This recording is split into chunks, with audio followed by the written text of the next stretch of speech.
Chapter 1032. When Zhongguqing saw the two riders leave the post house, he did not lower his guard. Instead, for the first time, he felt suffocated as if he was facing a great enemy. The 200 riders moved forward steadily. The distance between the two sides was less than 100 paces. Even the master with the worst eyesight, who had 3 or 4 copper-yellow fish pouches, recognized that the white rider was actually a woman with a feminine silhouette but a vigorous heroic spirit.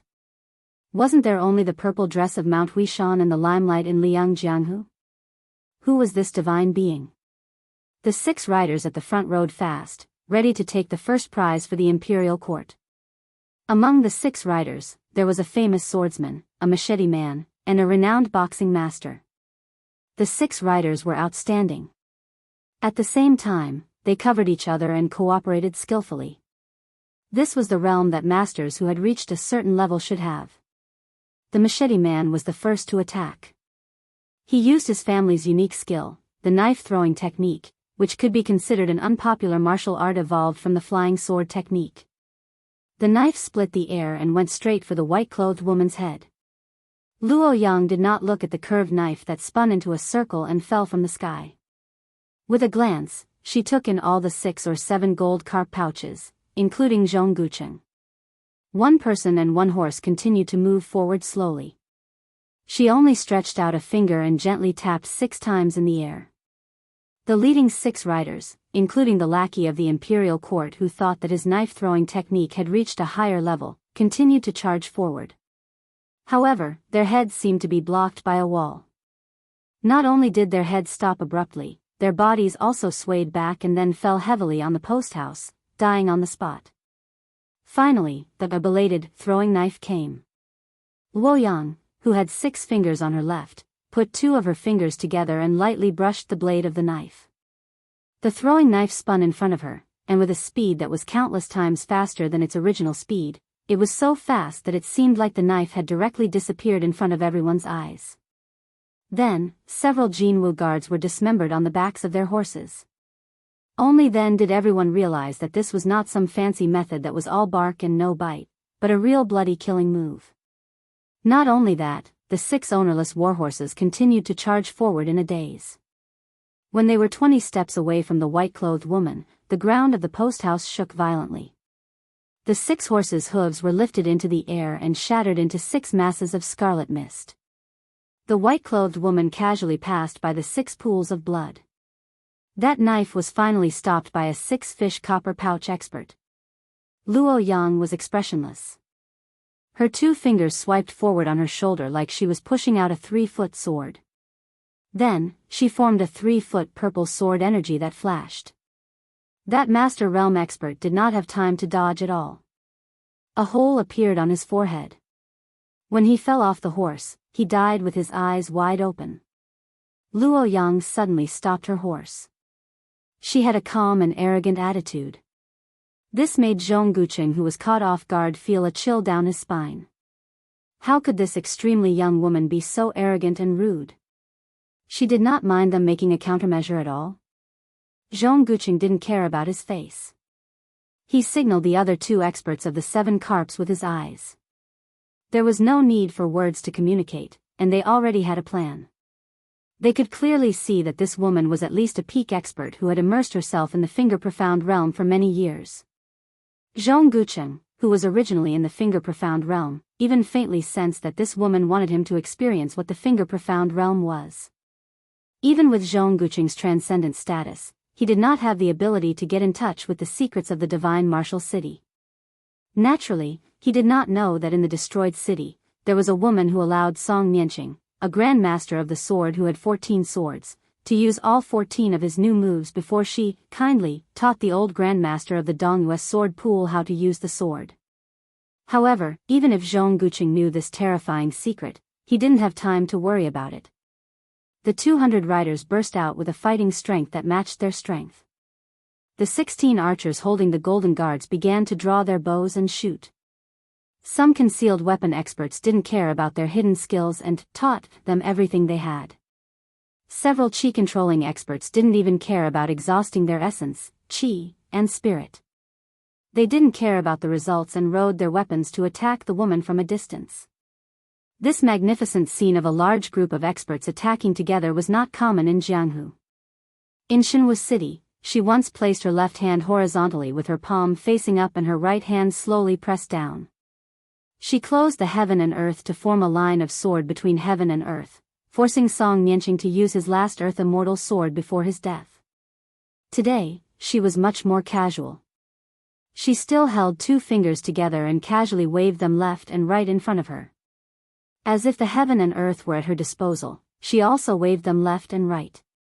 Those bows, arrows, and concealed weapons began to sway in the air and fell to the ground around her horse. Zhong Guqing's face was gloomy. I dare to stand shoulder to shoulder with heaven and earth in the heavenly image state. But so what? You're just one person on the post-house road. The heaven and earth are vast, but they're not your lackeys. There's a limit to a person's strength. Even if the righteousness and sincerity of a person for a lifetime were declared to the heaven and earth in exchange for a moment of resonance with heaven and earth, how could one be so arrogant as to truly stand shoulder to shoulder with heaven and earth for a long time? Zhong Guqing raised his hand and waved it fiercely, indicating for the 200 riders to continue shooting with all their might to exhaust the woman's internal energy. Since she was willing to be a target, then let her show off. The old eunuch Zhao Siku lifted the curtain and rubbed his eyes. He did his best to see the fight on the post-house road. This Jiao Temple was a martial arts layman, so he only thought it was interesting to watch. The old man with 2 secret talismans on his withered arms felt his heart tighten for no reason. He quickly turned his head and stared at the half-dead person. He didn't notice anything strange. Curling his lips, the old eunuch continued to stare at the post-house road. The woman seemed to be getting impatient and was ready to fight. Zhao Siku smiled bitterly. The more chaotic it was, the better. Only with chaos would the Bailiang have a chance. Otherwise, Zhao Siku didn't think the Bailiang would be able to snatch food from the tiger's mouth. At this moment, everyone was shocked. Everyone, including the 4th most powerful person in the world, Luo Yang, was no exception. With a faint smile, she squinted her eyes and looked at the carriage. More than 200 riders turned their heads and looked at the middle-aged man who was bending over to lift the curtain and stretch his body. From his body, glittering golden talismans slowly fell and disappeared. There were about 16 or 17 enchantments. The man looked at Luo Yang and said in a hoarse voice, "We meet again after 400 years." Luo Yang was a little dazed. That year, Gao Shulu fought to her heart's content with a young Taoist priest. Afterwards, Gao Shulu didn't hibernate in the mountains like the rumors said. Instead, the 2 of them had a conversation on the shore of the East Sea. She happened to be watching the sea, so the 2 of them didn't deliberately avoid her from listening. The young Taoist priest who had never used his sword and wandered the world made a bet with Gao Shulu. He bet that Gao Shulu wouldn't be able to solve that talisman. At that time, Gao Shulu was so conceited that her eyes were as high as the sky. In all things under the heavens, there was always something to subdue. Even if one thing seemed to be invincible, there would always be something that subdued it. Wherever poisonous snakes were rampant, there would always be herbs nearby for people to pick to cure their poison. This was the principle. If Wang Xianji was Li Chuangang's subdued person, then that young Taoist was Gao Shulu's subdued person. After the talisman, the Taoist priest came back to his senses. He smiled apologetically at Luo Yang and quickly disappeared between heaven and earth. It had only been 18 years since he came to this world. He had only seen her once and never met her again. Only Luo Yang knew that the Taoist priest wasn't the reincarnation of ancestor Lu, but that person. Gao Shulu sat cross-legged and looked up at the distant northwest. "If you don't come, I'll really start a massacre." Everyone felt like a spring breeze was blowing on their faces. A wavering purple and gold figure appeared in the blink of an eye. It was like the legendary immortal who had gone out of his body. Then the 200 riders were frightened and retreated one after another. That blurry figure and that face, if it wasn't Su Fengnian of Bailiang, who else could it be? This Su Fengnian pretended to lead the horse for the woman in white and looked at Gao Shulu with a smile. "The 9th time I was in a trance. I was originally sitting on the top of Kunlun and watching the East Sea. Chapter 1033. Su Fengnian and Gao Shulu, one in a trance and the other back to reality, were talking about the heavenly secrets that no one knew except for Luo Yang. Zhong Gucheng and the other masters were so helpless that they didn't have the courage to fight to the death. A woman in white was almost invincible, and now there was an out-of-body celestial being? Gao Shulu, who only had 2 talisman restrictions left on her body, looked around and took a deep breath. With an intoxicated expression, she said to Su Fengnian, whose figure was drifting, "You go back to Kunlun first, and then take a look at Donghai. Then I'll go to Bailiang." Su Fengnian smiled and nodded, but he did not immediately return from his mental journey of several thousand li. Instead, he turned the horse around for Woyang and slowly walked on the post-house road, gradually going further and further away, leaving Gao Shulu and a large group of copper and yellow fish bag experts behind. Su Fengnian said softly, "I know who you love, and I won't force you. If it were me and the woman I love lost her memory, she wouldn't be her anymore. Although I'm a little different, it's not that I've lost my memory, but that I've gained some. Probably in your eyes, I'm more Su Fengnian than that person. In the final analysis, you can only blame yourself for this muddled account that you've been calculating for 800 years. Back then, the alchemists of the Great Qin went out to sea to search for the elixir of immortality and found 2 elixirs of immortality in Donghai. You thought that I was going to share them with her behind your back. Therefore, you deliberately told me that you only had one and destroyed it in front of me. But you secretly hid the other elixir in Long Pearl, so that you could obtain immortality and killed her. Actually, you're wrong." Luo Yang sneered and said, "So what if I'm wrong? Even if I could go back in time 800 years ago, I would still kill that woman, deny you immortality, and destroy your Great Qin's everlasting dream with my own hands." Su Fengnian turned his head to the carriage and said something to the old eunuch before returning to Bailiang with him. Then he turned to look into the distance and said with a smile, "You're still you."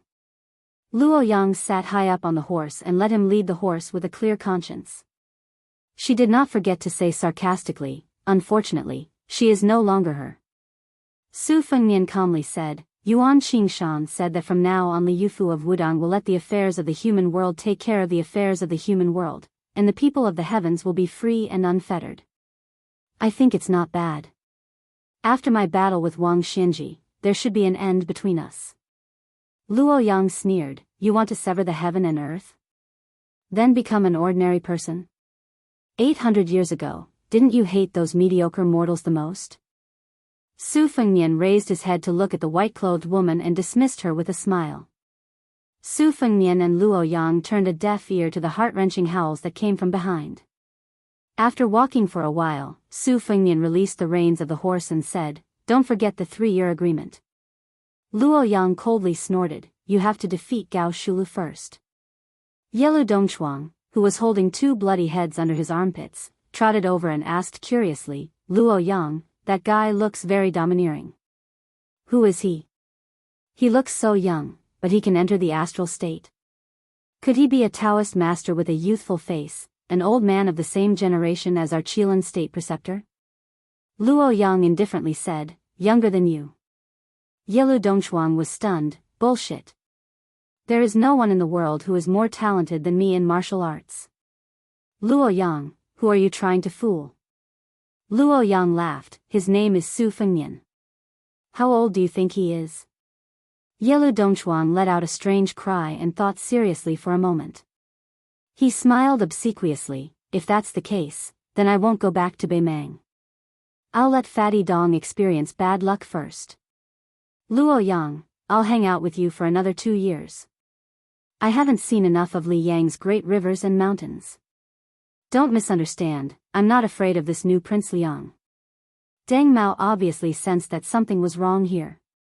He quickly met up with Luo Yang and Yelu Dongchuang and returned to Zhulu Mountain together. By the time the remaining 1,600 cavalry from Defenku arrived at the battlefield, many soldiers had dismounted from their horses and were vomiting non-stop.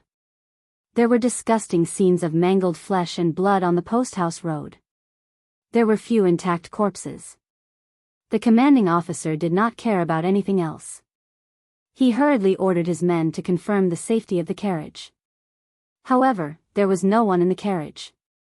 This made the commanding officer feel like he was struck by lightning. Then, dozens of white-clothed chi cultivators with yellow jade belts arrived one after another. They looked at each other in dismay as if they had lost their parents. The commanding officer saw that these immortals in the mortal world were so terrified. He was certain that he would not be able to escape death this time. He hesitated for a moment and turned back to look at the direction of Tai and city in the north. He then turned back to look at the Guangling road where the old West Chu was located. His expression was uncertain. He ordered the elite cavalry under his command to return to Defenku. On the way back, he weighed the pros and cons with a few of his trusted men. He killed 2 senior commandants who were loyal to the Zhao family. The rest of the generals went to Defenku and left the military town with their families and some of their direct descendants. When Gao Shulu brought the old eunuch Zhao Saiku to Bailiang leisurely, a middle-aged scholar in green frowned on a mountain a few miles south of the courier road where the tragedy occurred. An old man beside him who had personally stirred up a pool of spring and autumn water sneered, under this old man's control, the fate of the world flowed from the dynasty into Jianghu. However, it could not support the number of immortals in the mortal world. Therefore, 8 to 9 latrines were already the limit. Whoever wants to poop would have to leave one. When Li Chungang left, it was because Dong Tai had ascended to the realm of Sword Immortal. When the Dragon Tree monk of the 2 Zen temples left, it was because Chen Zhibao took advantage of the loophole. Hong Shixiang was entrusted to the current chief of Wudong, Li Yufu. He would pass it on to that child in the future. This is also the most admirable aspect of Wudong. They had truly succeeded in passing down the incense from generation to generation. As for Zhao Xuanzu, who exchanged one seal for another with Zhao Huangchao in the past at Mount Longhu, he could not ascend and his soul was scattered. This allowed the little girl you were protecting to have the aura of a master of all the famous swords in the world. Now that Gao Shulu has brazenly appeared, it should have been Chao Chongqing, the Confucian sage, to get lost. Chao Chongqing shook his head and said, I have my own way to compete with Gao Shulu. Chapter 1034. The old man who had the qualifications to speak arrogantly beside Chao Zhangqing's ear was naturally Huang Sanjia. The old man thought for a moment and said, this old man can roughly guess your plan. However, this old man can't understand why you smart people can't see through the word love. The word love doesn't have many strokes and isn't difficult to write. Why is Wang Xianji able to look down on you, Chao Chongqing? Isn't it because you idiots aren't any less talented than her? You, and that Li Chungang, whom this old man truly envies, and that Mount Hui Xianyuan Jingcheng, have all spent your entire lives in prison for a woman? Is it worth it? Chao Chongqing's expression was calm. He smiled and said, if we're talking about whether it's worth it or not, then it's not love. The word love is easy to write, but hard to let go. You, Huang Longsher, haven't encountered it yet. You laughed at us for being stupid, but we also laughed at you for being smart all your life. It's not worth it. It's good to have no attachments, but it's also not bad to have attachments. Huang Longsher gritted his teeth and said, once a smart person is terminally ill, then even the immortals can't cure him. Chao Chongqing turned his head and asked, you, Huang Longsher, claim to be one of the top 3 in the world. Other than pulling up seedlings to help them grow and adding fuel to the fire, what else can you do? Huang Longsher made a sound of surprise. You've guessed it. Chao Chongqing smiled and said, it's a pity that you and I don't have much time left. Otherwise, I would have a good chat with you. Huang Longshan chuckled and changed the topic. That Gao Shulu is really ruthless. She killed more than 200 people in one go. Moreover, in this way, although the Zhao clan's vitality cannot be said to be greatly damaged, they will have a flaw that can be exploited. This will be greatly beneficial to your West Chu. Chao Chongqing shook his head and said, the martial artists of Jianghu are trapped in the battlefield, but that's all there is to it. They have never been able to influence the outcome of a battle. Since the War of the Spring and Autumn period, the army has long been skilled in how to stop and kill masters who charge into battle alone. Of the 200 masters, only about half of them are willing to give their lives to the Zhao family and go to West Chu to fight. Throwing 100 people into the battlefield that will easily have tens of thousands of people is like trying to put out a burning cart with a cup of water. What's more, Zhulu Mountain would also be participating. With just a small group of experts, it would be hard to say who would emerge victorious. Oh, Huang Sanja, what you really want to talk about is the desertion of the Defenka commandant? This was a good thing. Pulling one hair would affect the whole situation. After nearly 20 years without the smell of gunpowder, the thousands of miles of territory south of the capital was filled with women. It far exceeded the imagination of the Zhao clan's son and the civil and military officials of the court. Recognizing this point, the head of the civil officials, Zhang Julu, opened his mouth to speak. Unfortunately, no one believed him.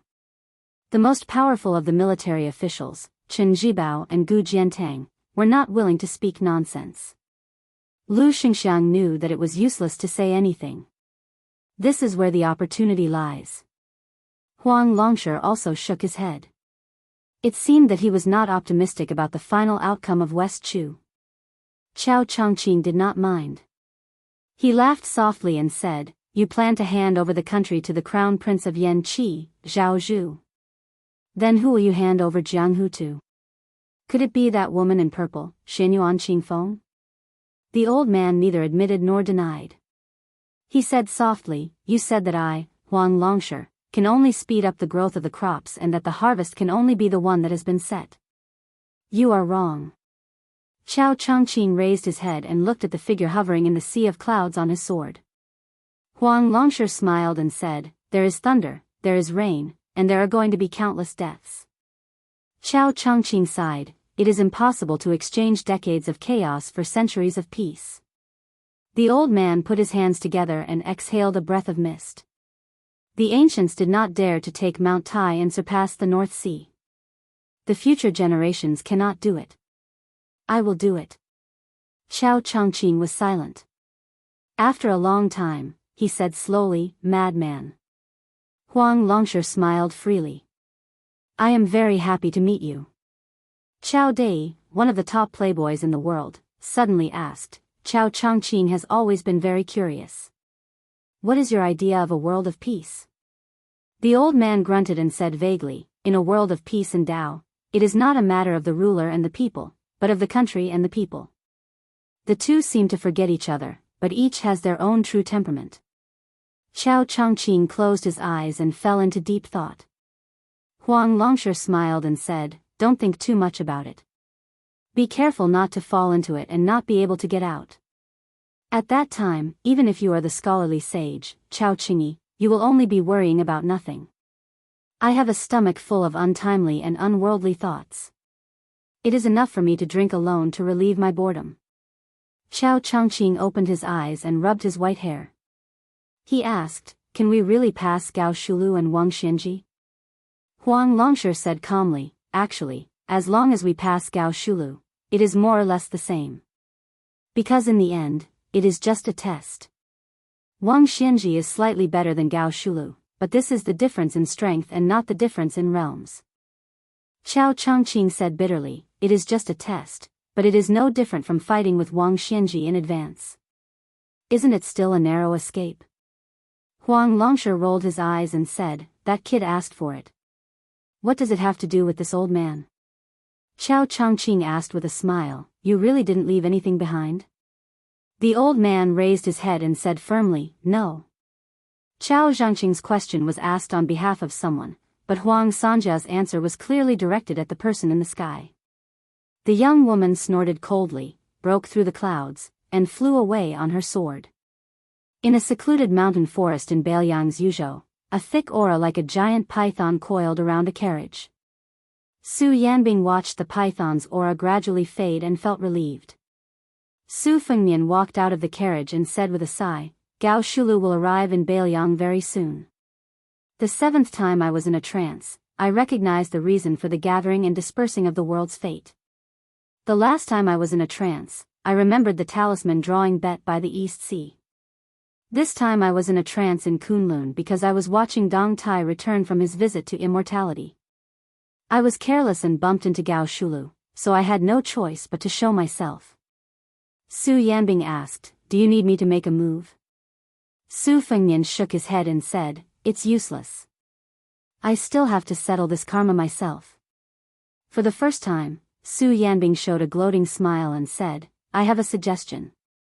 Since the female bodhisattva on Mount Lantua has tied her hair, why don't we untie it one by one? This method isn't smart, but it's still a method." Su Fengnian hurriedly said, "Don't. If Luo Yang knows about this, she'll come straight from Mount Zhulu to Beiliang to make trouble with me. That woman will really kill." A laugh. A sneer. It came from the mouths of the two women at the same time, obviously with a hint of disdain. There was no need to say much about the girl who had been wandering around in the distance while carrying a withered pole. As for the other one, she was a bodhisattva. Chapter 1035.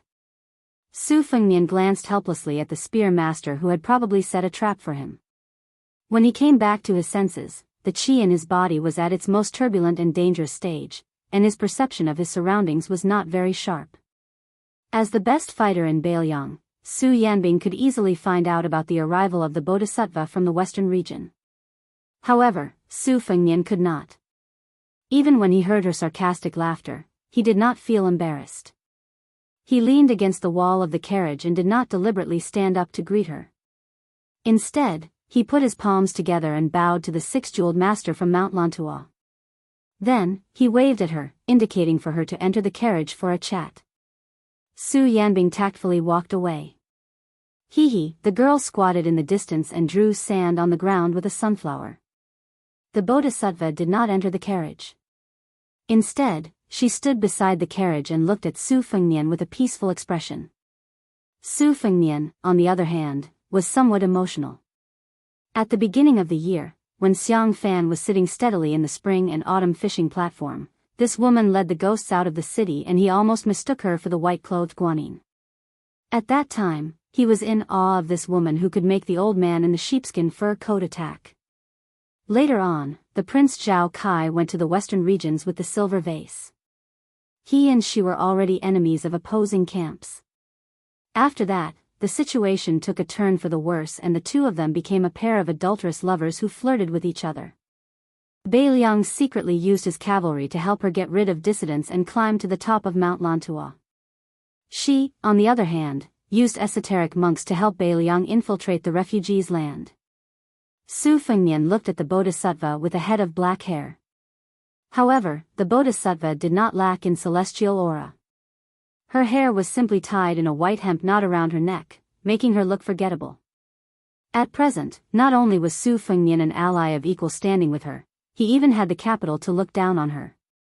Other than the fact that Mount Lantua was a head lower than Mount Qingliang, in terms of martial prowess alone, Su Fengnian was confident that he could pay an acceptable price and successfully kill her, even if she possessed 6 manifestations. Su Fengnian was calm and unperturbed. He smiled and asked, "Master, why did you come to Yuzhou in person?" This bodhisattva with 6 pearls, who was like the sun in the sky in the western region, seemed to have the ability to make people feel like bathing in the spring breeze and thus feel happy. Her smile was tranquil, just like the celestial being on the mural. However, her tone was slightly alienated. She asked, "The Longxiang army was hastily expanded from 10,000 to 30,000. Can you guarantee that the western region will not be invaded by Beimang?" Su Fengnian twitched the corner of his mouth. It was said that there were 20,000 horse gangs besieging Qingsang City for more than 10 days. They could not break through the city and only left 2,000 corpses. In the end, 6,000 horse gangs slaughtered 12,000 horse gangs in 3 days. They chopped off heads until everyone changed to cold knives. In the end, only a few hundred people escaped. Finally, we know what 20,000 people are. They are just 14,000 horse gangs. Master, you may say that these horse gangs are not worth mentioning compared to the regular army. They are not organized and can only fight some contact battles with 700 or 800 people at most. They can win by bravery. If there are too many people, they will show the fatal flaw of not knowing the battle formation. However, according to Northern Liang's spy report, the 2,000 bandits who were the backbone of the 14,000 bandits were the elite cavalry of the northern Mang's southern dynasty. They were equipped with good horses, bows, swords, and armor. The leader of the army was a senior military officer of the southern dynasty. The reason why the bandits couldn't withstand a single blow was because the bandits were defeated by Huang Man herself. Master, are you interested in guessing how many dragon elephant army soldiers Huang Man had at that time? The bodhisattva with 6 pearls was expressionless. Su Fengnian did not care. He stretched out a hand and answered his own question, only 500. Of course, I don't deny that the Longxiang army is Beiliang's elite cavalry. These 500 are the best of the best. Master, you asked me if I can guarantee that the western region will be protected by Beiliang. The answer is obvious, yes. However, the land of refugees is the focus of Liang Mang's front line. The western region is far away from the main battlefield. Its final ownership and significance of the war is at most a secret troop. No one can be sure when it will be used. It may not even be able to determine the outcome of the war from the beginning to the end. Instead, it may become a burden to the overall situation. Moreover, the deal between you and me was a one-time deal. I support you to control the western region, and you help me to suppress the ancient military town of Fengxiang. Both sides offered a fair price. Therefore, we are both willing and happy to cooperate.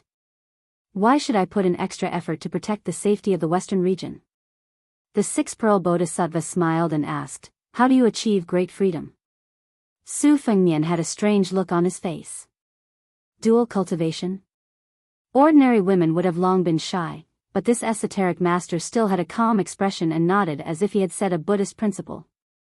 Su Fengnian waved his hand without hesitation. I wasn't joking just now.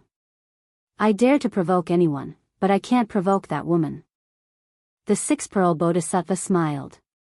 I can wait. Su Fengnian smiled. Up to you. The 6-pearl bodhisattva walked up the carriage and sat on the other side. He said softly, the art of war emphasizes the combination of the strange and the right. When the Battle of Liang Mang started, Liangzhou was the right place, the land of refugees was the strange place, and the western region was the strange place after the strange place. It is not as simple as the king of Beiliang said. If it were any other king of Liang who said that the western region was useless, I would believe it. Beiliang? Since when did Beiliang have the habit of thinking about defeat before the battle? Chapter 1036. Indeed, Su Fengnian secretly promised Chao Wei 10,000 light cavalrymen to rush to the western region. Now that his secret was exposed, no matter how thick-skinned he was, he could not help but feel a little embarrassed. After the embarrassment, he felt a little heavy. She could see that there were many masters in Beimang's southern dynasty. Would they have taken countermeasures early? Su Fengnian looked up at the sky. Although it was said that a man without foresight would have immediate worries, a man with foresight would have even more immediate worries. Now, the general trend of the world, from the height of the imperial court to the distance of Jianghu, was surging with undercurrents everywhere. Su Fengnian and Beiliang were undoubtedly the ones at the forefront when the real storm surged in the future. The girl jumped onto the carriage and sat between Su Fengnian and the bodhisattva of 6 pearls. She had unknowingly caught a yellow 4-legged snake in her hand. People in Beiliang called it the stone dragon. The girl held the poor little tail and kept spinning it, not tired at all. The girl suddenly stopped and hung the stone dragon in front of the bodhisattva of 6 pearls. She laughed and asked, Auntie, do you want to play? Murderous intent was everywhere. Su Yanbing, who was driving the horse, coughed softly. Su Fengnian looked down, hoping to be indifferent. The group slowly entered the hinterland of Yuzhou. Because Su Fengnian's 9 absent-mindedness came without any warning, he could only concentrate on it. As a result, he could not pay too much attention to the military and political affairs of Yuzhou, which delayed a lot of serious business. The carriage entered the city of 100 Springs, where the Yuzhou general's official residence was located. The city was famous in Beiliang for having more than 100 springs. It was said that ancestor Lu's sword Qi had reached the 9 springs. Of course, Su Fengnian also had an identity certificate, but no one would associate the name on the certificate with the king of Beiliang. After entering the city, they randomly picked a restaurant in the downtown area that was prosperous even when they were not eating. Su Fengnian caught a glimpse of the eye-catching sign on the restaurant's wall. Since he became the king of Beiliang, many related stories surfaced. For a time, he became the first choice of the storytellers to earn money. Not only in Beiliang, but also in Liang and the Central Plains. As for whether it would be good or bad, it depended on the preferences of the local officials and diners. They had to cater to their liking in order to get people to give tips. The restaurant's business was surprisingly good. Su Fengnian had no choice but to pay a few more taels of silver before he managed to get a seat that was barely passable. Other than listening to the stories and enjoying the atmosphere, it was more to let Miss Hehe fill her stomach. There was still some time before the storyteller went on stage. Miss Hehe had always been wolfing down her food. Su Fengnian had been thinking about how to deal with the tyrannical forces in the territory with the Yuzhou General Huang Fujin. He did not pay much attention to the whispers around him and the covetous gazes of the six-jewel bodhisattva. Since Miss Hehe was full, he paid the bill and left. Soon, several groups of people were fighting over the table he vacated. Su Fengnian passed through the crowd and was already near the door. Suddenly, he heard a familiar sound of a pipa. He turned around and looked carefully. He was stunned on the spot. One lantern festival, in the city of Liangzhou, there was a pair of grandfather and granddaughter. The blind old man was drinking wine and telling stories. He was talking about His Royal Highness's first trip to Jianghu. The emaciated young girl was holding a poor-quality pipa made of white wood. Later, in Beimang, he saw the young girl handing out thin notes. At that time, she was playing the pipa to accompany her grandfather's storytelling. The first string was about to break. At that time, Su Fengnian was accompanied by Tao Manwu, who was a burden. In the end, he invited the old man and his granddaughter to drink wine. He even taught the young girl Chao Jiawu's pipa skills, which had almost become a peerless skill in the world. They parted ways happily. Su Fengnian also heard the blind old man talk about many things in Beiliang. He saw the knife wound on the back of the old soldier's hand. He also saw the young girl, whom the old man called Ariu, and her sincerity in treating the cheap pipa as her life. The young girl entered the stage with the pipa in her arms. However, this time, the blind old man was not with her. When she sat down, she picked up the pot of wine on the small stool in front of her and drank it all in one gulp. Su Fengnian could only hear the crazy jeers and boos from all around. They were all cursing and mocking the young girl, saying that she was a broken shoe used by a Beimang barbarian and that she had lost face for Beiliang. They said that she should have died outside the pass. What was she doing back in Yuzhou? She was a woman who only cared about money. The young girl was indifferent. She gently stroked the almost broken string of the withered pipa. A few armored soldiers who deliberately occupied the closest seats sat with their legs crossed. Every time the girl told a story or played the pipa, they would throw a string of copper coins at her. Obviously, they were already familiar with this and treated this matter as a form of entertainment. Then, everyone saw a young man walk onto the stage and squat in front of the young girl. For a moment, the copper coins fell like rain. Su Fengnian asked softly, "Ariu?" The young girl with indifferent eyes ignored him and continued to play the pipa. Su Fengnian squeezed out a smile. Word by word, he gritted his teeth and repeated what he had said in the past. As far as the whitewood pipa is concerned, the sound quality can be considered good. If the money allows, you can add a little glue. The old man said that the content of the book was especially critical of the pipa's brittleness and explosiveness. Also, the first string is not far from breaking. However, in my opinion, since you are playing the pipa for the spectators to enjoy, breaking the string is also something that everyone would be happy to see. There is no need to rush to change the first string. I'll also tell you some of the Chao family's pipa techniques. You can remember as much as you can. The young girl still did not raise her head. The sound of the pipa continued. It seemed that she did not dare to look at this man who she had met by chance in Beimang and who had once kindly taught her the pipa. Su Fengnian squatted by her feet and said with red eyes, "I'm sorry. I forgot to tell your grandfather last time.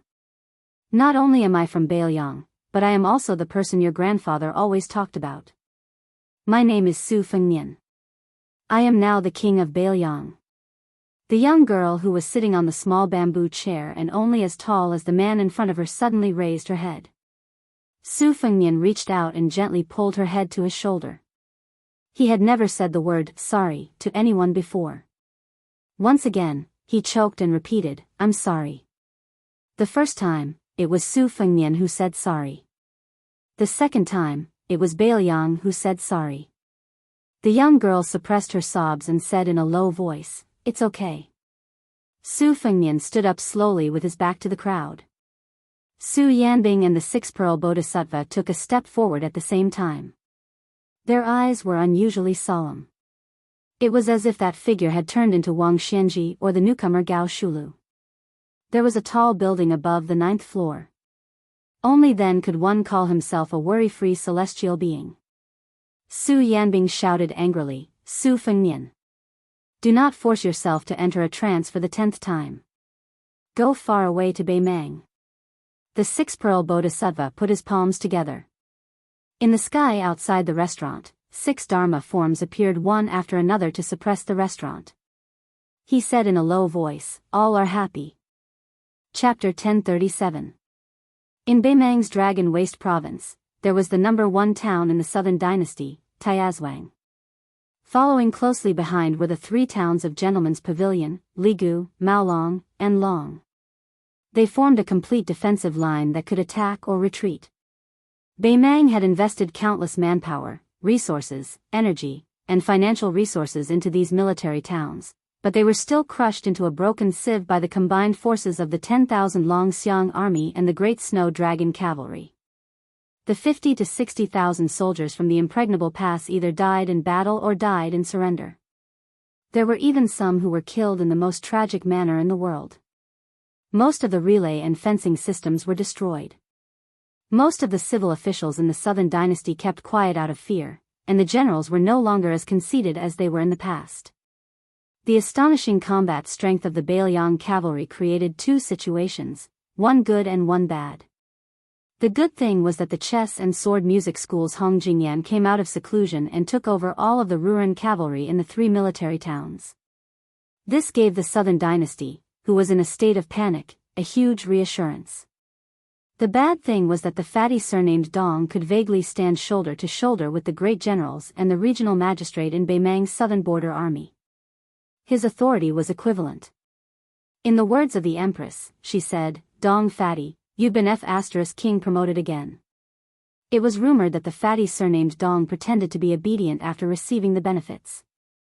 In the southern dynasty's main hall, he smiled and said to the Empress, "Sister Empress, that's right, I've finally been promoted. Actually, it would be more appropriate if all of the southern dynasty's military power was given to me." Her Majesty did not reprimand this fatty for his absurd rudeness, nor did she care about his terrible table manners. Of course, she also did not allow this extremely daring fatty to climb up the ladder. However, she still left the imperial tutor, the peace magistrate of the chess and sword music school, to support Dong Zhuo. As a result, there were very few people in the southern dynasty who could suppress Dong Zhuo. For example, the king of the southern courtyard, Huang Songpu, the 2 great generals Lu Gu and Yang Yuanzan, as well as the regional magistrate of the Dragon Waste province, all tactfully avoided him. Today, on the broken relay road between the tiled building and the gentleman's pavilion, a fat man wearing light armor with a standard second-rank military officer's uniform was squatting. He held a handful of gravel in his hand. The relay road under his feet was still not repaired. The 2 towns closer to Shijing, Ligu, and Maolong had taken advantage of the Empress's secret inspection of the southern dynasty to mobilize more than 200,000 people to repair it at an astonishing speed. This fat man was very large, but he didn't look bloated. Instead, he looked especially sturdy and majestic. This was the southern dynasty Dong Zhuo of Beiliang's southern dynasty. He was a fat man who was as famous as Beimang's Chu Lushan. He was Dong Zhuo, who was newly promoted to the 13th Great General of Beimang. The fat man didn't have any bodyguards by his side. He only had a large flock of elite crows that roamed around in an extremely orderly manner. After Dong Zhuo gained power, the first thing he did wasn't to wantonly spend money to recruit soldiers and buy horses to occupy the mountains. Instead, he expanded the only crow flock in Beimang that could contend against the White Horse Scouts of Beiliang. According to the conservative estimates of some people, the original 1,000 crows had doubled in number without losing much of their combat strength. Dong Zhuo habitually talked to himself. When Dong Zhuo was still a little fatty, he was often mocked and ridiculed by others. This youth did not have any friends, and no one thought that he would have a bright future. Thus, Dong Zhuo could only talk to himself. Over time, he liked to talk to himself. After joining the army, his behavior became more and more intense. Every time a battle ended, he would go and talk to the dead. It was hard to imagine that such an unreasonable freak could rise so quickly in the imperial court of the Southern dynasty. Fatty Dong was talking to himself, mumbling something about how the old man was unwilling to resign from the title of King of the South Courtyard. What? He was paving the way for Hong Jingyan. You stubborn old man, are you really unwilling to hand it over to me even if you were beaten to death? I'm not someone who holds grudges. Besides, we're not at the point where we can't live under the same sky. What are you, Huang Songpu, afraid of? Don't tell me you want to sell the chess and sword music school a big favor in exchange for a peaceful old age? Dong Zhuo tilted his palm, allowing the gravel to slide down. He sighed. He really did miss his eldest daughter-in-law and his youngest daughter-in-law. However, his eldest daughter-in-law, who was a princess, was currently in a state of chaos. She had to go and stabilize the situation. His youngest daughter-in-law was always thinking about revenge against the new Prince Liang. She was not as cheerful and lively as before. Fortunately, he had a servant girl by his side, which made the haze in this fatty's heart dissipate. Dong Zhuo turned his head, his eyes gentle as he looked at a little girl who was leading a bright red pony in the distance. She was Tao Manwu. She was the orphan of Tao Qinji, who had become sworn brothers with Dong Zhuo after he joined the army. Dong Zhuo did not have any children for the time being, so he wanted to spoil this little girl wholeheartedly. He had even told his two daughters-in-law that even if he had children of his own in the future, he would most likely not dote on them as much. His eldest daughter-in-law had always been kind and understanding. His youngest daughter-in-law, who had entered the Dong family a little later, was so angry that she did not let him sleep in bed for half a year. Dong Zhuo looked at the pitiful Tao Manwu. The little girl, who seemed to be carved from jade, seemed to be humming a little tune. That pony was a playmate that Uncle Dong had found for her. She had always been reluctant to ride it. This time, following Uncle Dong to the south, even the young pony would be able to ride in the spacious carriage. Dong Zhuo stood up, wanting to talk to young Manwu to relieve the boredom. Suddenly, he saw the little girl suddenly turn sideways, staring blankly in a direction. The extremely sensitive Dong Zhuo narrowed his eyes and followed her line of sight. He did not see anything. This fatty was confused and could not figure out what was going on. He did not think too much about it and hurriedly ran over to the little girl. He saw young Manwu raise her arm to wipe her eyes. They were a little red and swollen. He did not know if it was because she had cried or because of the rough wind and sand. Dong Zhuo crouched down and asked gently, "What is it?" The little girl's line of sight shifted slightly, and she shook her head vigorously. Dong Zhuo had been with her day and night. How could he not know that she was lying? But what did it matter? Young Manwu did not want to talk, so Dong Zhuo did not ask. He just pressed the tip of his nose with his thumb and made a pig's head to amuse her. The little girl reached out to take Dong Zhuo's finger and helped him rub his face. She said in a serious tone, "Uncle Dong, those big brothers called Crow Palanzi all said that you have become a high-ranking official. You must not fool around anymore." Dong Zhuo laughed and said, "It does not matter. Even if one day Uncle Dong is too old to ride a horse and can't lift a spear, you will still make a face at young Manwu." Tao Manwu squeezed out a smile and glanced into the distance. She said softly, "Uncle Dong, I want to sing that song. Do you want to hear it?" Dong Zhuo laughed heartily. He carried Tao Manwu on his broad shoulders and sat her down. The little girl hummed loudly, "The green grass grows next year, the wild geese go and come back. The spring breeze blows this year, will the young master return? The green grass is green on the green flagstones, the man in green on the green flagstone bridge, humming a Jinling tune. Whose daughter lowers her head and smiles? The yellow leaves fall this year, year after year.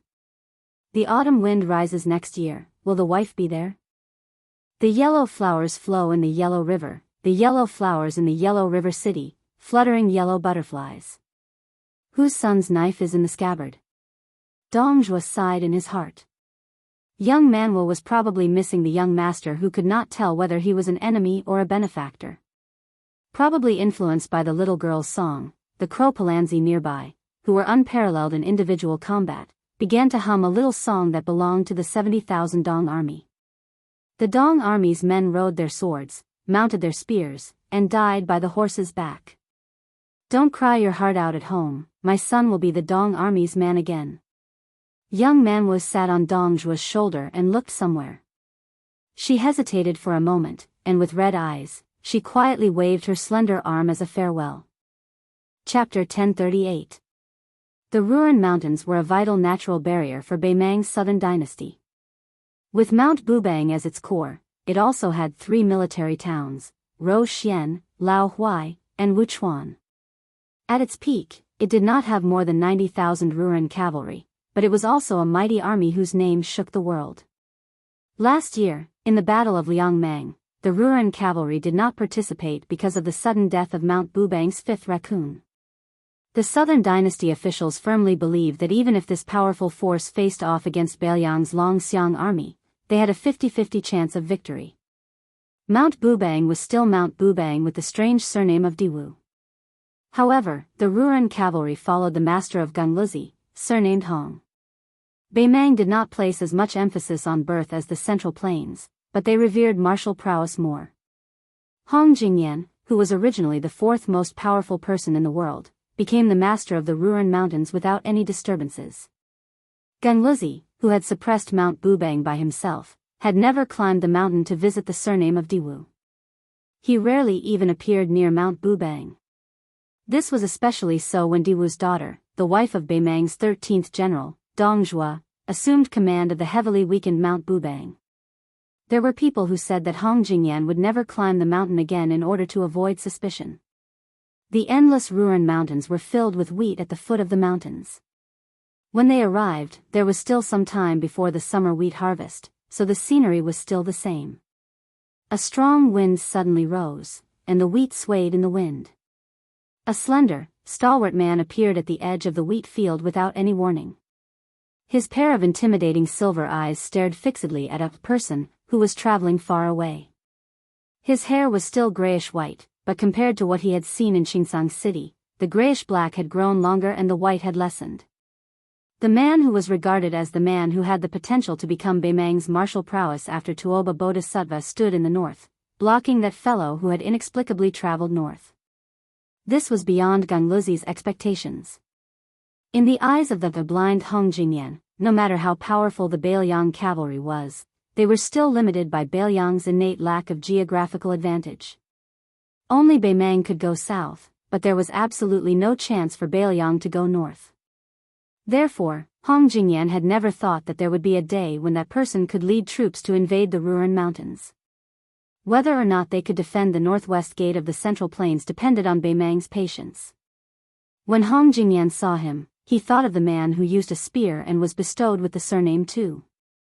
Not long ago, when he was escorting Zhong Liang back to Beimang, the proud and arrogant Hong Jingyan had actually allowed the other party to gain the upper hand. This made Gengluzi, who had always only cared about Wang Xianji and the Beimang god of war, Gengluzi, whose state of mind was inevitably subtly damaged. It was so subtle that Hong Jingyan had to defeat the few masters of martial arts like Dong Tai and Deng Mao before he could recover to the peak of his former state. If it were in the past, Hong Jingyan would have tried to intercept and kill this person on the spot when he saw that this person was mentally wandering. But now, Hong Jingyan had to worry that this person was just an extremely tempting bait, and that Wang Xiu, whose real name was Lu Yanbing, was waiting for the fatal blow in the dark. The young, celestial being, who was mentally wandering, shuttled through the green wheat field. Wherever his mind and body went, he was not arrogant enough to get close to the murderous Gengluzi. Standing in the wheat field 1,000 feet away, he reached out to stroke the wheat that had not yet formed ears and added fuel to the fire. He laughed and asked, after being defeated by Luo Yang and Su Yanbing, "Have you, Hong Jingyan, fallen to such a miserable state? You don't even dare to make a move? With your state of mind, not to mention the invincible Wang Xianji, I'm afraid that in less than a year, even I won't be a match for you."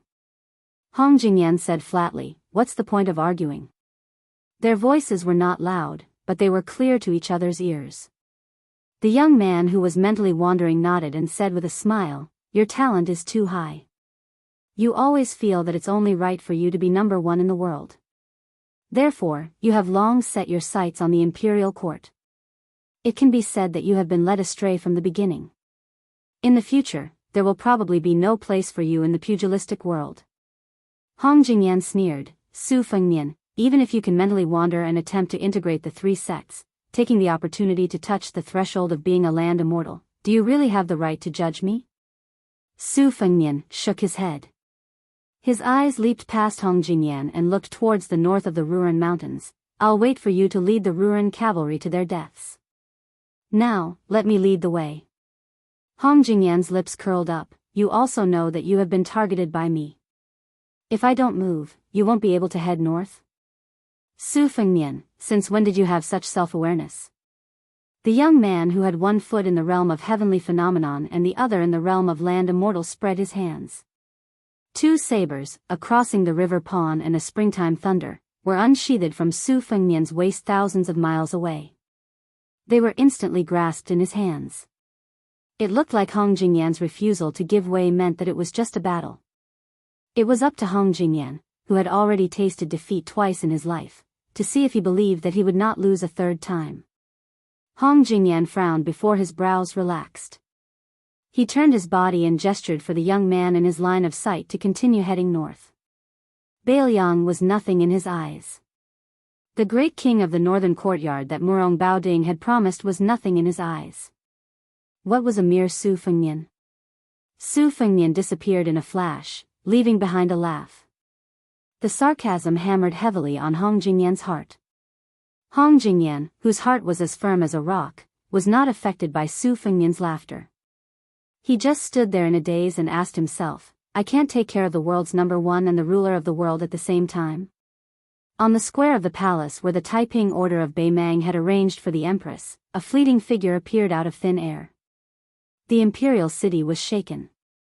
The figure ascended to the sky step by step and walked to the top of the palace. He stood with his hands behind his back, as if he was looking at Tai and city from afar. A moment later, he disappeared. The empress, who had rushed over after hearing the news, raised her head and looked at the place where the person had been standing. She was not angry, but had a slightly sympathetic expression. She laughed softly and said, "Silly child, the general trend is irresistible. Even if Beimang can't take over the entire Central Plains, a small Bailiang is not a problem. So what if you are unrivaled in the world by luck? At most, you will become the second Chao Changqing." The border of Yuzhou was barren and desolate. However, the more barren and desolate it was, the harder it was to work. There was no room for slacking. Otherwise, how could they dig out food from the gaps between God's teeth to survive?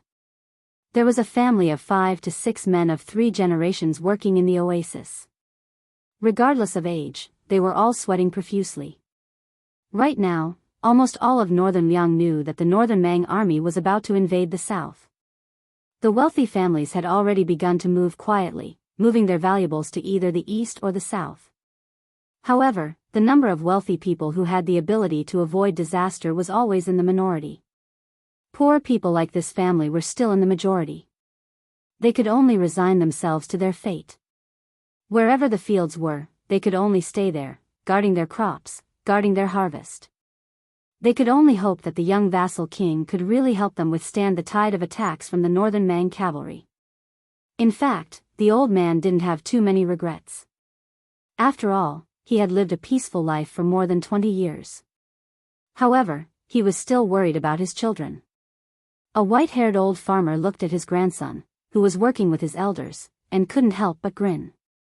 This child learned from his father, and his father learned from him. Both of them had a headache just looking at the words on the books. However, the old man still felt that it was good to learn one more word for one more day. It wasn't a waste of money. The old man stroked his grandson's little head, which was reddened by the increasingly scorching sun, and asked him to take a rest in the shade. The child chuckled and trotted to the edge of the field to slack off. However, he seemed to have seen a handsome child. However, when he rubbed his eyes, the handsome child disappeared. When he rubbed his eyes again, he saw the handsome child again. This made the child confused.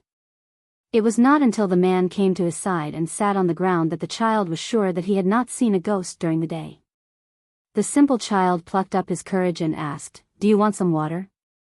The figure who gathered in the south and dispersed in the north smiled and shook his head. He looked at the figures in the field who were facing the yellow soil with their backs to the sky and asked softly, "Will the harvest be good this year?" The child was stunned and said naively, "The snow is heavy at the end of the year.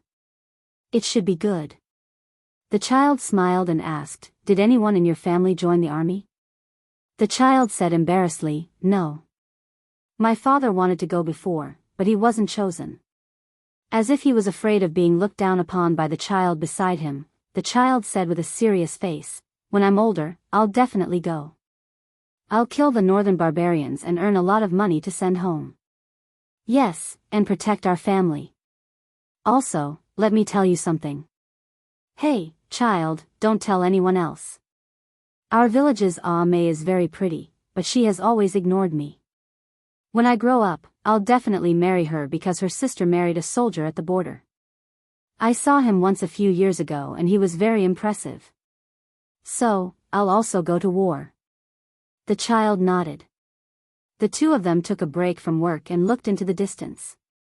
When the child finally came to his senses, the child beside him had already left. The child jumped up and shouted to his grandfather, "I saw an immortal." The old man smiled and straightened his back.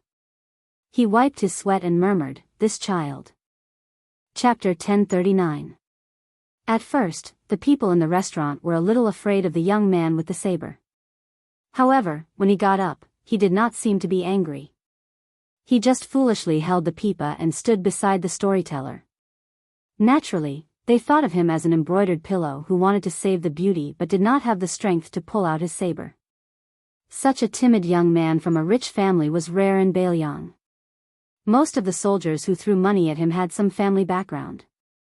Otherwise, they would not have dared to come to the restaurant to drink, eat, and listen to storytellers while they were on duty.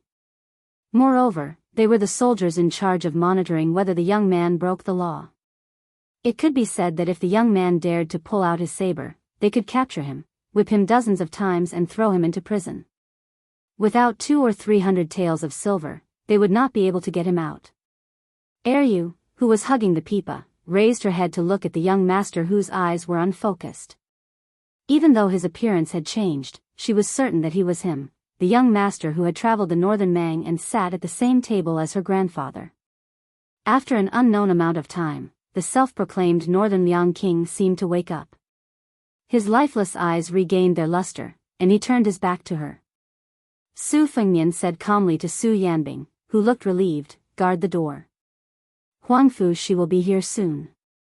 The woman with her hair tied up called out 6 dharma forms but still could not stop the celestial being from traveling. Her expression was strange, as if she had met this man for the first time. Su Yanbing wanted to say something but stopped. In the end, he did not say anything.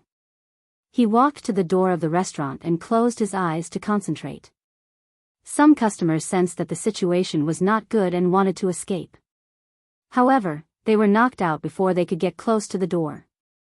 Su Fengnian slowly walked to the tables of soldiers who had stood up. His fingers pressed on a Bailiang saber that he had untied from his waist and placed on the table. The Yuzhou cavalryman who was supposed to be in charge of the young men in the city could not take the saber away.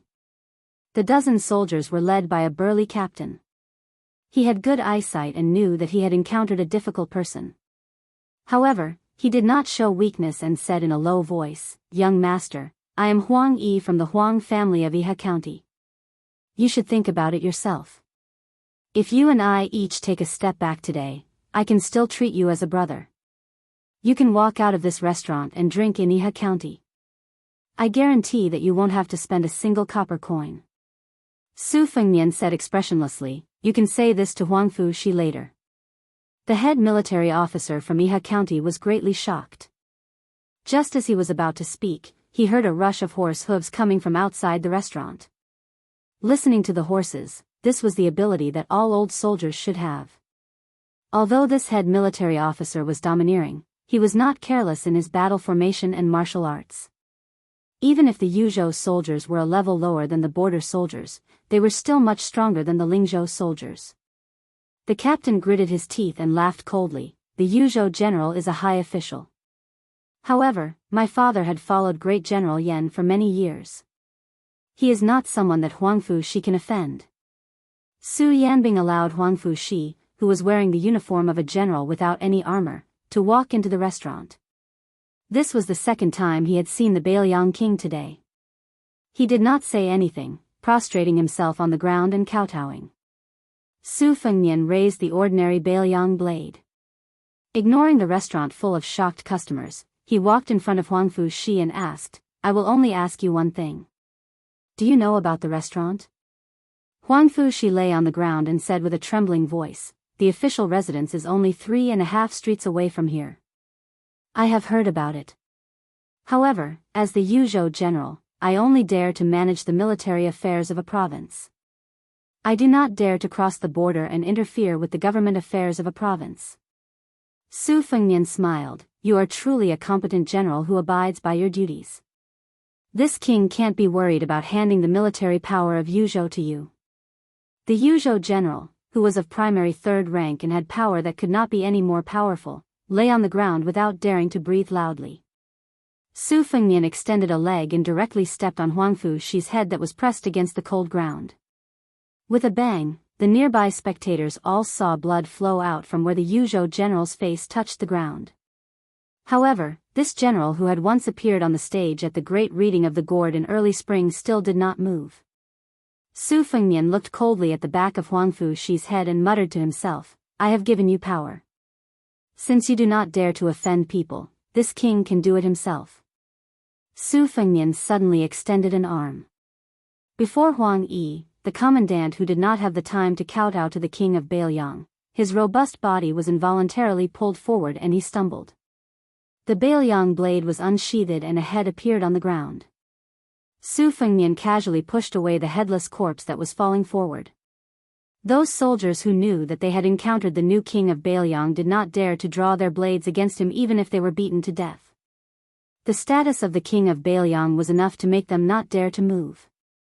Moreover, the king of Bailiang, who had secretly visited the capital of Yuzhou in disguise, was said to be a top expert who had personally slaughtered the 5th raccoon of Mount Bubang. Their family background was not as good as that of Huang Yi, so they did not have any life-saving talismans. Therefore, they could only kneel down and beg for mercy. Su Fengnian raised the Bailiang blade. The blade was as bright as a mirror. Although it had not yet been replaced with the 6th-generation cold blade nicknamed great-grandson, it was still worthy of being called the sharpest war blade in the world. As Su Fengnian's 2 fingers swiped across, the heads of those kneeling soldiers fell to the ground one by one. Including Huang Yi, who was the first to suffer, the 16 soldiers were all dead. Su Fengnian sheathed the cold blade in his hand and tossed it to Huangfu Jin's side. In passing, he said, "You can continue to kneel." Then he said to Su Yanbing, "Call in Yozhou's deputy general Li Dian."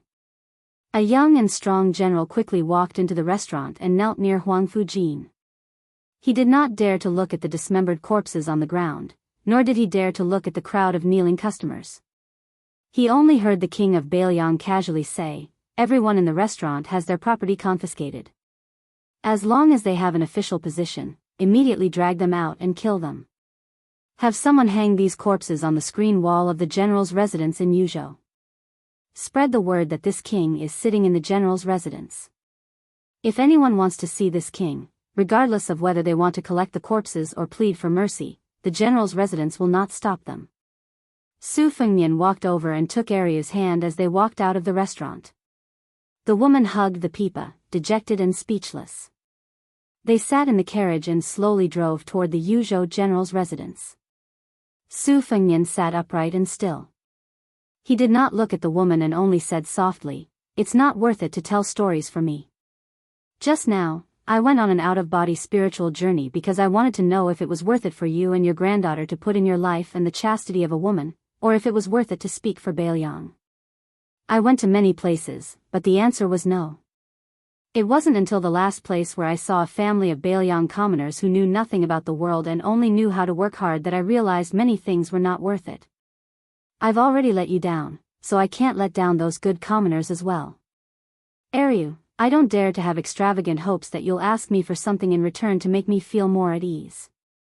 I just want to promise you and your dead grandpa that I'll definitely defend the border to the death. As long as I'm alive, Bailiang commoners like you will have another day of peace. Just one more day is good." The woman who had suffered a bitter fate without any complaints or grievances smiled sweetly. She raised her head and looked at the side of his face. She was about to respectfully call him the king of Bailiang, but she immediately stopped. She shook her head and said softly, "Young Master Su, you don't owe us anything. My grandpa said that you're a good person, and I think so too. Arya believes that my grandpa will not feel any regrets in the afterlife. I won't go to the general's residence. Let me get off the carriage." Su Fengnian turned to look at the young woman. Her smile was very clean, and her eyes were clear. She covered her mouth and laughed softly. "Young Master Su, have you forgotten? Aryu only knows how to tell stories for people." The carriage stopped, and the young woman jumped off. After walking for some distance, she turned around and hugged her pipa. She bent her knees slightly in the direction of the carriage and gave a salute. Hihi girl, who had been jumping from roof to roof nearby, squatted down on the roof tiles. She carried the dried sunflower that was unwilling to leave her side and remained silent. The 6-pearl bodhisattva waited for the young woman to leave before entering the carriage. He sat opposite the king of Bailiang. The latter clenched his fists and placed them on his knees. He said in a low voice, "Get out." The female immortal master from Mount Lantua did not get angry. Instead, she said calmly, "Freedom is a small thing, but there's still greater freedom to seek." Su Fengnian raised his head and sneered, "F***ck your greater freedom." Chapter 1040. Soon after, a series of mutiny occurred outside of Iha city. Deputy General Lu Dian led 1,000 elite soldiers to kill until his hands were limp. In the end, he could not even bear to raise his blade. It was a spear-wielding man who was extremely unfamiliar to Yuzhou who took his place. Soon after, the 2 captains of Yuzhou were on the verge of rebelling and had to leave their camp to demonstrate in the capital of Yuzhou. Huang Fujin's personal soldiers had no choice but to increase from 1,000 to 3,000. They continued to fight amongst themselves, and there was no suspense in the outcome. The heads of the 2 captains were hung on the city walls of Iha city. More than half of the Iha River nobles either knelt on the streets outside of the general's residence to force the emperor to abdicate, or fled out of the city and allied with their in-laws and nobles outside the city, using various methods to forcefully pressure that person. Without exception, all of the nobles within the city were stripped of their official positions, all of their belongings confiscated and sent to the army. It was to the point that there were even people from the personal camp of Huang Fujin and Lu Dian that had defected. At the end of the spring of the first year of Xiangfu, this great upheaval from top to bottom of Yuzhou showed no signs of subsiding. Because of the self-righteous and violent retaliation of Yuzhou's military and government, it actually attracted the 8,000 Great Snow Dragon Cavalry of Liangzhou. They penetrated deep into the heart of Yuzhou. In addition, the 3,000 personal soldiers that Wang Ji of Lingzhou had recently added were all mobilized, heading straight for the border of Yuzhou. Not to mention the Tongmen Pass Captain Xian Inma, who had never left his seclusion, also led 6,000 elite cavalry out. Apart from this, Beiliang Protector General Chu Lushan personally mobilized troops, ordering Ningame to lead half of the Iron Stupa heavy cavalry and 2,000 white feather crossbow cavalry to set up camp on the west side of Yuzhou, eyeing covetously like a tiger watching its prey. If one said that Huaihua Great General Zhong Hongwu was once the shadow master of more than half of Lingzhou, then Yuzhou, from the border army to the army within its borders, could be considered the personal bodyguards of Great General Yan Wenluan. Yuzhou, which was said to have 800 general families, the vast majority could be considered the disciples and grand disciples of this old general. Their increasingly fierce resistance finally made an old man overseeing the border unable to sit still. However, he did not muster a large force to lead troops south. Instead, he traveled lightly and noiselessly to Iha's city of Yuzhou. The carriage stopped outside the city. The old man, who was blind in one eye, walked alone into the city. Walking on the streets brimming with killing intent, the old man walked all the way to the residence of the general reeking of blood. The old man originally thought that the young madman would arrogantly refuse to meet him, or even cleanly capture him, the commander of the Beiliang infantry army, or at the very least, hang him out in the cold for several days and nights before letting him in. However, the old man guessed wrong. The young man was sitting alone on the steps outside the residence, as if he had been waiting for him all this time. After Ren Tu's death, the old general, whose prestige in the Beiliang army was unparalleled, questioned Su Fengnian. Why? Su Fengnian folded his hands in his sleeves, not looking at Yan Wenluan, who had wanted Su Shao to ascend to the throne. Gazing at the end of the street, he calmly said, "In the past, I heard a saying that Lingzhou's surname is Zhong, Yozhou's surname is Yan, and only Liangzhou's surname is Su."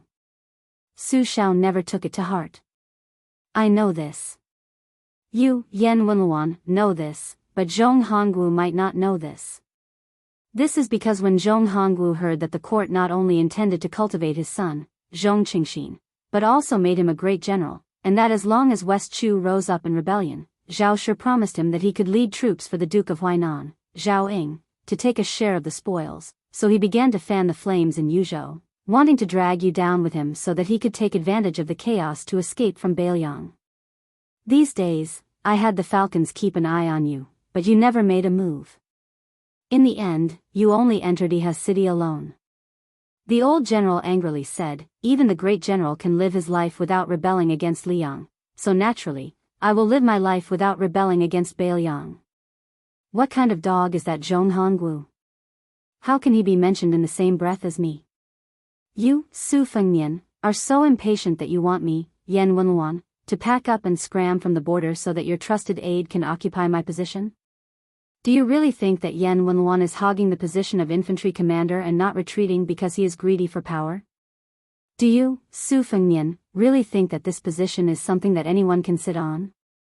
That anyone can sit on it steadily? If not for the fact that I respect you, Su Fengnian, for having the guts to not accept that bullshit imperial edict and finally doing something that did not disgrace the great general, I would have already led 100,000 troops to the south.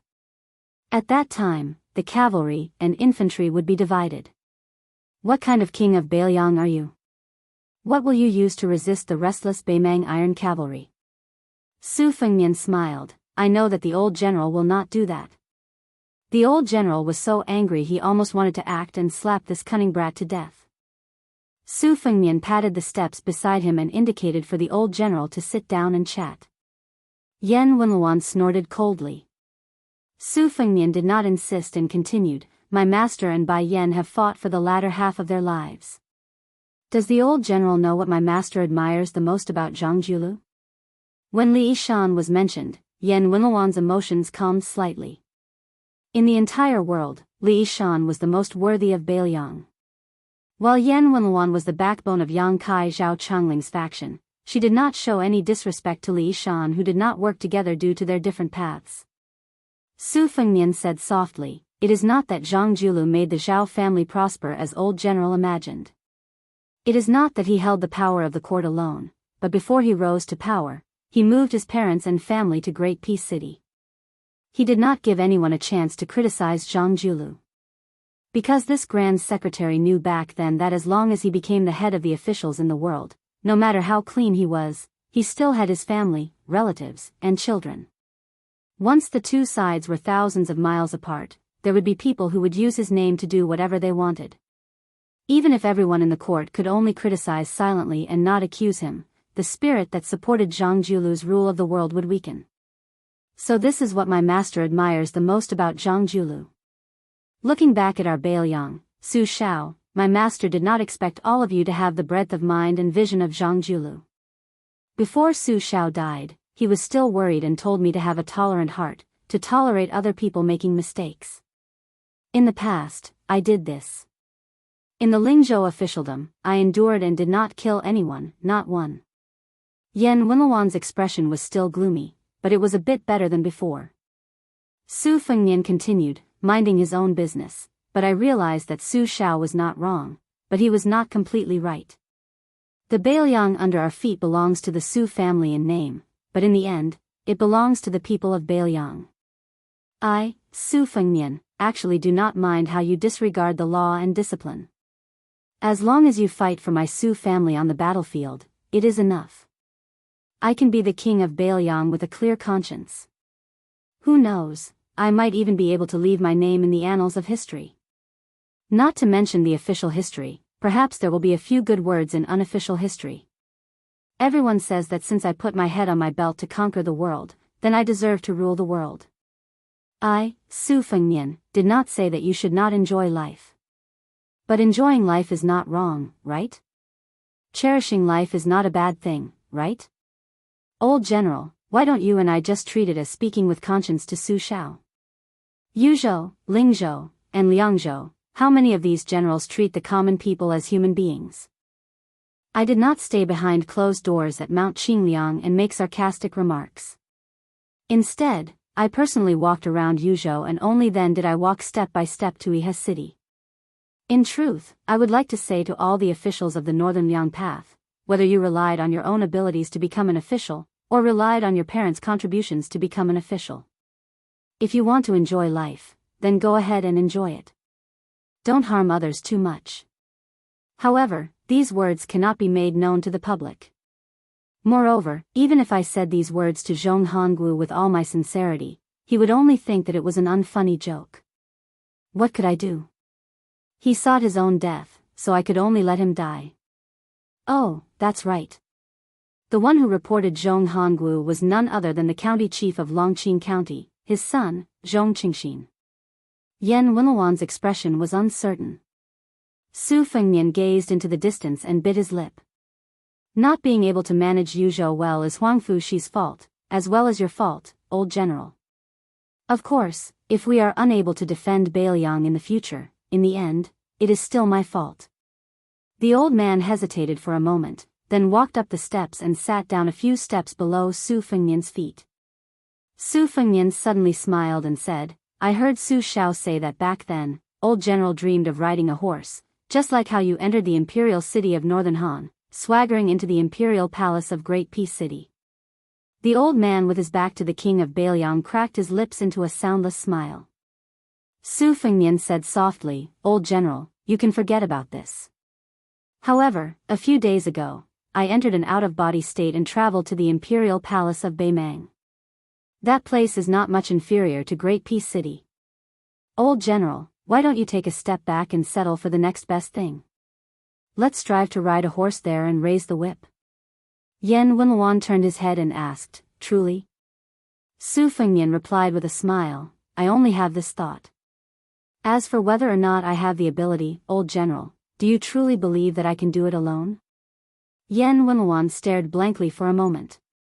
He lowered his head and cursed, Motherfucker, he's just like the great general when he was young. Back then, he lied to me and said that as long as I followed him, I would be able to ride a horse until my butt was polished clean. This old man really foolishly took the bait. Yan Wenluan paused for a long time and then raised his head to look at the sky. He murmured, but the great general did not lie to me, did he? The old man retracted his gaze and suddenly stood up. He said gravely, if that day really comes, even if I, Yan Wenluan, am too old to ride a warhorse, I hope that the king of Bailiang can have someone carry me there. If I am already dead, since the king of Bailiang has agreed to carry the coffin for that old soldier of the fish drum camp, Xu Yongguan, then you would not mind carrying the coffin for Yan Wenluan once, right? Su Fengnian also stood up and said calmly, Su Fengnian thanks old General Yan. The old man walked down the steps and turned around to face Su Fengnian. He raised his hands and shouted, Cavalry of the fish drum camp, Yan Wenluan, Xu Yongguan, and his comrade, greet the king of Bailiang. The old man then turned and left. He left the Yi River, Yuzhou, and headed for the border. Su Fengnian sat back down on the steps and rubbed his cheeks. Su Yanbing, who was beside him, said emotionally, at the Battle of the Western Wall, the fish drum camp only had 16 men left. Even I did not know that Yan Wenluan was one of them. Su Fengnian nodded and said, Su Shao did not mention it. Su Yanbing said, Bei Mang, why don't you count me in? Su Fengnian laughed and said, it is not like we are snatching a wife. What is there to snatch? Su Yanbing dismissed it with a laugh. He sat down near the king of Bailiang. His eyes were firm as he said slowly, don't worry. With you here, Bailiang will have more than 300,000 cavalry. The two of them were silent for a long time. The girl had unknowingly sat behind Su Fengnian, and for some reason, the stalk of the sunflower that had been following him like a shadow had disappeared. She rested her chin on her hands and quietly watched his back. Bailiang has millions of households. How many of them are wrapped in iron clothes and withered bones? Su Yanbing began to clap his knees and sing. He was full of passion. Which young man did not envy the green-robed man who walked the Jianghu with a sword? Which young man did not want to fight for fame in the yellow sands? Good man, do not say that the heroes of the world have fallen into your trap. Little lady, don't hide your feelings of adoration deep in your stomach. Come, let's see who is beating the beauty drum. Come, let's see who is the butcher of the Yang realm. Come, let's see who will fight for the throne with me. Hashtag fight for the throne. Chapter 1041. 3 chapters, 17,000 words. The next chapter will be around noon. The spring rain in Great Peace City had just stopped, and the entire capital seemed to have become much cleaner. No matter how noisy the court was, that was the business of the officials. The common people had to eat and sleep, and most of them had to obediently live their days of waking up early and sleeping late. However, there were some who had nothing to do. However, these people who had been belittled as playboys were also divided into 3, 6, and 9 classes. Those who had the ability to play with courtesans were the first class. Those who played with famous horses and antiques were the second class. Those who were slightly worse off would go play with handmade walnuts. At the very least, they would get a few fish and insects to keep up appearances. However, there was a young man who lived in a shabby alley in the southwest corner of the capital. He was completely out of class. However, since he lived in an alley where the common people lived, it would be strange if he could play with good things. If he wasn't reincarnated well, then he had to accept his fate, right? This young man was like the other common people in the capital with the surname Zhang. He had been given one of the most famous surnames in Liang, but he couldn't have any great prospects. He didn't do any proper business all day. Other than borrowing money and drinking with women, he only knew how to wander around aimlessly with a pigeon whistle. He couldn't even afford to raise a decent pigeon. If this was in Great Peace City, it would be called that you had to pay attention to the poor even if your face was swollen. Even the poor people who didn't pay attention to anything were disdainful. Zhang Bianguan was this kind of prodigal that everyone looked down on. In the eyes of the neighbors, this guy was lucky that he had accumulated some good fortune in an unknown lifetime to be able to marry a beautiful wife. Zhang Bianguan never knew how to be content. He still refused to stay at home and roll in the sheets with his wife. He only knew how to run outside every day, leaving early and returning late, going out empty-handed and returning home empty-handed. As time went on, even the kind-hearted old neighbors gradually became too lazy to pay attention to him. Not long ago, Zhang Bianguan seemed to have been beaten by someone. His nose was badly bruised and his face was swollen. It had only gone down in the past few days, but he was still laughing and joking around. He greeted everyone he met with a smile, calling uncle and aunt attentively, not caring if other people paid attention to him or not. As the weather got hotter and hotter, Zhang Bianguan wore cooler and cooler clothes. The time Zhang Bianguan spent away from home also grew longer and longer. After all, the capital was so big, how could there be a lack of young women on the streets? As dusk approached, Zhang Bianguan wandered back to Squinta Street not far away. He heard the sudden and melodious chirping of pigeons above his head. He habitually raised his head and smiled. There was an old pigeon bell wrapped in green silk on his wrist. He had been playing with it all year round. He just stared blankly at the sky with narrowed eyes. For so many years, he had been ridiculed as someone who couldn't even eat leftovers and step on dog shit. No one knew what he was thinking. Anyway, no one was interested. Those who had a general understanding of his temperament only knew that this useless coward probably still wanted to play, but he didn't dare to accompany the rich to play in those high-class snowy places. In the end, he could only look at those dead things that didn't cost money. The colorful attics, the gray and unknown alleys, the Chongwu gate that brought soldiers, the Chaoyang gate that brought grain, the Dingshan gate that brought wine, and the stone Qilin that squatted on the drum tower for a few years after Li Yang established the dynasty. The chirping of the pigeons drifting in the sky began and ended. Zhang Bianguan reluctantly withdrew his gaze, feeling that it was still early and not yet time to go home. After thinking for a while, he ran to the side of the locked dragon well on Squinting Street and squatted beside it. This ancient well had been dry for a long time. Beside the well, there was a judge made of yellow mud bricks. According to the rumors in the marketplace, Li Yang suppressed the water in the world with fire. This clay statue was as tall as a person, sitting with its chest and stomach exposed, and laughing with its mouth open.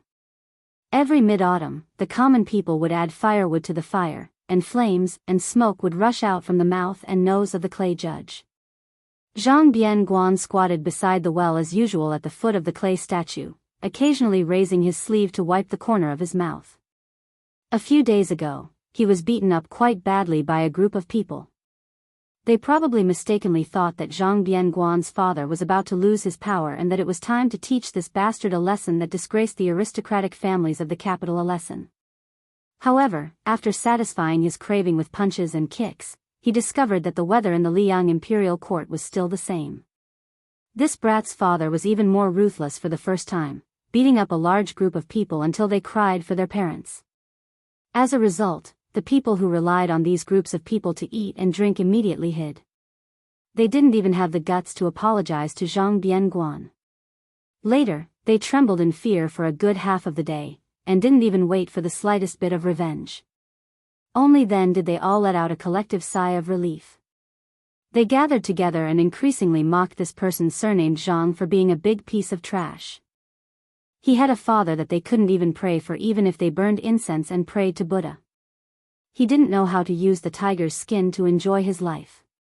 He deserved to be treated like a pile of rotten dog shit that even stepping on would dirty his shoes. Zhang Bianguan's only strong point was that his mind wandered thousands of miles away.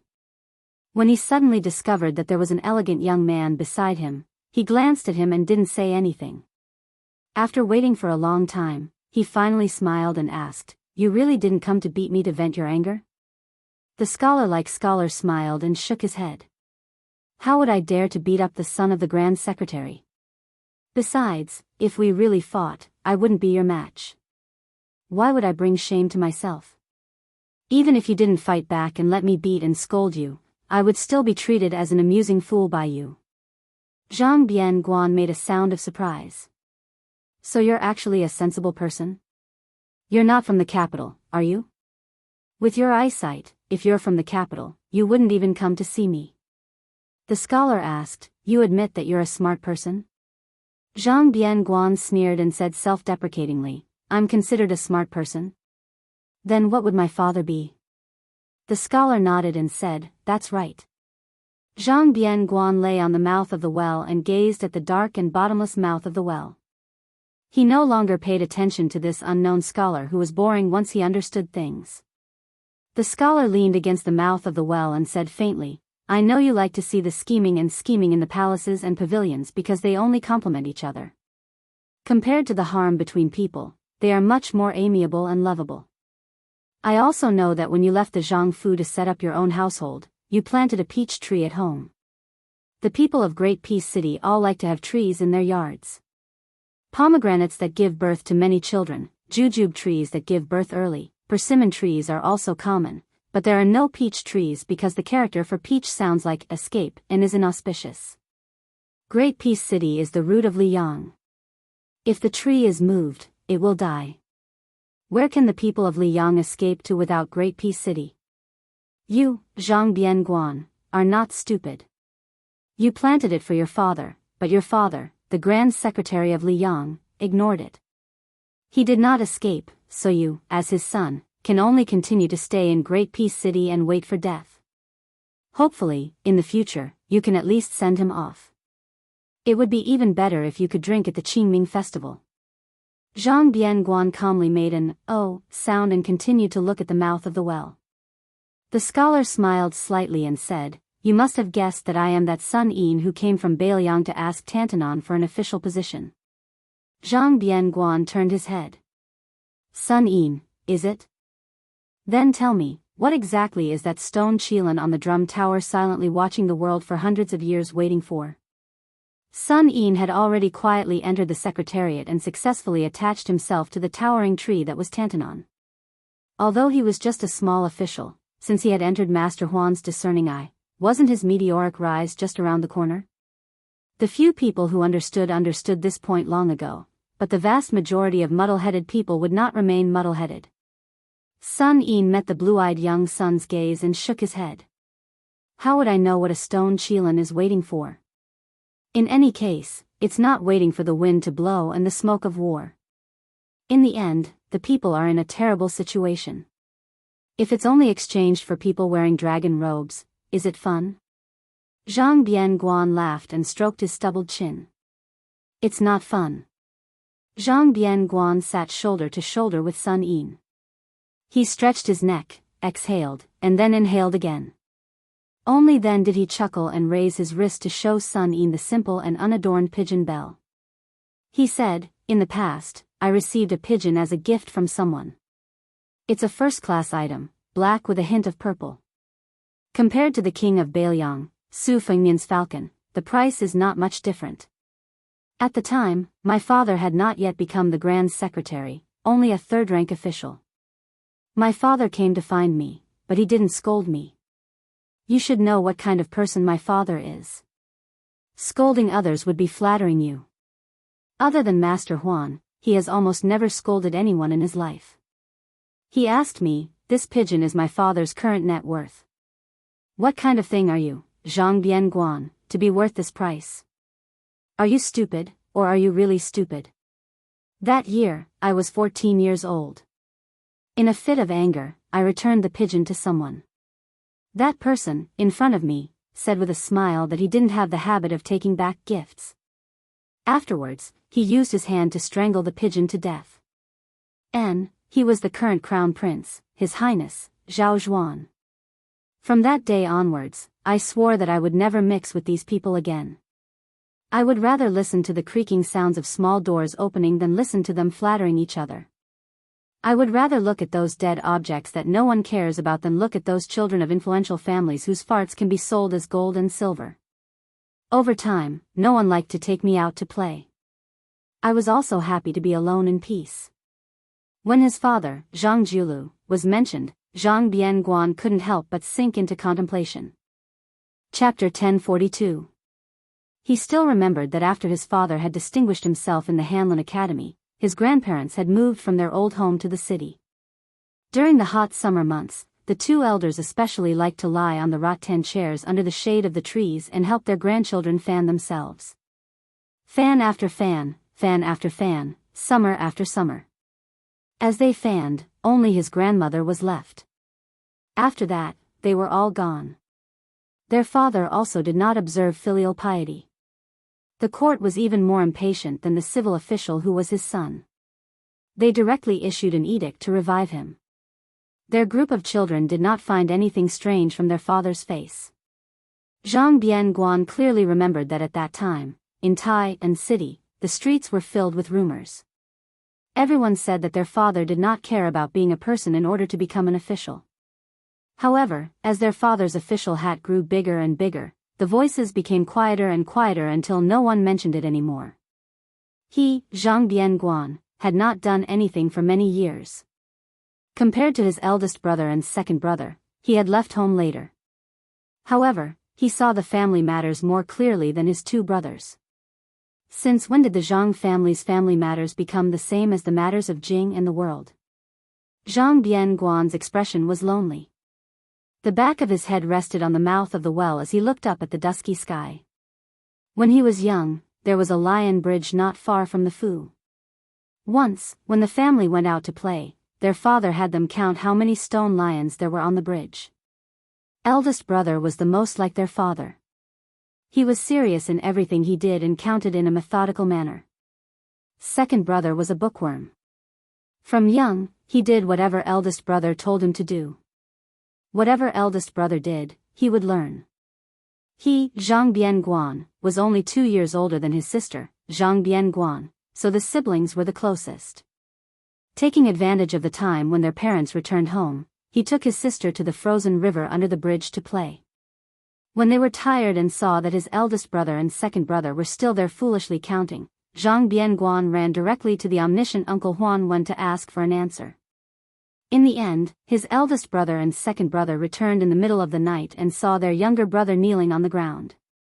Since then, Zhang Bianguan, who had suffered a lot, knew that those petty tricks were not real intelligence. However, after that, his mother secretly brought him a bowl of hot rice. When his father bumped into him, he didn't get angry. He just patted his head and said something that he only understood many years later. "You are much smarter than your 2 elder brothers. But since you have the same surname as your father, it's not a good thing." Zhang Bianguan sniffled and covered his face with his sleeve. Sun Yin was about to speak when he heard a series of undisguised footsteps, so he shut his mouth. He saw a tall woman with a sword walking over slowly. Hearing the familiar footsteps, Zhang Bianguan hurriedly wiped his face in a daze. He smiled brightly and said, "What a rare guest. Heroine Zhang, why don't you be kind and give me some money?"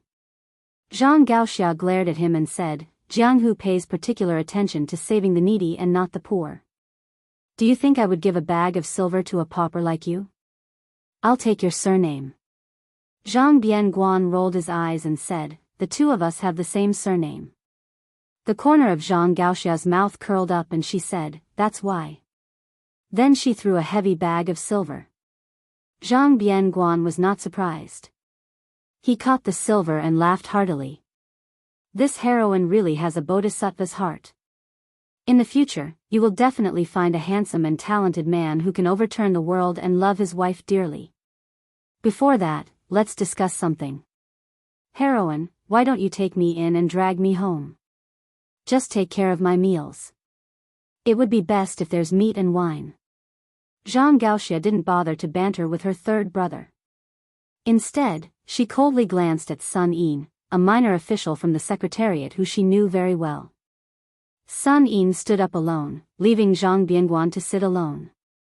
He turned his gaze toward the Grand Secretary's beloved daughter, Zhang Gaoxia, ignoring her cold gaze that could slice a person's soul.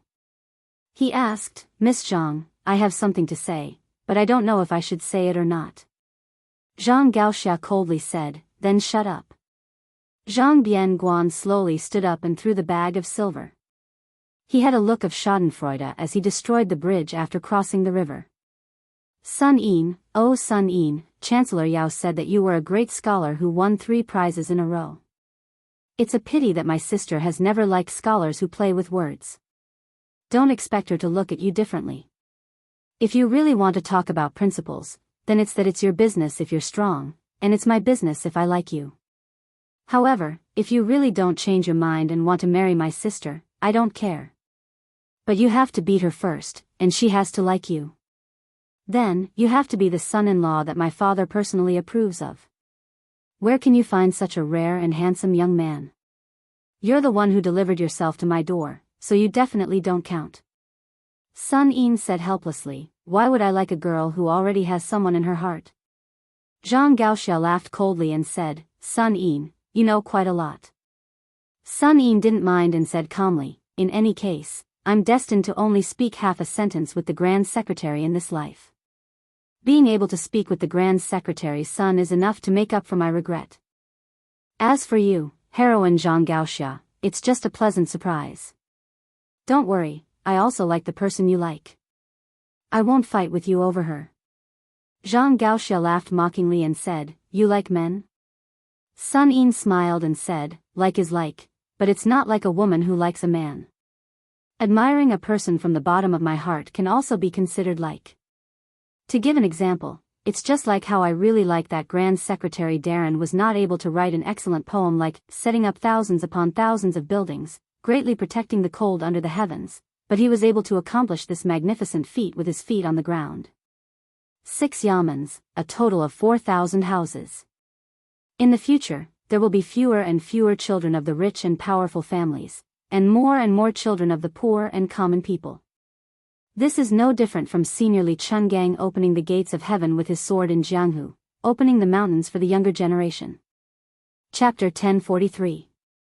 Sun Yin turned to leave, saying leisurely, Of course, you think that what others like, you give them, as if this is giving, but you never ask if the other party wants it or is willing to accept it. This kind of person, no matter how sincere he is just a kind of self-righteousness. He thinks that he is magnanimous and has a clear conscience, but in reality, he is still selfish. Whether you are talking about love between a man and a woman, or about the relationship between brothers, all can be tricked. Because it is not easy to be good to others, but it is not too difficult. But to really put yourself in their shoes and respect them, that is very difficult. The ancients used the term bosom friend to describe close friends, so what counts as a bosom friend is a great study. Sun Yin is a stupid person, he does not know what kind of world the next 1,000 years will be, but the world we live in can be considered to have seen through. There are many muddle-headed people, but there are still some who do not care about benefits, reputation, good swords, posthumous titles, the good intentions of friends, the worthy deaths, the legacy of a family, or even the country of one person. Zhang Gaoxia frowned, asking, What nonsense is this guy spouting? Is he cursing our father for fulfilling the 2 words loyalty and righteousness, but only letting down Uncle Huan? But he seems to be praising him at the end. Isn't this self-contradictory? Zhang Bianguan said carelessly, I'm afraid he is also confused. People are too smart, they like to go against themselves, tossing and turning, empty-handed. Zhang Gaoxia glared. Sun Yin, what nonsense are you talking about? I don't know, but you are cursing our father. I can still hear it. Zhang Bianguan took off the pigeon bell and casually tossed it into the dragon sealing well. He made a cynical face and laughed. Father is too lazy to scold me, so I will secretly scold him. You won't tell on me, so what am I afraid of? Zhang Gaoxia's tone became heavy. He asked, You are really not going to follow your father's wishes and go to Liaodong to join the army? Zhang Bianguan shook his head gently. As a son, since I can't help much, I have to send my father off. Giving birth to a child is nothing more than taking care of him when he dies. As a son, I have to do my best to do one of them. Zhang Gaoxia sat on the mouth of the well. Zhang Bianguan said with a look of surprise, I'm telling you this kind of thing. Why don't you cry? Zhang Gaoxia said calmly, I'm not that kind of woman. Zhang Bianguan nodded. Actually, we're not as much like our father as you are. Zhang Bianguan seemed to remember something and said, You are about to leave the capital and travel the Jianghu. Listen to me.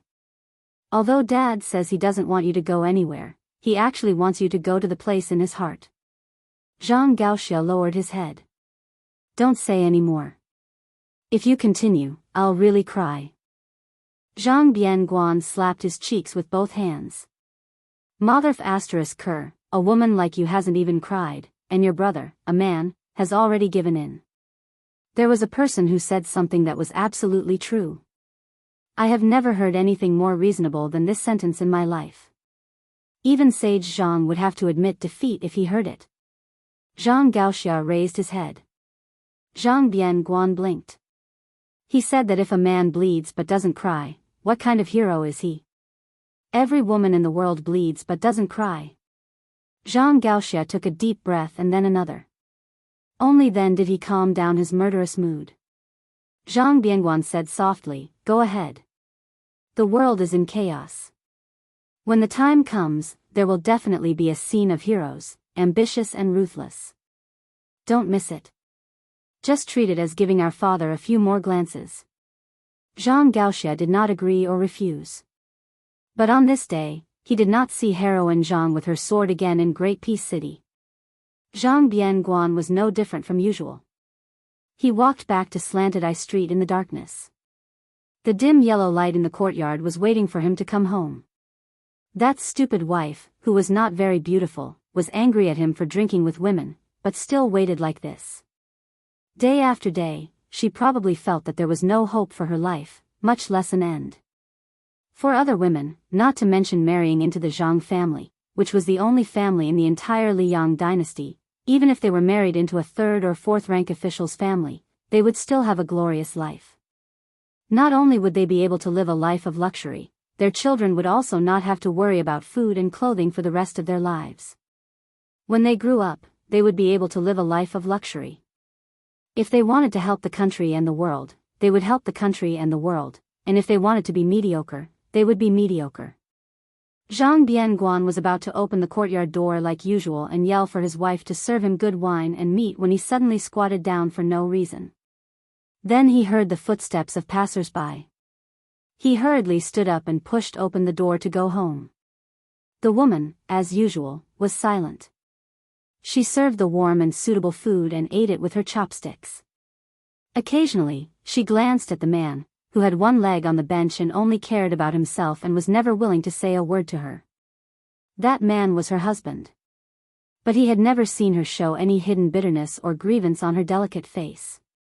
Zhang Bianguan always liked to say that the reason why she was so good-tempered was that she was afraid of his family background.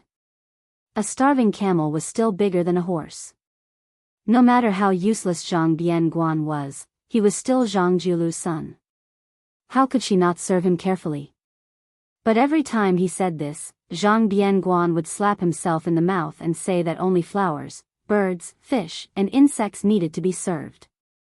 Then she would secretly laugh until Zhang Bianguan stared at her. Then she would turn her head, but the faint smile on the corner of her mouth didn't fade. That night, after she fell asleep, Zhang Bianguan began to sob quietly. "I'm afraid that I like you, but I'm even more afraid that you'll like me. That's why I'm like this. How could I not want an obedient and sensible child? My son and daughter are both very good. But I'm Zhang Jiulu's son. The more I do, the more mistakes I make. If I tell you the truth, will you run away? But where can you run away to? If you don't run away, can you live more easily than now? No matter how stupid you are, you'll come to realize it when you die with me. But I'd rather you hate me at that time. I just want you to muddle-headedly complain that I'm a failure, a good-for-nothing, and that I'm not in charge of the family. Wife, in this life, I owe you. If there's a next life, I'll definitely repay you." Zhang Bianguan's face was full of tears. After wiping them clean, he gradually fell asleep. That gentle woman who slept with her back to him and didn't move at all through the night slowly opened her eyes when she heard her husband snoring. Her gaze was still gentle. Just like the day she walked off the sedan and when he lifted the red veil. In the morning of the second day, Zhang Bianguan mindlessly ate breakfast and strode out of the house. After Zhang Bianguan left the house, he walked on Slanted Street and looked towards the northwest.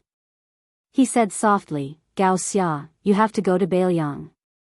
Only there will be chaos for a while, and not for a lifetime." Today, the youngest son of the Grand Secretary was still that Great Peace City, or even the world's most mocked noble family. But that woman? The woman quietly did one small household chores after another. When she had nothing to do, she would sit on the threshold of the inner courtyard and look towards the gate, waiting for him to come home. Chapter 1044. Last year, His Royal Highness, who was also the general of Lingzhou, stirred things up in the officialdom of Lingzhou. In the end, it was just a farce without much noise or rain. However, under the bloody iron fist of the new Prince Liang, Yuzhou's military and politics was a tragedy that caused everyone to be in danger. Spring rain was as precious as oil, and the rain on Beiliang's springtail was even more so. When the rain fell, the blood would wash away, saving a lot of trouble for the Yamen of Yuzhou. It should be known that this was an unprecedented change in Beiliang.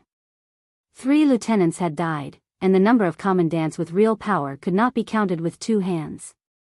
There were no less than 100 high-ranking officials and dignitaries who had been stripped of their official titles and sent to the border. Although the so-called 800 general families in Yuzhou were definitely an exaggerated number, there were at least 300 families. In the end, most of them were affected. The families involved in the tragedy had no power to fight back. As for those who had been patiently waiting for General Yan Wenluan to be furious, they were even more disappointed. Not only did the general stand by and do nothing, he even personally mobilized the elite infantry of the Yan family in the 6 camps to control the passes in the northern part of Yuzhou. This was not only turning his back on them, but also stabbing himself with a knife. The Great Snow Dragon cavalry had infiltrated the hinterland of Yuzhou. In the east of Liangzhou, Qi Danghua, the foster son of the old Prince Liang, had personally taken action. In the north of Lingzhou, Wang Ji and Xian Yinma, 2 cavalry troops that belonged to different orders of Beiliang, trained their soldiers and horses. The deputy commander of the infantry, Ancestor Gu, was a new noble in Beiliang, as well as Lu Yuanji, Wei Taizhan, and the other veteran generals who had retired regardless of whether they were related to Yuzhou or not. They still did not hesitate to publicly support the new Prince Liang at the same time. At this time, even if the Yuzhou generals did not understand why the new Prince Liang was so good-tempered in Lingzhou and did not care about old friendships in Yuzhou, they all painfully understood one thing. Beiliang's surname was Su. In Beiliang, none of the old generals who had the ability and qualifications to compete with the young Prince Liang were willing to speak up for them. In short, it was too late. The old people were gone, and the new people were coming. Moreover, several groups of people came. Some were called by Su Fengnian, and some came uninvited. The latter was not polite at all. Huang Shang, who had vaguely become the leader of the scholars in Beiliang, almost jumped up and scolded them. Mr. Wang from Shangyin Academy leisurely persuaded Huang Shang that anger would harm his liver. The 2 elegant old men had just enjoyed the desert scenery from the border and hurried to Yi River in Yuzhou without stopping. However, the closer they got to Yi River, the more calm Mr. Wang became. Normally, the scholar Huang Shang, who should be the most happy to see this scene, became the guy who scolded the king of Beiliang the most fiercely. He scolded Su Fengnian for being too vicious and said that he was the real butcher, who was more ruthless than Su Shao. If he had the ability, he should go to Beimang to kill people. What kind of ability was it to kill one's own people? Su Fengnian did not laugh, get angry, or say anything.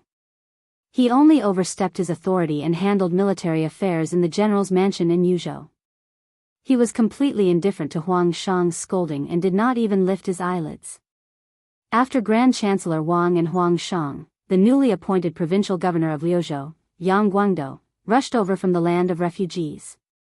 This school of Moism's master craftsman did not seem to get angry at all. He only said a few sentences, "That's enough," and Qin Shiliang did quite well. After that, he came and left in a hurry. He did not even have time to drink a mouthful of hot tea or eat a mouthful of hot rice. Other than these white-haired old men, the rest were at least of the younger generation. The provincial governor of Liangzhou, Hu Kuei, was the true creator of the Torch Cavalry, the predecessor of the White Horse Scout. Beside him was Yu Wandao, the eldest grandson of the Yinyang Yu clan, who had once written the Liangzhou's Big Horse Song. This guy had gone to the land of refugees alone and did not seem to have been killed or killed. There was also Song Yan, who had just become the provincial governor of Lingzhou, and Wang Shihua, the head of the Wang clan in Huangnam County in Lingzhou. These 2 were once opponents with different political views in the same county. They could not be said to be mortal enemies. Wang Shihua, who was famous for his moral writings in Beiliang, and Li Gongda, the administrator, who was focused on currying favor for personal gain, were the real mortal enemies. When these people all gathered in the general's mansion in Yuzhou, it was raining heavily on the next morning. Su Fengnian planned to call everyone to go to the newly built Green Deer Cave Academy. However, Song Yan and Wang Shihua had already left early. Therefore, Su Fengnian did not send anyone to invite them. Huang Fuxi, who had not had a chance to show his face recently, was in charge of escorting 100 cavalrymen. His face was as calm as water, without any sadness or joy. Lu Dian, the deputy general of Yuzhou, who had been cursed as the great executioner Lu, was even more worried. Only the provincial governor Wang Peifong, who was the head of the civil officials in Yuzhou, was at the back of the team. Sitting high on the horse, his thin body, which was not as strong as that of a warrior, was undulating with the horse, unable to hide the joy on his face. Blessings and misfortunes were interdependent, especially when misfortunes turned into blessings. Even if Wang Peifong had a strong will, how could he not feel jubilant? Although Yuzhou was in chaos, the academy at the foot of Green Deer Mountain was the only pure land left in Yuzhou. Nearly 100 scholars had entered the academy to study peacefully. They either buried their heads in classics or gathered together to learn from each other. The only imperfection was the 2 temporary leaders of the academy. Every month, they were required to produce a meritorious article that was suspected to be eager for quick success and instant benefits. The more words, the better. For example, how to deal with salt and iron in Beiliang, how to deal with the constraints of the imperial court, how to eradicate the shackles of the party struggle, how to solve the misfortune of officials, how to define the prime minister and the prime minister, and even how to balance the prime minister's power, and so on. Undoubtedly, many topics were forbidden for scholars. However, there were still scholars who could not resist the huge temptation of 100 to 500 taels of silver for each article that won the first place every month. As the old saying goes, there is a house of gold in a book. Not to mention the house of gold, didn't the latter too require real money? The sages only said it in an implicit way, but the logic behind it was very real. Although the Green Deer Cave Academy was still in its embryonic form, and the most important aspect of an academy was the lack of spirit, Huang Shang was in a good mood after he ascended the mountain. He did not care about showing any attitude to the Prince of Northern Liang. He stroked his beard and smiled, feeling gratified. Although the imperial court did not forbid the discussion of famous scholars, the Prince of Northern Liang could even ignore the rebellious words of the Prince of Northern Liang. In the eyes of the old imperial censor, this was the true source of the seeds of learning. One could express one's thoughts in one's mind and put them into writing. Thus, it would be recorded in the annals of history for future generations to comment on. This was the true fortune of all scholars. Huang Chang stood at the entrance of the academy and was not in a hurry to cross the threshold. He looked up at the inscribed board written by the king of Beiliang, Su Fengnian, and stopped in his tracks. His eyes brimmed with tears and his lips trembled as he asked, "Can you really tolerate scholars of my generation to be like Huang Chang yesterday, to happily scold you, Su Fengnian, and Beiliang?" Chapter 1045. Su Fengnian nodded and said, "There's no harm in scolding people. It's enough as long as you scholars can maintain your integrity. It's even better if you can still think about sincerely helping the world.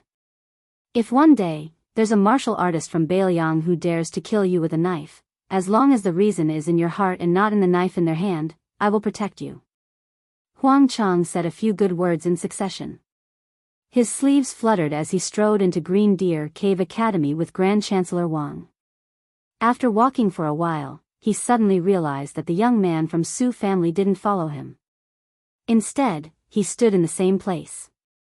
Huang Chang turned his head with a puzzled expression. Su Fengnian said, "From today onwards, as long as the martial artists of Beiliang wear armor and carry a knife, none of them are allowed to take half a step into the academy. You scholars can rest assured and pursue your studies. I don't have extravagant hopes that the scholars and martial artists of Beiliang can treat each other with respect and get along harmoniously tomorrow. However, at the very least, you have to mind your own business and do your own job. However, I'll say the ugly words first. Scholars fish for fame and take advantage of this to gain a good reputation. I, Su Fengnian, can turn a blind eye to this. However, if you dare to use your 3-inch tongue and the pen in your hand to cause chaos and disturb the people, you will definitely lose a few layers of skin. At that time, don't even mention you, Huang Cheng, scolding me for going back on my words. Even if you fight with your life on the line, I will still be merciless. Huang Cheng won't show any mercy even if I kill you. Huang Cheng wanted to say something but stopped. Grand Chancellor Wang, who had long since boarded the pirate ship of Bailiang, laughed softly beside Huang Cheng. Old man Huang, where do you get so pedantic and sour breath from? Scholars aren't afraid of being poor, but when scholars are sour, the things they write will be worthless than pickled vegetables. Huang Cheng sighed and didn't insist anymore. Yul Wandao wanted to follow him into the academy, but Hu Kuei, the provincial governor of Liangzhou, quietly stopped him and shook his head. Unexpectedly, Yul Wandao took off his family's famous sword, Big Yuan, and handed it to Hu Kuei. Then he smiled and said, I was just bored and wanted to go in and take a look. I have studied for more than 20 years and have read enough. In the future, I will die on the battlefield. According to the king of Bailiang, I probably won't have a chance to set foot here in my life. So I should take the opportunity to take a look at the academy before I put on my armor and sword. I can hear the sound of wind and rain no matter what I do.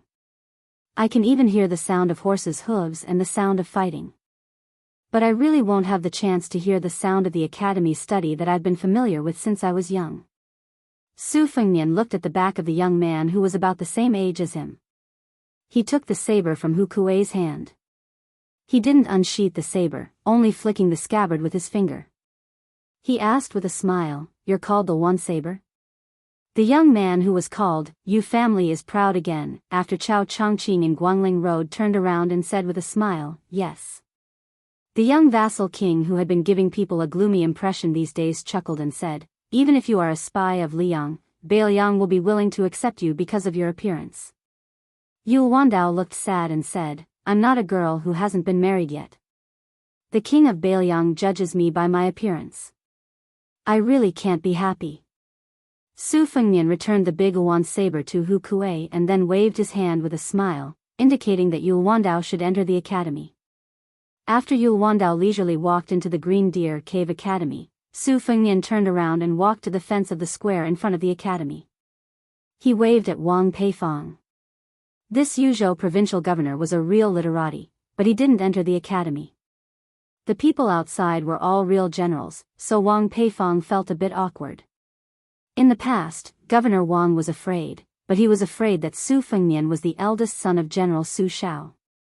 He was afraid that this young man would definitely inherit the throne. Even if Su Fengnian succeeded in taking the throne, Wang Peifong believed that he still had some pride as a scholar when facing the new king of Liang as a subject. Unfortunately, he didn't have any spirit left after seeing the new king of Liang kill people in Yuzhou. Wang Peifong carefully stood behind the new king of Liang. Su Fengnian looked into the distance. Switch positions with Hu Kuei. The provincial governor of Liangzhou has always been half a level higher than the provincial governor of Yuzhou. You, Wang Peifong, have been promoted and become rich in the eyes of outsiders. But you and Hu Kuei, who has been demoted in name, you know how important you two are in this king's heart. Sweat appeared on Wang Peifong's forehead. He bent down and said in a small voice, This lowly official understands. Su Fengnian made a sound of acknowledgement. Go to the academy. Wang Peifong hurriedly turned and jogged into the academy. Su Fengnian's eyelids jumped. He shifted his gaze slightly and looked at the foot of the mountain. A moment later, he said to Hu Kuei, you are a general and know that a place like Yuzhou is not like Lingzhou where Li Gongda is in charge. This place is pretty much hopeless, and there are generals everywhere. These people are used to using their fists and knives to reason with.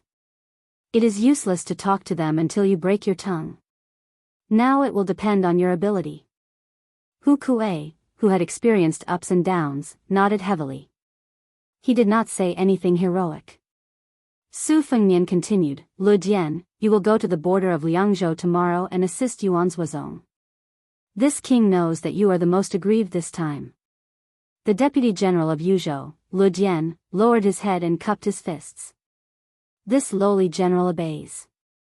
This lowly general is a rough man. I don't know how to say nice things. I am only willing to die for Bailiang. Su Fengnian turned around and stared at Huang Fushi.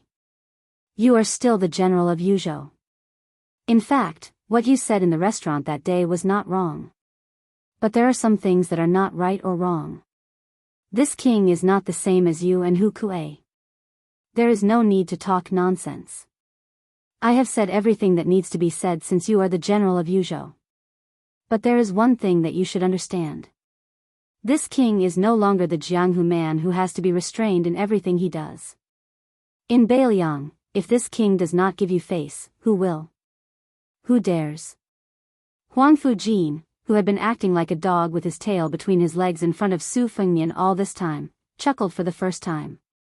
With these words, even if Huang Fujin were to be fried in a frying pan 100 times, I would have earned back my capital. Su Fengnian did not reveal anything. He went down the mountain alone in the slanting wind and drizzling rain. He went to meet the two people climbing the mountain. The old eunuch, Zhao Siku, who had traveled thousands of li from the south of the capital to Bailiang. Even the mountain opening talisman had peeled off the high tree dew at the beginning of the climb. Su Fengnian knew that this meeting was truly a matter of life and death. But only by passing this hurdle could Su Fengnian face the Beimang Iron Cavalry without any distracting thoughts. Only then would he be able to make another trip to northern Mang alone in a situation that could not be any worse. He, the girl had unknowingly followed behind him. Su Fengnian stopped and shook his head at her. She also shook her head. Su Fengnian laughed and scolded, "Are you stupid?" The young assassin chuckled. This time, she was truly laughing. The wind and rain were still there. There were no more sounds of reading from the academy, but there were still chuckles. Su Fengnian walked close to the young girl and helped her adjust a familiar gold hairpin in her hair. You are like your mother, and also pretty. The young girl wrinkled her nose. It was unknown whether she was happy or sad. She glanced at him and then crouched on the steps. She did not follow him down the mountain. Su Fengnian turned around. His hands pressed down on the spring thunder, and he resolutely went down the mountain with the soldiers crossing the river. Not far from the foot of the mountain, Gao Shulu grabbed the sleeve of the old Martin Temple of Great Peace City and threw him down the mountain. He floated back to the foot of the mountain. The old eunuch, whose body was extremely weak, was not harmed at all. Gao Shulu opened his arms and breathed in deeply. Then he lifted the wind and rain that had not yet fallen to the ground back up to the 9 heavens. At the same time, the two-sleeved snake rolled down the mountain. Chapter 1046. As far as Gao Shulu's eyes could see, it was like the Milky Way. The green sword chi that rolled down from the mountain rushed toward him. Gao Shulu's expression was calm. He put his hands behind his back and continued to climb the stairs instead of retreating. However, when his left foot stepped on the stone step, the green sword chi rushed toward him as soon as he lifted his right foot. Although Gao Shulu did not make any movements, the sword chi slid past him like a flood hitting a reef. However, his hair still fluttered violently. His right foot that was suspended in the air did not land on the stone step as expected. Instead, it retreated to a step lower than his left foot. Gao Shulu reached out his right hand and blocked some of the green sword chi. He held it in his palm and the sword chi lingered between his fingers. With one hand behind his back, Gao Shulu looked down and was slightly surprised as if he was an expert who saw something interesting. He reached out his hand again and his palms faced each other. With a gentle touch, a 3-inch sword chi like a sword embryo was formed. Gao Shulu placed the flying sword condensed by the green sword chi on the tip of his index finger and stared at it gently. This devil who had been lingering at death's door for 400 years was so arrogant that he did not even look at the people who came down the mountain. At the same time, Su Fengnian, who used the green snake sleeves, went straight to the point. He held the spring thunder saber in his left hand and the river crossing soldier in his right hand chopped at Gao Shulu's head. It was the opening shoe style that was born from the sword chi rolling dragon wall. Gao Shulu flicked his fingers and the 3-inch sword chi that was used to figure out the essence of the first vast sword chi disappeared. He reached out his palm to break the blade light and casually pressed down on the extremely sharp river-crossing soldier. A trace of blood appeared on his 5 fingers, but they returned to normal before the blood bloomed. In the blink of an eye, he repeated this no less than 6 times, but the river-crossing soldier still could not cut off his 5 fingers. This was no longer as simple as the Vajra physique. It was the perfect combination of the Vajra state and celestial state of the first Pin 4 states. Perhaps only the great Vajra of the Buddhist saint, Dragon Tree Monk, could compare. The soldier crossing the river was restrained by Gao Shulu's unmoving 5 fingers, but this sorry-free celestial, who was said to be unprecedented, was not really completely motionless. At the very least, his feet sank more than a foot, one in front and one behind. He was pushed by the majestic saber chi and finally broke the stairs. Gao Shulu's gaze had been fixed on the short knife that was about to be used. Obviously, in his opinion, when masters fought with their lives on the line, what was really worth paying attention to were the backup moves that were ready to be used. No matter how good the first move was, no matter how wonderful it was, Gao Shulu had seen it and dissected it. 400 years ago, he had killed almost all the top masters in Jianghu, and there were 2 sword immortals on the land. How many mysterious moves and superior moves had he experienced? However, there were only a handful of so-called masters who dared to fight him at close range even though they knew that he was Gao Shulu. In the murky Jianghu 400 years ago, one could count with one's fingers. Unexpectedly, the short knife was raised only a few inches before he suddenly withdrew it. Not only that, the long saber above his head was also pulled out from between his fingers.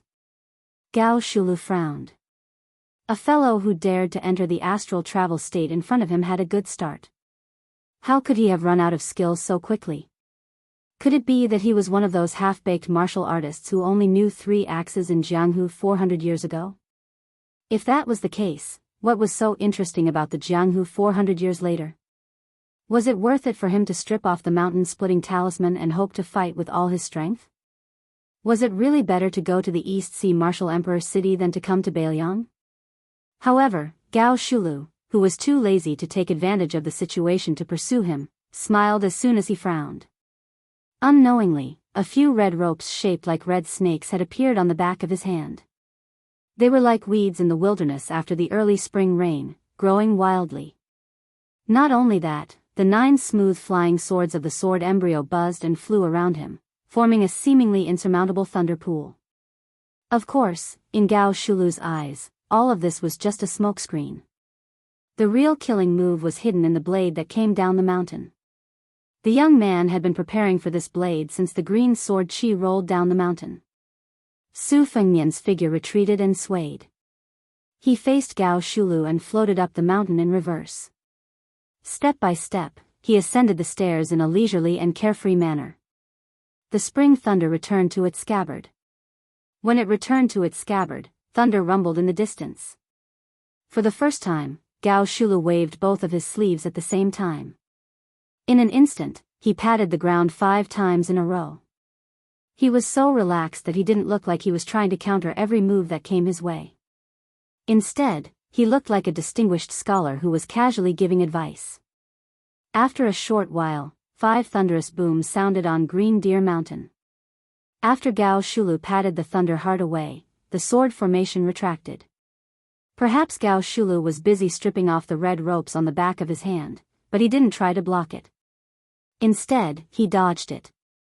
He was no longer arrogant enough to ignore it. Su Fengnian stood on a high ground and held 2 of his fingers together to control the flying swords. Originally, after the sword embryo was fully developed, the flying swords would move according to the will of the spirit. Only when the sword embryo was fully developed would the flying swords move according to the will of the spirit. However, this time, Su Fengnian used his qi to control the flying swords. He was extraordinarily meticulous and careful. Gao Shulu didn't underestimate him either. Compared to how he dispelled the thunder heart just now, Gao Shulu paid the same amount of attention. Su Fengnian wasn't complacent at all. In terms of moves, the 2 methods were polar opposites. However, the results they pursued were exactly the same. Gu Jintang's thunder heart wanted to kill an earth immortal. On the other hand, Dong Tai's flying swords in the eastern sea was the out-of-body celestial Zhao Xuansu from Mount Longhu. Su Fengnian went down the mountain and Gao Shulu went up the mountain. After the two met, Su Fengnian's welcoming ceremony was truly shocking. There was the old man with the sheepskin fur coat's green snake sleeves and the sword chi rolling dragon wall. There was also Gu Jintang's ultimate move, the Thunder Heart. There was also the invincible earth immortal Han Xingxuan's red rope and Dong Tai's flying swords. Su Fengnian and Gao Shulu didn't stand on ceremony at all. However, judging from the current situation, the tall demon was still quite polite. After dodging the flying swords that could kill a celestial, Gao Shulu didn't fly into a rage out of humiliation. Instead, she was a little lost in thought. She sighed softly and said, "In my opinion, all the martial arts in the world are nothing more than one's will. It's inevitable that the majority of experts will either be ambitious or short-tempered. This is especially true when it comes to the battle of sword chi and sword will. 100 years before I became famous, Ancestor Lu already had the distinction of sword art and sword art. It's not easy to have both sword will and sword will. Back in the day, Gao Momo was a master in the same Jianghu. In terms of swordsmanship, Gao Momo seemed to have lost to the two swordsmen whom Gao Momo had secretly learned from. Earlier, when Gao Momo's sword chi descended the mountain, he had the spirit of an ancestor who had surpassed him. Later, when the flying sword pierced the celestial aperture point, he had truly reached the peak of swordsmanship. May I ask, who are these two swordsmen? Are they still alive? Su Fengnian said calmly, one is called Li Chungang. He doesn't belong to any sect. It's a pity that he's already dead. The other is called Dong Tai. He came from the Wu family's sword tomb that the sword master killed for you. He's now out on the sea to visit immortals and hasn't returned yet. Gao Shulu smiled and said, it's not without reason that sword art can dominate the Wulin world. For thousands of years, the world's sword mountains have always been one peak higher than the other. There's never been a bad habit of worshipping the past and belittling the present. Gao Shulu suddenly turned to look outside the mountain. Your way of cultivating the blade intent is very rare. I've waited for so long. Is it about time? Su Fengnian smiled and tapped the spring thunder's handle with one hand. He stabbed the scabbard into the stone steps behind him. Not only that, he also stabbed the river-crossing soldier into the steps. Only the scabbard of the river-crossing soldier was left hanging on his waist. Su Fengnian had nothing to rely on, but his momentum suddenly rose. He looked down from above. The division of first class into 4 realms has been used for 400 years. Most of the people in Jianghu today don't know that it's actually from you, Gao Shulu. I'm very curious about what you think of the false realms. Gao Shulu had the magnanimity of a great master. Even if they were facing death, she still said straightforwardly, the false realms are not false. It's roughly equivalent to the Buddha's revealing and secret techniques. Tantric Buddhism has a shortcut to Buddhahood, but it's not available to everyone. The key lies in who's cultivating. Gao Shulu paused and smiled. Life is not satisfying. Those who seek freedom often feel uncomfortable. If you want something, you can't get it. The reason is simple. Chapter 1047. Gao Shulu, who had just taken half a step up the stairs, instantly leaped up the mountain and collided with Su Fengnian. Su Fengnian's mind was connected as he recalled the time when he rode an ox on Mount Wudong. Gao Shulu stretched out her hand but was grabbed by Su Fengnian's hands. With a twist of his toes, Gao Shulu's feet left the ground and was thrown out. However, Su Fengnian could not break free from Gao Shulu's pull. Both of them left the stone steps and fell out of the mountain. Gao Shulu was smashed down by Su Fengnian's immortal's touch on the top, while Su Fengnian was supported by Gao Shulu's palm and leaped up. The distance between the two was instantly shortened to more than 400 feet. Gao Shulu stood in the air, looking as cool as ever. Su Fengnian's momentum of being thrown up slowed down. With a roll of his sleeves, the thousands of raindrops that Gao Shulu had pushed back to the 9 heavens on Mount Green Deer fell together with Su Fengnian.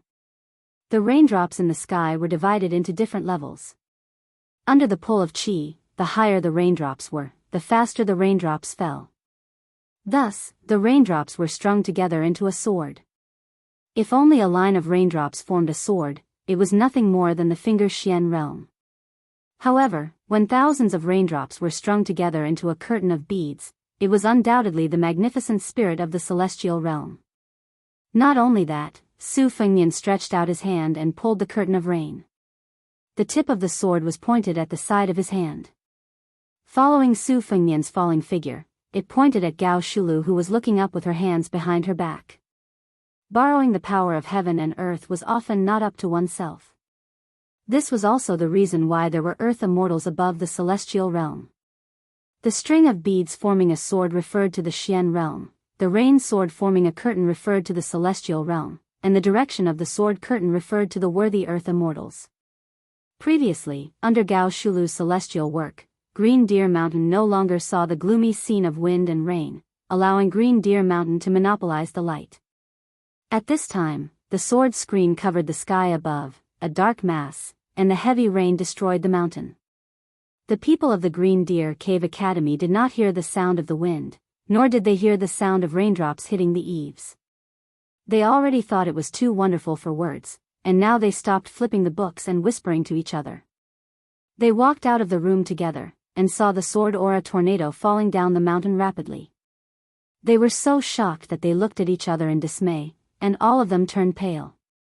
Yul Wandao hurriedly ran out of the academy and stood beside the fence with Hu Kuei and Huang Fuqing. He raised his head to look at the young vassal king who was guiding the tornado in the sky. The young vassal king who was the proudest of the Guangling world was gone. Yul Wandao's heavens earths and SSSS is. Gao Shulu twitched the corner of her mouth and yawned lazily. She was finally out of her body. Gao Shulu's body landed on the ground instantly. Gao Shulu, who should be called astral being, came to the ninth heaven above the rain curtain. The person on the ground raised a palm, and the person in the sky slapped down. You Su Fengnian have thousands of swords, but I, Gao Shulu, only have one sword. In front of this sword, is there any earth immortal? Is there any earth immortal sword? This was similar to Luo Yang's one-line sword of heaven and earth.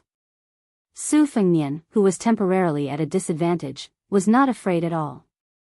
He smiled gently. Do you really think that I have not seen the scenery above the ninth floor? Su Fengnian snapped his fingers. The thousands of raindrops lost their traction and fell down in disorder. He sat cross-legged in the sky with one hand supporting his cheek and closed his eyes. Gao Shulu, so what if you are a heaven and earth? I have been waiting for you to do this. Su Fengnian waved his hand gently, as if he was facing a desk. He pushed away the debris on the desk with one hand, and then he raised his arm 5 more times. It was exactly the same as his Xiao Yao Yu after the battle with Wang Xianji. He said softly, mountains, rivers, towers, grass, sun, moon, all living beings. Everyone, retreat. Between the two Gao Shulu, the heaven and earth was distorted. The rain swords were all smashed. But this chaos, after Su Fengnian said one sentence, it became a prophecy. The thousands of rain swords gathered again. Sword, come. The thousands of rain swords, only one sword was left. One sword became a talisman. The talisman sealed the mountain. 400 years ago, there was a talisman to open the mountain. 400 years later, there was a talisman to seal the mountain. This talisman came from Li Chuangang's 2 swords 2 wishes, from Dong Tai's riding a donkey to see the mountains and rivers, from Luo Yang's rain sword, from Lu Haoshi's thunder pool, from Han Xingxuan's matchless finger, from Song Nianqing's earth immortal sword before his death, from Xianyuan Jingqing's facing death, from Chao Changqing's ceremony of Grand Peace City, from Jiang Ni's riding sword straight through 18 gates, and so on. It came from all the romantic things that Su Fengnian had encountered in his life, and also from his 10th trance. He sat on Kunlun to see the sea, he trained his saber to cultivate his will, he invited Jinwu Great Emperor to come down from the spring god lake, he saw her 400 years ago when he was in a trance, and that talisman of himself. Once the talisman came out, Su Fengnian did not care anymore. He also entered an astral state and sat down beside Gao Shulu. This astral wanderer was not flustered and exasperated. Instead, he looked at the heaven and earth leisurely. Su Fengnian asked softly, Gao Shulu, if you were to compete with me in martial arts, I would definitely lose. Why did you choose to compete in realms? Gao Shulu said indifferently, what's the point of a sure-win situation to me, Gao Shulu? 400 years ago, I had not tasted defeat. What's the point of having another battle after 400 years? Su Fengnian shook his head. Gao Shulu said calmly, when I was climbing the mountain, I only wanted to know if this generation's oblivion could really forget their worries. To be honest, I did not think highly of you before. If you could forget your worries, there would be no one in the world who would be worried. Back then, when I chose to enter Qi deviation to forget everything, those who did not know me would say what I wanted. Those who seemed to know me would say that I was worried. In fact, they only knew half of it. In these 400 years, you are probably the only one who truly knows me. Su Fengnian said slowly, you, Gao Shulu, were once a prince of the Defeng dynasty who was about to ascend the throne 400 years ago. It was just that you wanted to become an immortal and did not want to be the emperor of the human world.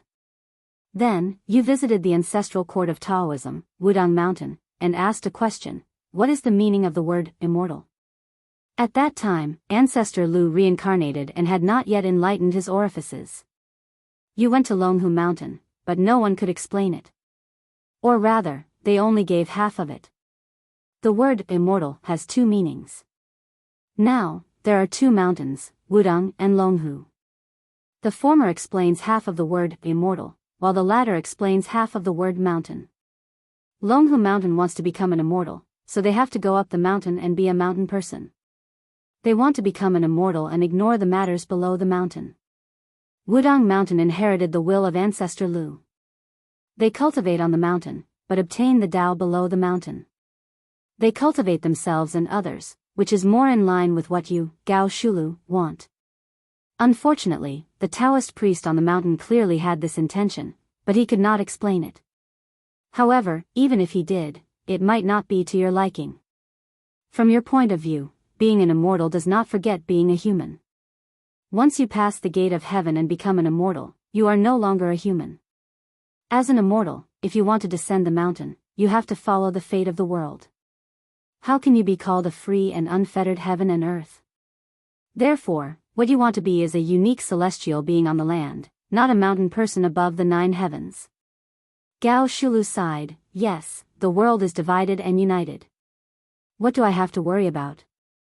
Su Fengnian smiled. Gao Shulu retracted her gaze. A swordsman returned from the sea, returning from a visit to an immortal. His sword pointed somewhere in the South China Sea. It should be the Dong Tai you mentioned. I want to ask one last question. What do you want?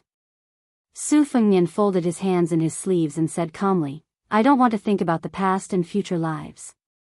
It's enough that I have no regrets in this life. Gao Shulu said with slight regret, the Jianghu after 400 years is so interesting. It's a pity that the will that supported my body and soul for 400 years is an arrow at the end of its flight. 400 years ago, the Defeng dynasty almost unified the world, but the barbarians from the north destroyed the capital. How about it? Su Fengnian nodded, I was waiting for you to say that. Su Fengnian flicked his finger and unlocked the talisman that sealed the mountain. Gao Shulu on the ground leaped up and merged with Gao Shulu in the sky. Su Fengnian also came back to his senses after the 11th time he was in a trance. Gao Shulu stood up and looked back at the world. She smiled and walked towards Su Fengnian.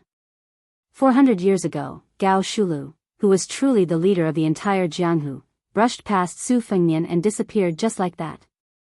She came without worries and left without worries. I already know life and death and am not afraid of death. Why should I fear death? I have already attained immortality and am not in love with it. Why should I tempt it with immortality? At this moment, thunder rumbled and purple clouds formed. Lightning flashed and thunder rumbled. Above Green Deer Mountain, there was a shocking scene of an impending calamity. There seemed to be celestial beings riding celestial dragons in the clouds and mist. They came out of the lightning and wanted to enforce justice on behalf of the heavens. Su Fengnian slowly raised his head, the corners of his mouth curling up into a sneer. Behind him, a snow-white giant python condensed from fate energy coiled up. It had 9 claws and opened its mouth big enough to swallow a mountain, roaring at the sky. Then, there was no more. Because soon, the world became completely silent. Chapter 1048. The old eunuch had never practiced martial arts, but the imperial palace of Great Peace City never lacked experts. The old man was also one of the top Dao Temple eunuchs. He was knowledgeable and had some insight. The old man inhaled sharply as he watched the immortals fight on the mountain. The wind and rain at the end of spring in Bailiang were especially bone-chilling. Zhao Siku found it even more difficult to endure, especially when the old man saw the slender figure slowly walk down the mountain. Each step seemed to step on his already heavy heart. He felt his teeth hurt. When the young man with the blade walked to the foot of the mountain, old Dao Temple jogged forward with a tragic feeling of dying early and reincarnating. He was about to say a few words of flattery. He did not expect that this king of Bailiang would not hit a smiling person. It would be good to have an easy death under his hands. Unexpectedly, the other person waved his hand and spoke first. This king thanks old Mr. Zhao on behalf of Bailiang. Our place is not as prosperous as Great Peace City, but this king can give old Mr. a place to rest in his old age. Zhao Siku stilled. He heard the person who had come close continue to say with a smile, the Su family owes Zhao Chongling too much, but they cannot repay him. Since old Mr. is an old friend of Zhao Yangkai of Bailiang, and you risked your life for Bailiang and did not disappoint this king's master, old Mr., do not worry. This king has said so much in hopes that old Mr. will be assured. The old man smiled freely and said with slight self-mockery, our family is a eunuch that everyone curses. Is he worthy of being called Mr.? Wang Ye's words, do you want us to work ourselves to the bone again? If that's the case, then the word Mr. is not enough. Su Fengnian laughed and said, I knew that old Mr. Zhao would not be assured. The old man bent down and asked doubtfully, can we really live and die however we want in Bailiang? Su Fengnian nodded with a smile. Zhao Siku sighed heavily and looked up at the top of Green Deer Mountain that had become calm. He said softly with the unique sharp voice of a eunuch, since your highness is kind, then I will be bold to say something disgraceful. Back then, the young master favored Qin Jibao. After all, the soldier immortal in white did not control Bailiang. We can't say that the young master misjudged him. But if the young master could live until today, he probably wouldn't be too angry. Su Fengnian shook his head and said, if Zhao Chongling does not die, this king will have nothing to do with Bailiang. Zhao Siku looked deeply at the young vassal king and said emotionally, I cannot see through your highness's personality right now. But your words are true and comfortable to hear. The old eunuch turned to look in the direction of Great Peace City. The people there like to be shrouded in clouds and mist. No matter how good the weather is, people will feel gloomy. Su Fengnian did not make a judgment and said softly, Bailiang is windy and sandy all year round. The winters are hard to endure. But standing there, the view is wide. If you stay for a long time, you will feel gloomy. When the wind blows and the snow presses down, it will lessen. The old eunuch smiled from the bottom of his heart and said, borrowing the king of Bailiang's auspicious words. Originally, I thought I had completed the young master's last wish and was content. I had not thought I could live a few more years. Su Fengnian turned and saw the empty-handed Hehe Mississippi. The young girl was shaking her wrist in boredom. Su Fengnian said to Zhao Siku, Sir, why don't you go up the mountain to see the scenery? When the time comes, you can go down the mountain with Kuei Hu, Huang Fuqiu, and the others. The old man smiled and said, Yes, I have to walk and see more while my legs are still nimble. The old eunuch brushed past the young girl. The old man said to himself, when the Qin dynasty lost its deer, the heroes of the world chased after it. 800 years of separation and unification. 400 years ago, the Great Feng dynasty showed signs of unifying the north and the south. But in the end, the barbarians of the north invaded the central plains. None of the dynasties after that were free of worry about the north. This dynasty is no exception. The Grand Secretary, Zhang Julu, had been in charge of the imperial court for more than 20 years. Half of his time was spent watching the northern land's border. Even if he joined forces with the Grand General, Gu Jiantang, he could only pull the disadvantageous situation to a stalemate. Now that Liang is going to commit suicide, what will happen to the world? Alas, I have never understood this world. Scholars can't tolerate eunuchs, scholars can't tolerate common men, and scholars can't even tolerate scholars in the end. I have read all the classics handed down by the sage of the Zhang family, but I can't see such a reason. After thinking about it, I think it's probably because those at the top must be worse than those at the bottom. I really want to open my eyes and see if the scholars here will be slightly different. Su Fengnian laughed softly and said, as expected of someone from Zhao Changling's family. The young girl tilted her head. Su Fengnian took her hand and said softly, "Let's not think so much." She said softly, "Old Huang thinks even more." Chapter 1049. Su Fengnian pulled her into the carriage parked at the foot of the mountain. Su Yanbing, who had not acted from beginning to end, studied Su Fengnian. The two nodded without speaking. Su Fengnian was finally able to catch his breath.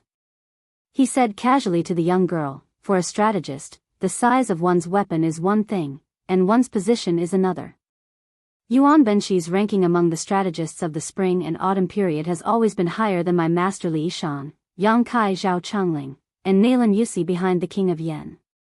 In reality, it may not be that Benshi's talent is higher than the others, but his position means that he has more room to plan, and he can hold more things in his hands. This is like a housewife who has enough firewood, rice, oil, and salt. The food she makes will naturally be more sumptuous. On our side in Beiliang, we have Su Beiji and Chen Shiliang. If Beiliang is not trampled by Beimang, their future achievements will not be low. But it is difficult to say how high they will be. Lu Su of Xiangfan City is the same. This is also why Sun Yin, who studied the dragon slayer art, was not willing to stay in Beiliang. There were pythons but no dragons in Beiliang. He did not want them. However, being in the imperial court of Liang had its advantages and disadvantages. The disadvantage was that there were too many people under the emperor's nose.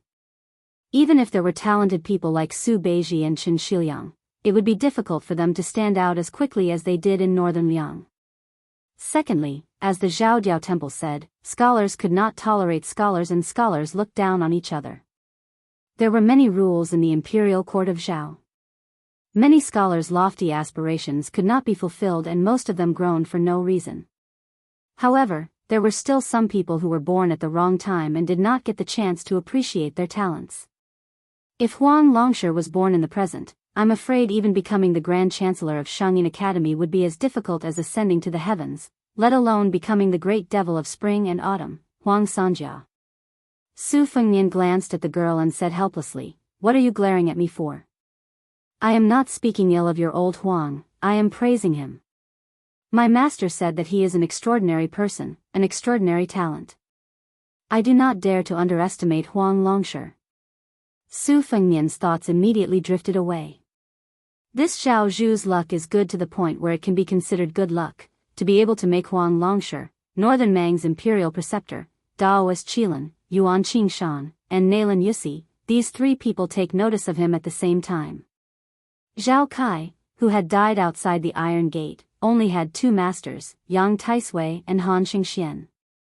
Compared to Zhao Zhu, he was much weaker.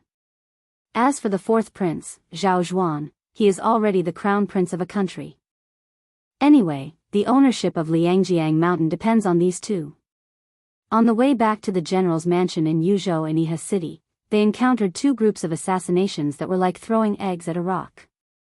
They were intercepted and killed by the spies even before the driver and the three people sitting in the carriage did anything. Beiliang's folk customs were already valiant, not to mention the loyal men of sacrifice who were raised by the family.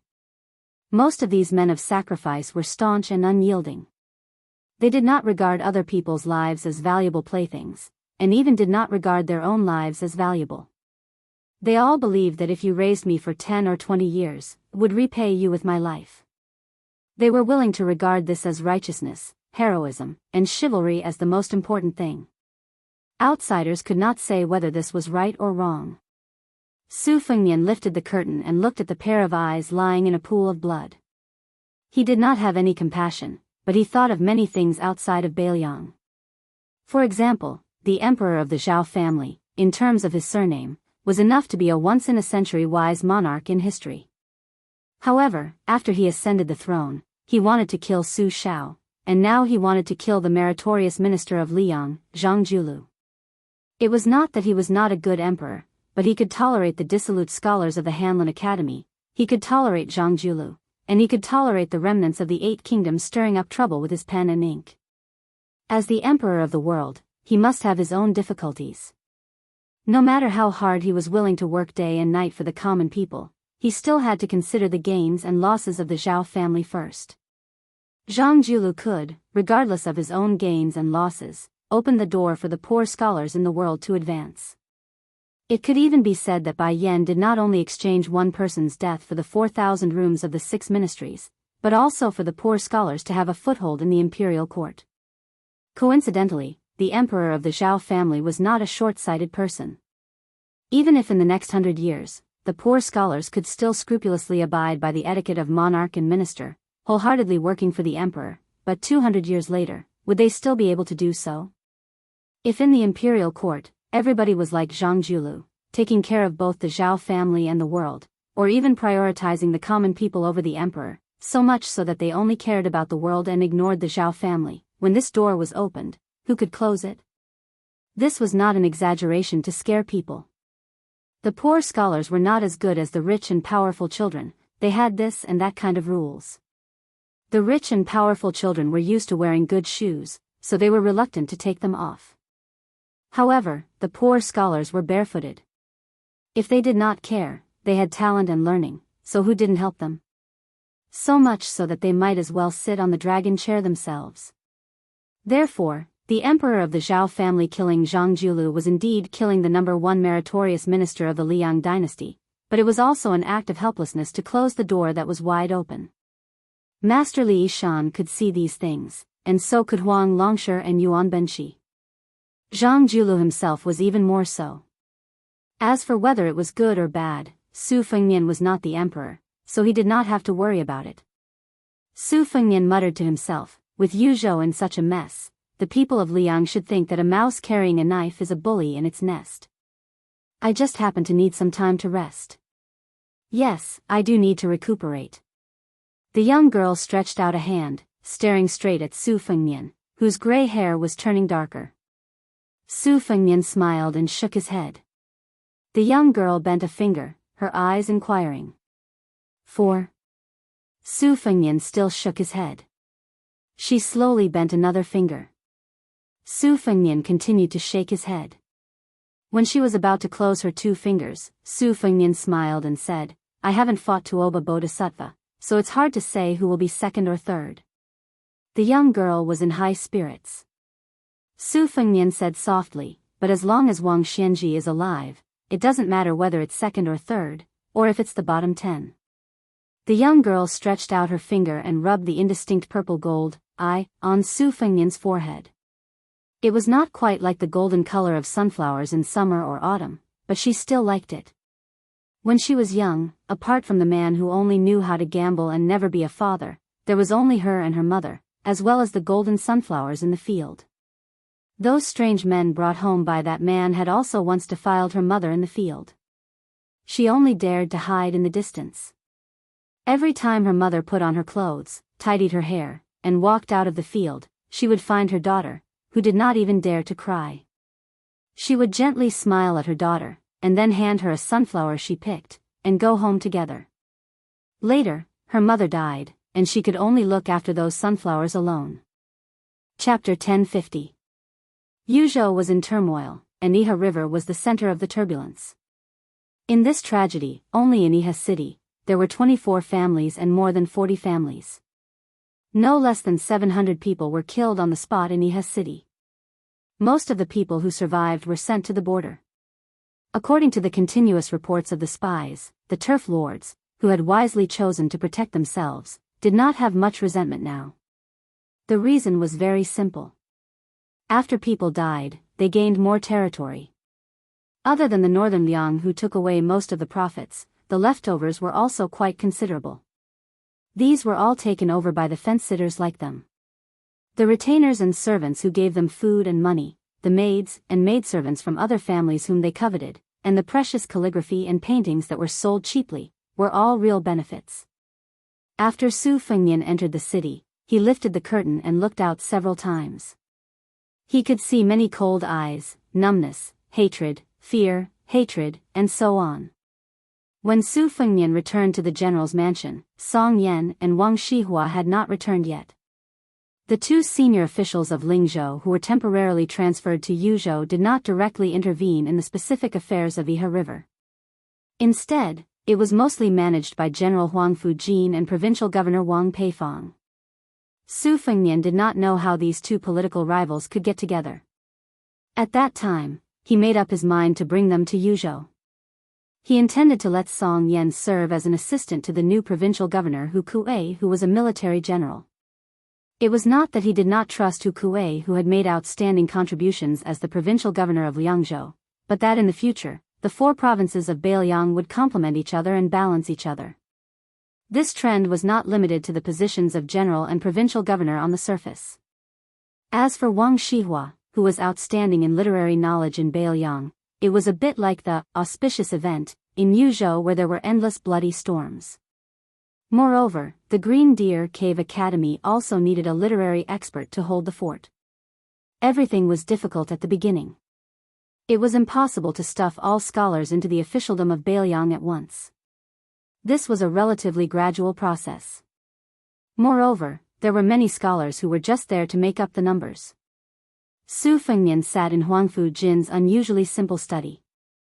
There were not many books, and even the decorations were lacking. It was a dull and gloomy room, which was indeed similar to Huang Fujin's character. Su Fengnian was flipping through a mediocre physiognomy book. Without raising his head, he said, "Come in."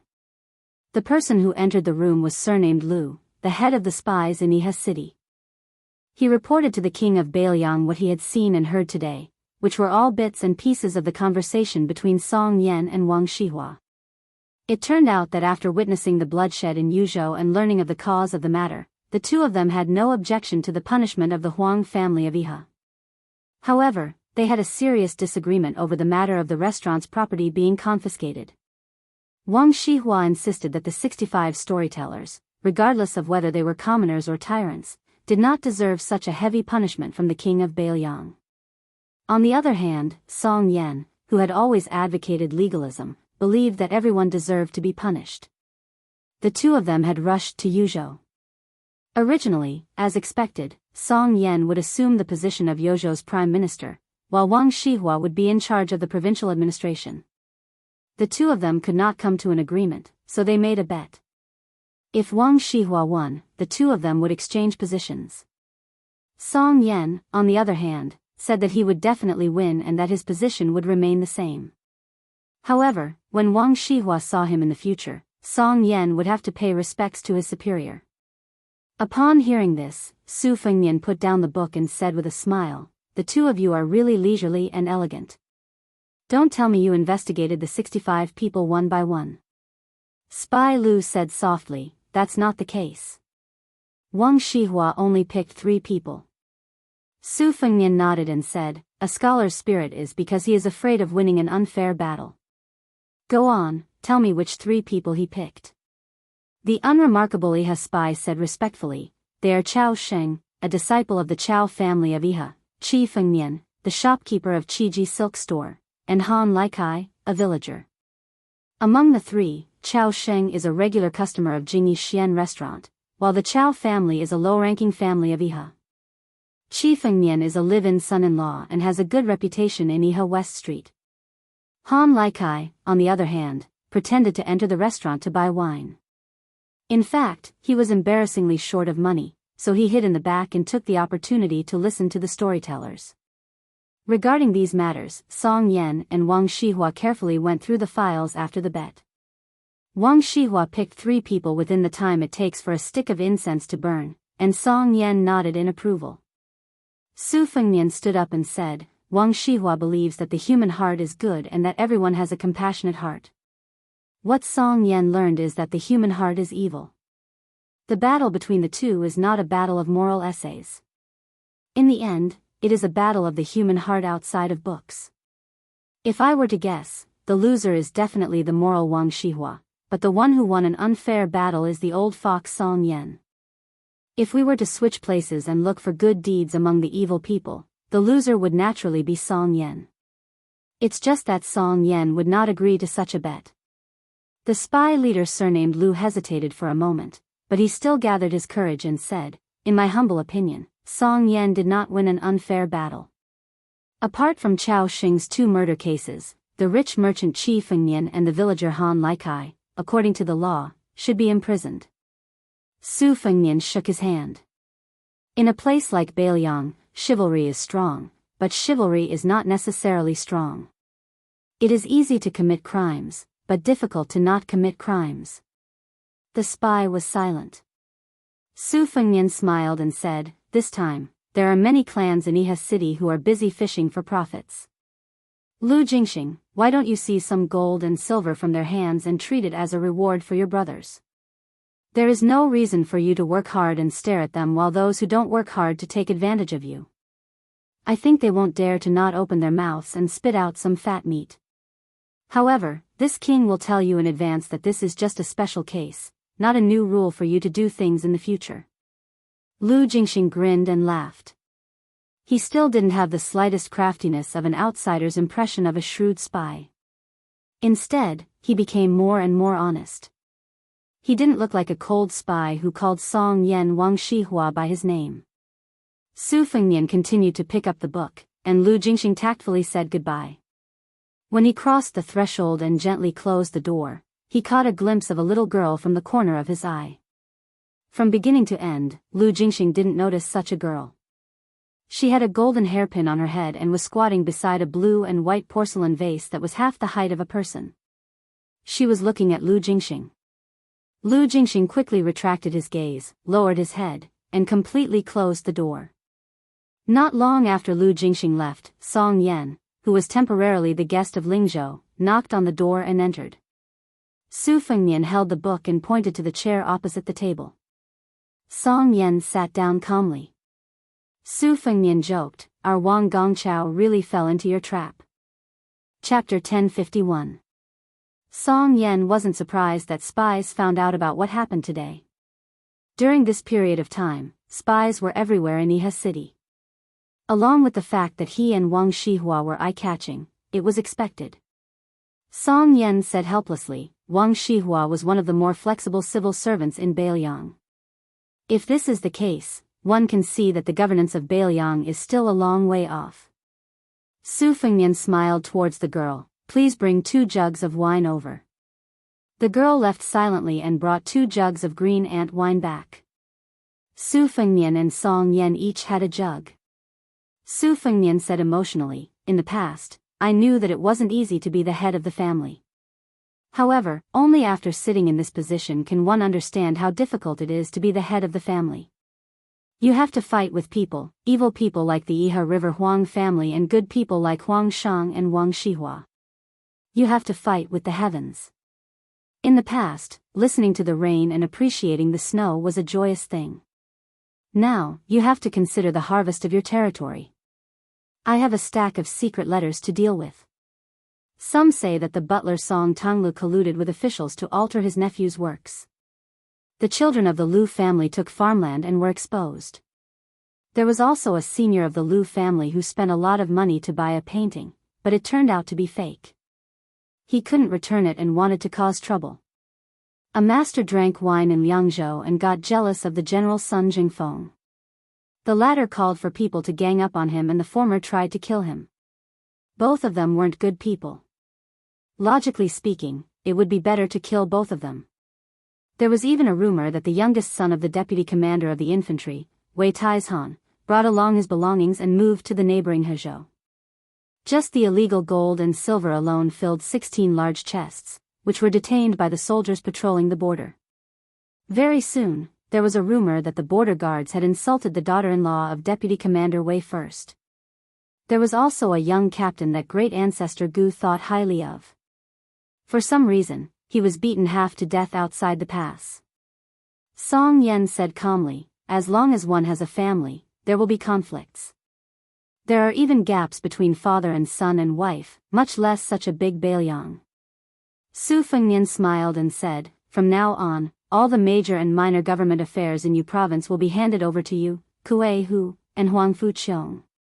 Administrator has been fighting for you, saying that you have the power of magic but have no place to use it.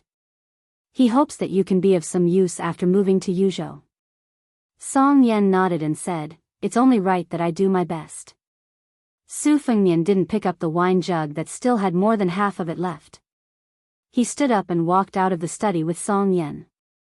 After Song Yan left, Su Fengnian found Wang Shihua, who was temporarily staying in a side courtyard of the general's official residence. He told him that he was going to meet someone. Wang Shihua was confused and followed him out of the residence. He sat in the carriage and left Iha city to the outskirts. There was an irrigation ditch here that nurtured a lush reed field. The land in Bailiang was poor, so the reeds that were quite useful had all become priceless grass. Near the reed field, there were several small villages near the river. The breeze was cool and the spring sunshine was warm. Walking on the narrow mud road, the air was filled with the fragrance of green reeds. There were groups of 3 to 5 village children picking tender buds. Su Fengnian and Wang Shihua slowly came to a small ferry by the river. The clumps of reeds nestled together gracefully. It was a rare tender and charming scenery in Bailiang. Su Fengnian had an empty stem of green reeds in his hand, which looked like a rough reed flute. Su Fengnian sat on the cobblestone ferry and blew the reed pipe, whimpering faintly. Wang Shihua didn't sit down. Instead, he stood on the riverside and thought that the young lord might be dissatisfied with why he made that bet with Song Yan and questioned his action in Yuzhou province. However, considering that Wang Shihua was half his trusted subordinate, he didn't punish Wang Shihua in the usual officialdom. Su Fengnian stopped playing the reed flute, raised his head, and pointed to the northeast. "There's a poor scholar from Bailiang who has been in the capital for 7 years and finally made a name for himself. The year before last, he had already become the daily assistant of the emperor's clothes minister. Last year, he became the physician of the meritorious service department. He assisted the Minister of Personnel Ministry Zhao Yuling and the Crown Minister Yin Maochun to preside over the capital assessment. This year, he will participate in the assessment of the local 4th grade officials in Liyang. In the early spring, he and Crown Prince Zhao Zhuan made a private visit to the south. After returning to the capital, they got married. On the wedding night, there were big red candles and a red veil. The woman surnamed Zhao was a noble. This scholar was destined to have a meteoric rise in the future. Even becoming a minister was just around the corner. In the past 7 years, there were only 2 secret letters sent to Bailiang. One was about the crown prince, and the other was about the Zhao emperor's health. This scholar, who had made great contributions to Bailiang, only wrote 2 words at the end of the 2 letters and asked Bailiang to pass the message to one person. Su Fengnian paused for a moment and said flatly, "Don't miss. Don't wait." Wang Shihua sighed. Su Fengnian continued slowly, "Before this scholar achieved meteoric success, there was a spy here, Zhao Go, who had been keeping an eye on him for many years. Therefore, even if it was just 2 simple words, the person who missed and waited for still did not know." Wang Shihua asked softly, "That infatuated woman is still waiting?" Su Fengnian nodded and patted the stone at the ferry. Back then, she sent the scholar to the capital to take the imperial examinations here. She did not marry, but if she missed him, she would come here to wait. That was because he had promised her that he would return home to marry her, regardless of whether he could pass the imperial examinations or not. Wang Shihua sighed from the bottom of his heart. Such a scholar, such a woman, should have been married. It would not be excessive even if the king of Bailiang personally presided over their marriage. Su Fengnian turned a deaf ear and said, "After the end of last year, the woman stopped waiting at the ferry. Wang Shihua was stunned. Su Fengmian threw the hollow reed into the water. Without turning his head, he stretched out his finger and pointed to a place far away from Wang Shihua. She died in the reed marsh and was buried there. Su Fengmian put his hands into his sleeves. I came to Yuzhou, to the Yi River, to kill people. You, Wang Shihua, said in your heart that I killed the innocent. I thought that no matter how innocent those nobles were, they were not as innocent as this woman. Moreover, such a woman, such a tragedy, could not be counted in Yuzhou.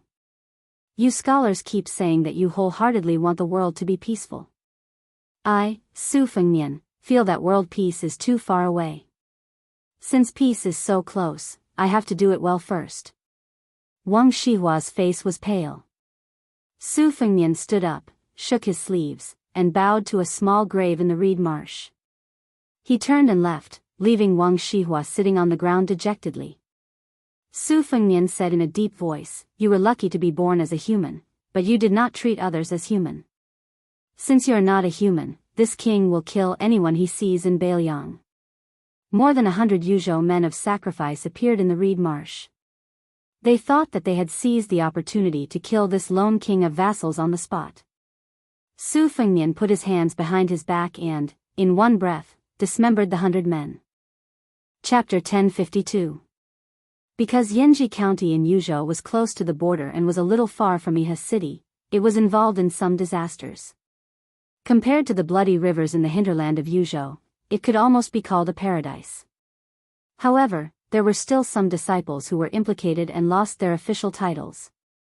Therefore, scholars from other places constantly poured into this county with official documents and occupied various positions in the yamen.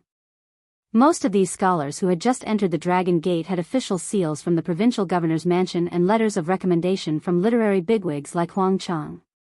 Over the past 10 days, the Yanji County's county governor, Hong Shandong, had been busy receiving and sending people off.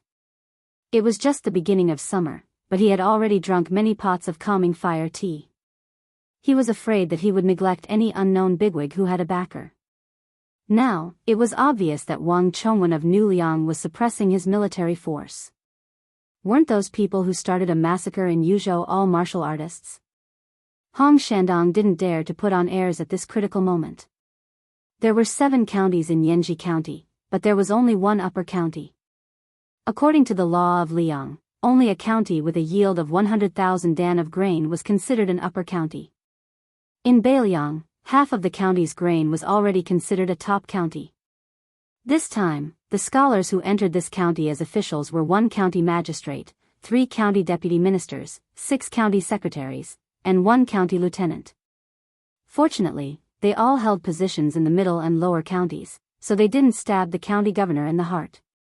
It was human nature for a new official to visit a county magistrate, Hong Shandong, and it was also a rule. However, there was still 1 county secretary and 1 county lieutenant who didn't show up. Perhaps it was because of their scholarly character that they directly went to the local magistrate. Hong Shandong, who was originally a scholar, was too lazy to care about this kind of red tape. He was content to have a muddled peace in his county. Bishan County was a barren county in the middle of nowhere. It only had the air of being the largest county in Yanji County. In addition, the local power was very strong, so the county magistrate here had always been sullen, not to mention the good thing of earning 100,000 dan of silver for 3 years. This time, the officialdom of Yuzhou was greatly shaken. From the top to the bottom of Bishan County, the county magistrate and county lieutenant all ran away without anyone saying anything. It would be best if they could go to other counties.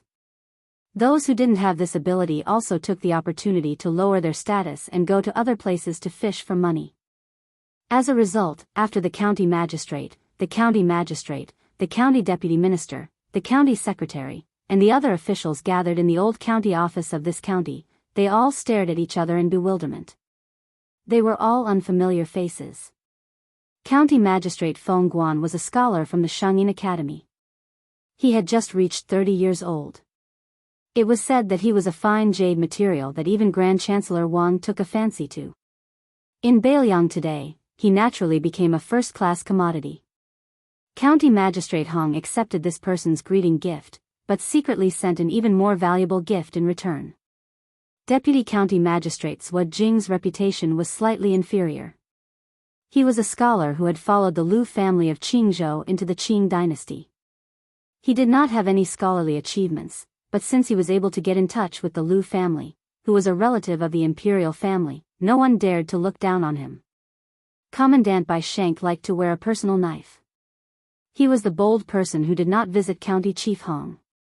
He was tall and sturdy, and did not consider himself a scholar.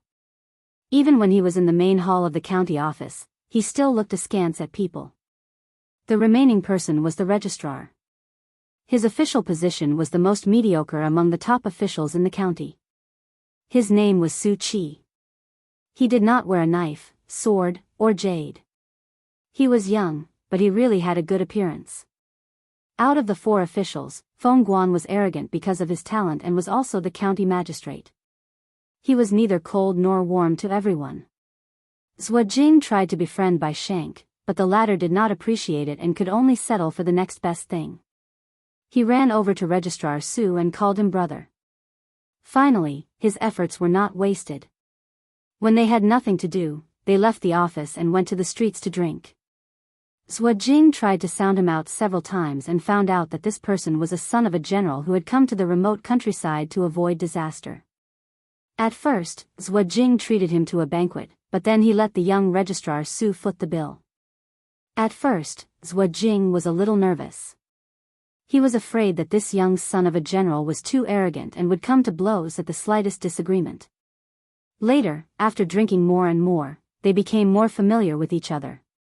He was certain that this inexperienced official was very easy to talk to and was willing to suffer losses.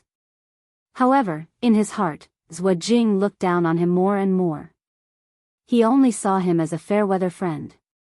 It was the general trend for scholars to be in charge of Beiliang's government affairs. Su Qi was just an insignificant son of a general. What kind of future would he have in the future? However, there was one thing about Su Qi that Zhuo Jing liked.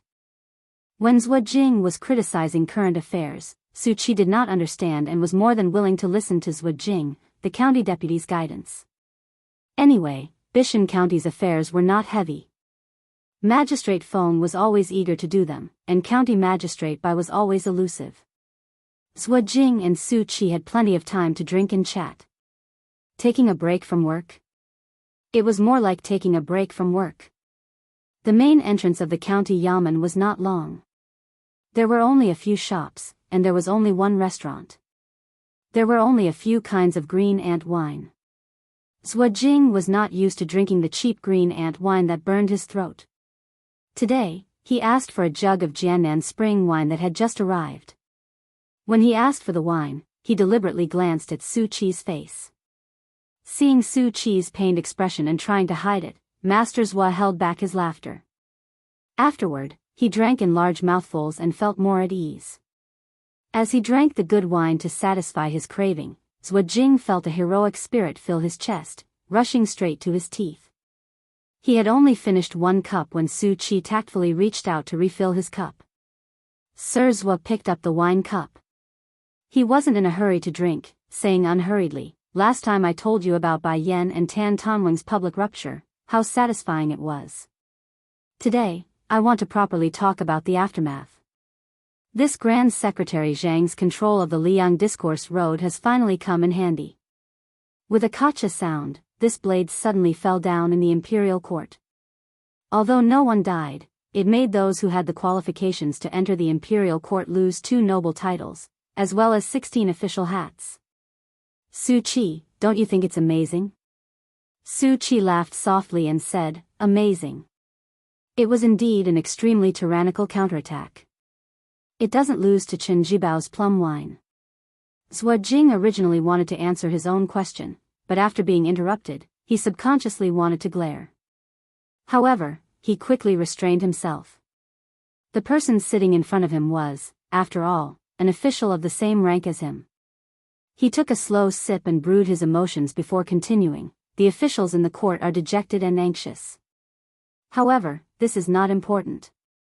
Soon, there will be a light at the end of the tunnel. That Bai Yan intends to open up the Lotus Seed River to deal with the flood in Guangling. The Minister of Works, who is known for his silent meditation, wrote a letter for the first time, stating the pros and cons in a clear and organized manner. He actually did his best to refute the Grand Secretary. The way I see it, there are two emperors in this dynasty. No matter how the man and the cat died, they are dead in the end. This purple-beard duke, who still holds the title of Grand Secretary, is also on the verge of collapse. Speaking of this, Zhuo Jing, who was most likely to take over the position of county magistrate, also sighed endlessly. Since he was a scholar, no matter how much he criticized Bai Yan, how could he not yearn for him in his heart? If one didn't reach the martial emperor's city, one wouldn't be considered a hero. If one didn't recognize Bai Yan as a scholar, how could he be an official? Zhuo Jing took a sip of wine and clicked his tongue. In the end, he heard a question that spoiled the mood. Sir Zhuo, Grand Secretary Zhang is too far away from me. I am more curious about the current Jianghu. Zhuo Jing couldn't help but think, who do you think you are, Su Qi? Forget about Bai Yan, even Great Peace City is thousands of miles away from you. As for Jianghu, how much closer can you be? However, despite his disdain, Zhuo Jing still had a smile on his face after drinking the good wine that Su Qi had treated him to. He slowly said, Jianghu? I have heard of it. Although I didn't pay much attention to it, since you asked, there is no harm in telling you a few words. It just so happens that the situation in the court has changed. The 3 reviews of the world have spread from Guangling Taoism. Let's not talk about the reviews of generals, they are all expected figures. Only this court's Yi Mao Chen and Beimang's Dong Zhuo have some new ideas. Just the review you asked about is really a big deal that hasn't been seen in 100 years. From 10 people to 15. Su Qi laughed and said, with so many people, isn't it a bit worthless? Zhuo Jing sneered and said, worthless? This time, it's more valuable than the previous reviews. In the past, when there were 10 people in Liang, as well as when Beimang overstepped its authority and published a review, they didn't include people from the 3 religions. They didn't dare touch places like Martial Emperor City and the Wu family's sword tomb. This time, the 15 people in the review are the real top masters in the world. Su Qi lowered his head and drank a mouthful of wine. Then, he squinted his eyes and smiled. Zhuo Jing glanced at the young registrar across the table. The ordinary-looking deputy left district magistrate couldn't help but feel a little resentful.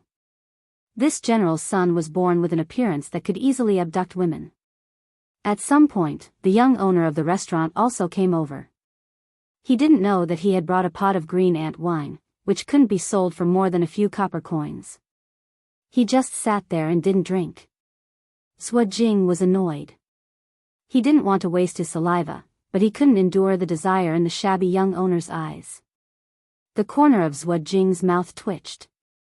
When he saw Su Qi ask for a pot of Jiannan Chun wine from the shopkeeper, he smiled and said, Old monster Wang Xianji, is still the undisputed #1 in the world. No one can shake his position. Even the peach blossom sword god, Dong Tai, who returned from a visit to immortality and overturned the South Sea with his sword, can only obediently accept the second place.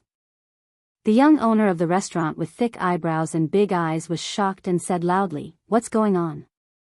Tuoba Bodhisattva has become the 3rd place? Chapter 1053. Master Zhuo was too lazy to pay attention to this ignorant frog at the bottom of the well. He said slowly, What's so strange about that? Tuoba Bodhisattva of Beimang was pushed to the 3rd place by Dong Tai. The top 3 of the peak of martial arts have changed, but they are still the same 3. After talking about the 3 land immortals, I'll talk about the last 5 people. The people who made the comments probably had some reservations. The leaders of Buddhism in the 3 sects were not in the top 10. For example, the white-robed monk of the Tu Zen temple who had been sealed in the mountain, Li Xiaoxin, Northern Mang's national advisor, Qilin immortal Yuan Qingshan, and the new leader of Wudong, Li Yufu, were all outside the top 10. Along with Deng Mao of Broken Spear and Su Yanbing of Northern Liang, they occupied these 5 positions. If it was 10 years ago, these 5 people would be in the top 5. The young owner of the restaurant said happily, "Our Bailiang is amazing. Both Leader Li and General Su are on the list. I'm in a good mood today. I'll treat you to a drink later. It's definitely the best green ant wine. You can't find a place to sell it in Bishan County. Master Zhua, tell me, who are the 7 heroes?" Zhua Jing wanted to make fun of him. He said mischievously, "Give me the wine first. Otherwise, there's no need to talk." The young owner said impatiently, "What's the hurry? I'll definitely treat you to 2 pots of green ant wine later. Do you think I have the guts to cheat you?" Su Qi opened the 2nd bottle of Sword South Spring wine. After Zhua Jing filled his cup to the brim, he didn't want to bicker with a country bumpkin. He downed half a cup and said with a satisfied expression, "The 4th is Chao Changqing, the Confucian sage of West Chu. The 5th is Luo Yang, the devil of Zhulu Mountain. The 8th is Hong Jingyan, Gung Luozi. The 9th is Gu Jiantang, the pillar of the state. The 10th is lustrous King Sword Master, the current master of the Wu family sword tomb." The young owner was stunned. He counted with his fingers and asked in confusion, "Where are the 6th and 7th? Deputy District Magistrate, could it be that you drank it all away?" Zhua Jing was about to reach out with his chopsticks to pick up a peanut from the small porcelain plate and pretended to hit the fool. He rolled his eyes and said, "The 7th is the new king of Shu who came out of Bailiang, Chen Jibao." The young man chuckled and said, "What do you mean by your Bailiang? County deputy, you must be drunk. It's our Bailiang." Zhua Jing was a little frightened. Most of the tipsy feeling left him, but he quickly regained his composure and said with a smile, "As for the 6th, it's our king of Bailiang." The young man opened his mouth and eyes wide. Zhua Jing glanced at him from the corner of his eyes. He did not hide the sarcasm on his face. "You don't believe me? Pei Ju, do you not dare to believe it, or do you not want to believe it?" The young man with the surname Pei grinned and said, "That's great news. I believe you, I believe you. If you don't believe me, I'll have the same surname as you, Deputy District Magistrate Zhua." Zhua Jing could not help but show off his knowledge. He sneered and said, "The surname Pei was a big surname 20 years ago, but now it's not even worth a fart. It's more than 60 times worse than my surname Zhua in this dynasty." Pei Ju nodded his head vigorously like a chicken pecking on rice. "Yes, yes, yes. The surname Pei is a disgrace. No matter where I go, I won't be welcomed. Right now, I can't wait to find a well-bred young lady and marry into her family." Su Qi sighed and said, "The 6th. It seems that Huang Sanjia is being merciful." Zhua Jing was confused and asked, "What did you say?" Su Qi shook his head and said with a smile, "I just think that no matter what the ranking is, it's already very scary to be on the martial arts ranking list." Pei Ju faced the arrogant deputy district magistrate and the reverence that some commoners should have for their parents. As for Su Qi, who was polite to everyone, he was used to climbing up the ladder. These days, when they occasionally interacted with each other, he had always been carefree and unscrupulous. He grabbed a handful of peanuts and put them in his mouth. He said vaguely, "It's not just scaring people. If I see one, I'll be scared out of my wits. If I'm not scared to death, I'll beg them to take me in as their disciple. If I'm lucky enough to learn a few moves, I'll go out in Jianghu and fight anyone. If I can't beat them, I can ask for my master's support. Who would dare to bully me? Wouldn't they be in a hurry to be reincarnated?" Su Qi wanted to say something but stopped. Finally, he could not help but say, "If you have such thoughts, you won't be able to practice the sword and become a master." Pei Ju rolled his eyes and said unhappily, "I don't practice the sword either. Look, among the top 3 in the world, there's only one who practices the sword. Including the 15 masters, there's only that old guy Wu Jiajian who practices the sword. He's still at the bottom of the top 10. Su Qi smiled and said, "That's true." Pei Ju's eyes suddenly lit up. He stared at the knowledgeable district magistrate and asked impatiently, "What about the rouge ranking? Who are the beauties?" Zhua Jing was a man after all. He smiled and took a sip of wine. After a while, he said, the rouge ranking hasn't changed much. It's just that the Princess Jing and Pei Nanwei, who died for love, is missing. There's an additional West Chu's fallen princess, Jianghu. Pei Ju thought for a while and said, I know this one. She can ride a sword through the 18 gates of the imperial city. Who would dare to marry her in the future? What about our Wulin chief, Mount Xianxia? Didn't they say that she's also a beauty who brings disaster to the country? Zhuo Jing laughed in a low voice and said, no one dares to marry the West Chu princess, but no one dares to touch the mistress of Great Meadow? You have to understand that although Xianyuan Qingfeng wasn't ranked among the 15, he was singled out along with Nangong Push. He said that the former was only one level away and the latter was only one level away. They both have the potential to reach the top of the Wulin world as women. It's just a matter of who's a step faster. Whoever's a step slower will fall behind and it'll be difficult for them to stand side by side. In my opinion, this old fox who wrote the ranking is also full of evil tricks. He wants nothing more than for the two beauties to fight. Little brat of the Pei family, let me ask you, let's not talk about those unattainable people. Let's talk about how you know two beautiful ladies on the street, but you can't eat them. Would you be happy to see them fight on the street? Pei Ju only cared about laughing. The answer was self-evident. Since there was free wine to drink, Zhuo Jing talked more. Afterwards, he told the two ignorant young men about many new things in Jianghu. For example, Dongyue's sword pool's Song Mianxing died for no reason, and Shishan Spring Cottage's swordsmanship master Xiaolingzhen also died mysteriously. These sects had lost their pillars and their status in Jianghu plummeted. They were no longer at the top of the Jianghu world. They were far behind the Wu family's sword tomb in Longhu Mountain, and could only be ranked among the top 10 sects with many new rising sections. Beiliang was indeed the big winner this time. In this evaluation of Liang being Liang, Beimang being Beimang, there was another fish dragon gang that no one had heard of before. Although they were ranked last, so what if they were ranked 10th? When they went out and announced their name, they would always claim that the fish dragon gang was one of the top 10 sects in Liang. They wouldn't rashly say that they were ranked 10th. When the county deputy was talking about this, Pei Ju was already thinking about whether he should go to Lingzhou to join the fish dragon gang. After chatting for a while, Pei Ju slapped his thigh and asked, Mr. Zhuo, why isn't that big devil cat on the list? Why is he ranked lower than others? He can't even get into the top 15. Zhuo Jing didn't know whether to laugh or cry. He pointed at the young man who lived in a corner and could only look at the sky from the bottom of a well. Are you stupid? Bao Shuqi, the county magistrate of Bishan, laughed it off. Pei Ju suddenly covered his stomach and said that he was going to the toilet. Then he disappeared.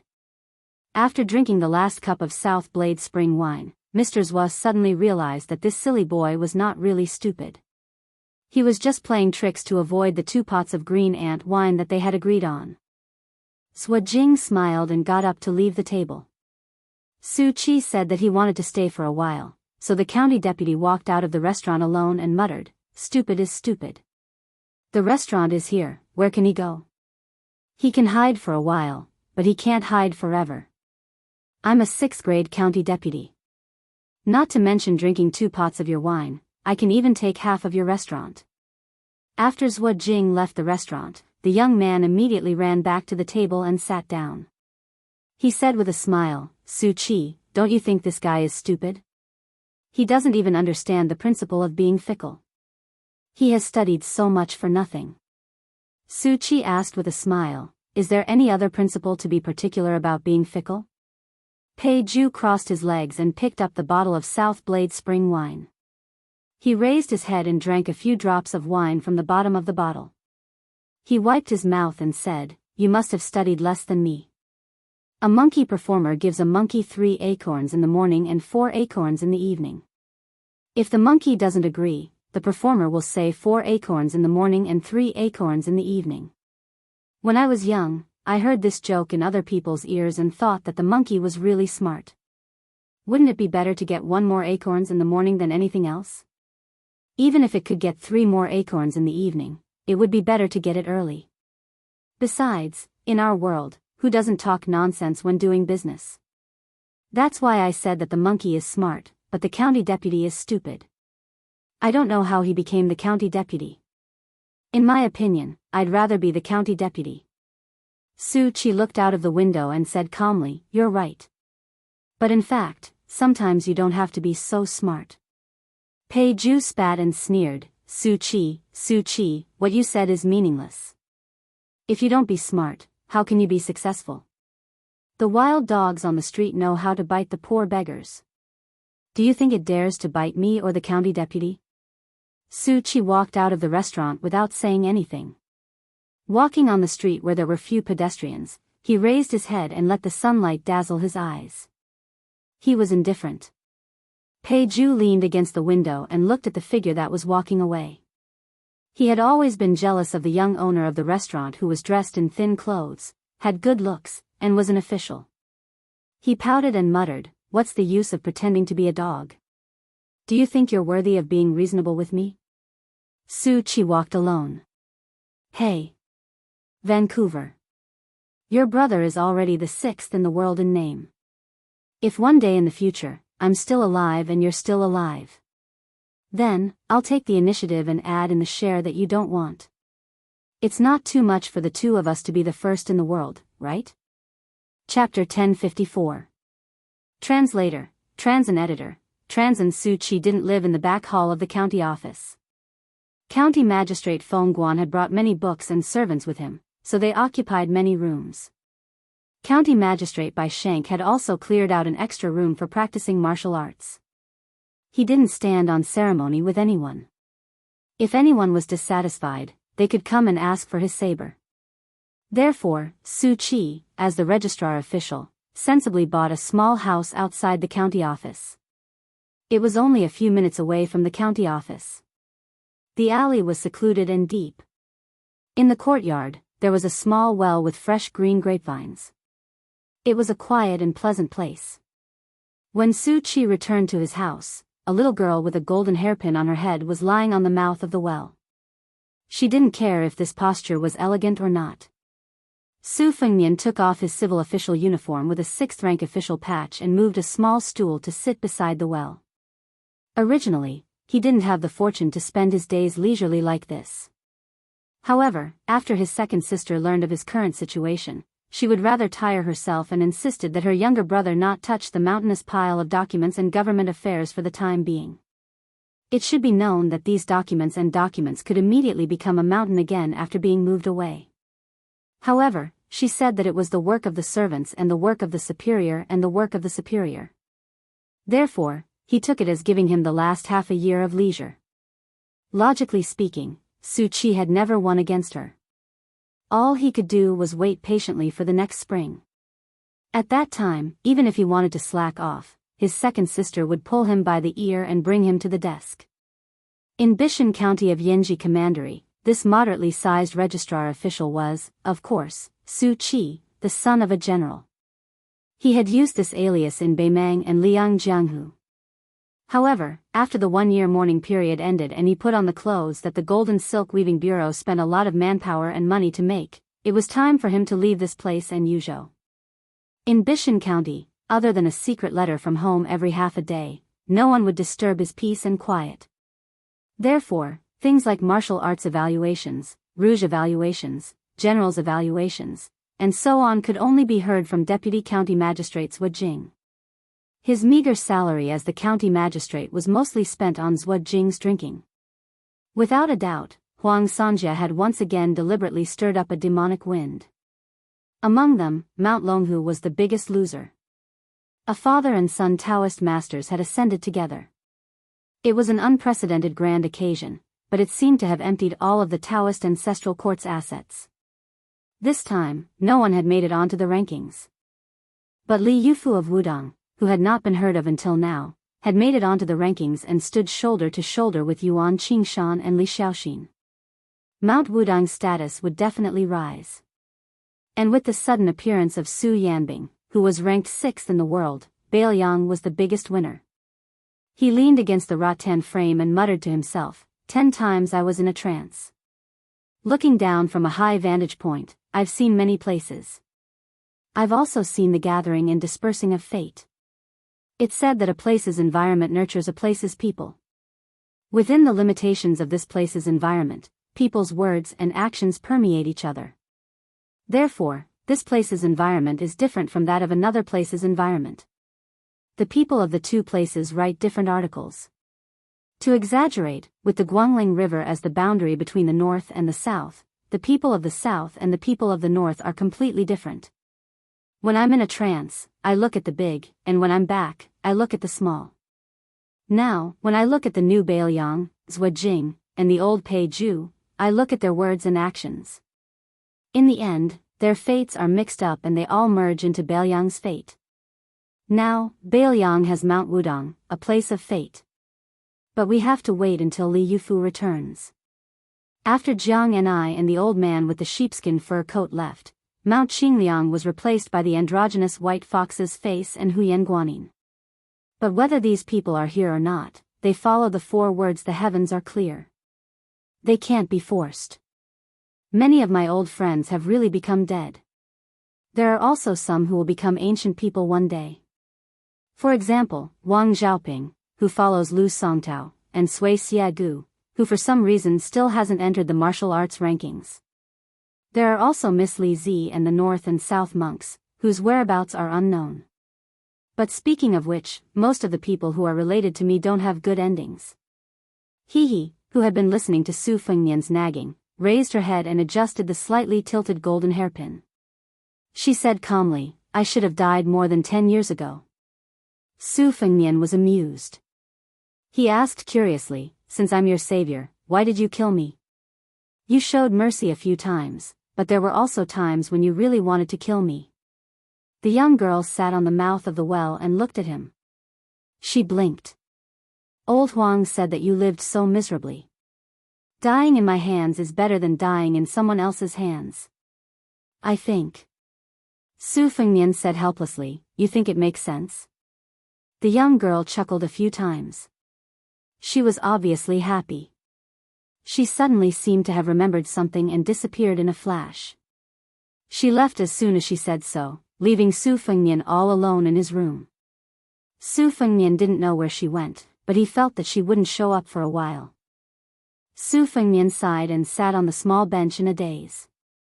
These days, he mostly went to the county yamen for roll call. After that, he didn't have anything to do. There were many things waiting to be done in Bishan County due to the replacement of the old and the new. It should have been the most difficult time in the county yamen, but the county magistrate Feng Guan was incomparably powerful and monopolized the power. Zhuajing had been fighting openly and secretly for power several times, but he had lost. He had nothing to do. It seemed that he wanted to seek some support from his backer. For the time being, he chose to rest and lie low, waiting to see how long Feng Guan could run rampant. Bai Shengguan's ambition didn't lie in one county or one county.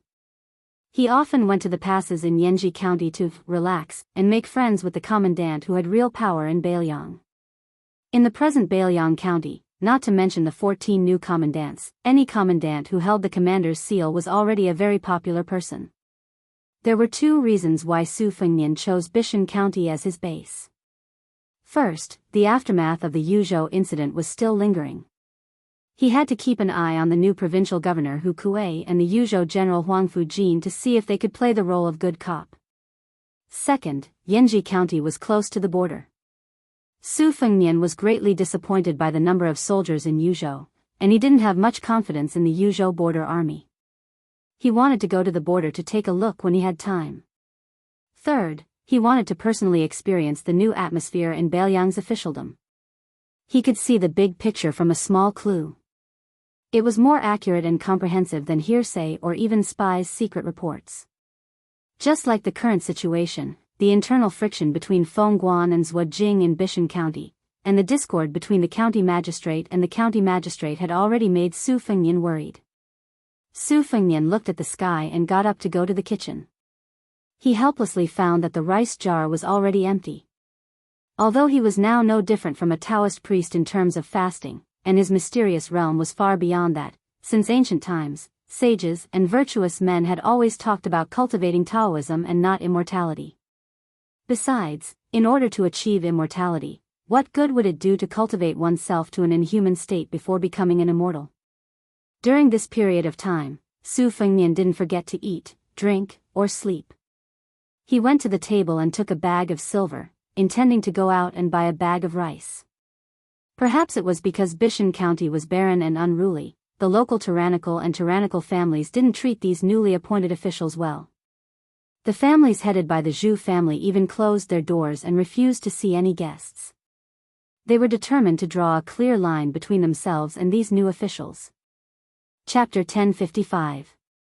Just as Su Fengnian was about to leave, a young man rushed into the small courtyard, carrying a bag of rice on his shoulder. Su Fengnian did not stand on ceremony with him, accepting the bag of rice with a smile and pouring it into the rice vat. The young man beside him was surnamed Zhu, and his name was Jingli. They had gotten to know each other through drinking. He was a local born and raised in Bishan County, and he claimed to be a poor son of a small family that had been rejected by a wealthy family in Jianghu County. How could Su Fengnian not have guessed that he was a true descendant of the Zhu family? However, since Zhu Jingli was unwilling to admit it, he did not expose him. Zhu Jingli had a free and easy temperament, and was one of the few righteous sons of a large family. It was probably because of his Bailiang's knight-errant nature that he did not mix well with the other sons in Bishan County. Instead, there were many disputes. A few years ago, because of an incident that implicated his family, he had gotten into a heated argument with the previous county magistrate. One must know that the county magistrate was not an official. The county magistrate's position was not high, but it was the local emperor under the provincial governor. To be able to sit in this position, one must have a background that was not to be underestimated, and one must also have an extraordinary knowledge of officialdom. It was easy for him to cause the downfall of the commoners. Zhu Jingli dared to provoke the county magistrate because he himself did not understand the ways of the world. Moreover, the Zhu family in Bishan County did indeed have a deep foundation. If the head of the Zhu family really spoke, not only the county magistrate, even the governor of Jianghu County, Hong Shandong, would have to obediently keep quiet. It was only because the Zhu family had retired in recent years that the monkeys in Bishan County were able to become kings. Zhu Jingli was a guy who liked to nag. At this time, he was laughing at how Su Qi's position as a registrar was too shabby. He couldn't get anything out of it, and it would be hard for him to not be filthy rich. He even said that Su Qi's family must have used up all their savings to donate such a lousy position. Otherwise, how could he have fallen to such a miserable state without food? Su Fengnian didn't refute him. He just smiled and reminded this guy not to expose others' shortcomings in front of a dwarf. Zhu Jingli laughed loudly, but didn't continue to nag about Su Qi's dire situation. Su Fengnian took out a pot of green ant wine. The two of them sat under the grape trellis, each holding a large white porcelain bowl. The sun in Bailiang was particularly vicious. Summer had just begun, but it was already as unbearably hot as Jiangnan. The good thing about it was that as long as they stayed in the shade, the wind would cool them down. With a bowl of green ant wine for each of them, the two of them were even more carefree than immortals. Su Fengnian drank a mouthful of wine, squinted his eyes and smiled drunkenly. He asked, "Today, there are real shortages everywhere in Yuzhou. Why don't you tell your elders to find a loophole? Make up your mind and take out a few hundred taels of silver to find a backdoor. Then, find a famous person with a bit of reputation and ask for a recommendation letter. Even if I don't become a county registrar, it won't be difficult for me to get an official position. In the future, I won't be able to make a name for myself in Bailiang's underworld. It's even more impossible in the future. It's better to be a civil official." Zhu Jingli shook his head like a rattledrum. What's so good about being an official? It's not good to ride on the heads of ordinary people. Not to mention that I came from a poor family. Even if I did have money, I wouldn't waste it. If I really want to be an official, it's better to join the army at the border. It's more comfortable to rely on one's own ability to earn real military merits. Su Fengnian joked, "With your mediocre skills, it's fine if you fight in an ordinary battle. Not to mention encountering crows, even if you run into the second-rate cavalry of Beimang, it's no different from throwing your life away. No matter how boring it is to be an official, is it interesting to be a dead man? Zhu Jingli sighed and rubbed his chin. That's why my grandmother doesn't want me to join the army. She said that she'd rather have me eat and wait for death in Bishan County than to see her own child die. She also said that if I dared to sneak out of Yanji County, she'd find someone to break one of my legs. Heh, my grandmother always keeps her word. Everyone in my family is afraid of her, like a mouse in front of a cat. I wasn't afraid when I was young, but I became more and more afraid when I grew up. Su Fengnian mischievously asked, "How's your little sister, who fell in love with county magistrate by at first sight?" Zhu Jingli felt a toothache when he heard this. With a bitter face, he said, "I'm puzzled. You have the same rank as that embroidered pillow by Shank, and you're even more handsome than that pretty boy. It's strange, my little sister doesn't like you and insists on getting close to that guy surnamed Bai. She doesn't even have the modesty that a woman should have. That's fine, but there's an old saying that a man chasing a woman is separated by a mountain, and a woman chasing a man is separated by a layer of gauze. I don't think that guy surnamed Bai gives my little sister any face. That's why I'm so worried. And if that scowling guy really becomes my brother-in-law, I'll definitely." "Su Qi, what's that saying again?" Su Fengnian laughed. Chickens and dogs hear each other's voices, but they don't interact with each other for the rest of their lives. Zhu Jingli slapped Registrar Su's shoulder and didn't forget to wipe the wine off his hand. He laughed. "Su Qi, no wonder you can become our Bishan County's registrar. You've studied for a few days." "I can't do that. Once I touch a book, I faint and want to sleep. If I were to practice martial arts, I wouldn't have a problem even if I didn't rest for a few days and nights. But my grandmother wouldn't let me practice martial arts no matter what. Sigh, brother, I'm just a waste of my talent." Su Fengnian smiled and said bluntly, "Your talent is average and can't be much better. I'm only telling you the truth because we're friends." Zhu Jingli didn't get angry. He glared at him and said, "When Wang Xianji first started out in the martial arts world, the seniors in the martial arts world said that her talent was average. Besides, I don't have to be a world-shaking hero to practice martial arts. It's fine if I can beat up a few bullies in the village." Su Fengnian nodded. Zhu Jingli finished a bowl of wine and shook the wine pot. There was about half a bowl left. He put it down and said that he had snuck out from home to get some fresh air. He still had to go back and deal with the books of the saints. If his grandmother found out, he would be crippled the next time they met. Su Fengnian didn't send him off. He laughed, "Remember to bring wine the next time you visit." Zhu Jingli, who had jogged away, turned around and raised his middle finger. Su Fengnian smiled and poured himself another half bowl of wine. He sat alone under the grape trellis. The breeze caressed his face and he was in a good mood. Before he finished drinking the green ant in his bowl, he put the bowl on the bamboo chair and stood up to welcome the guest. A white-haired old woman slowly walked into the courtyard with a walking stick.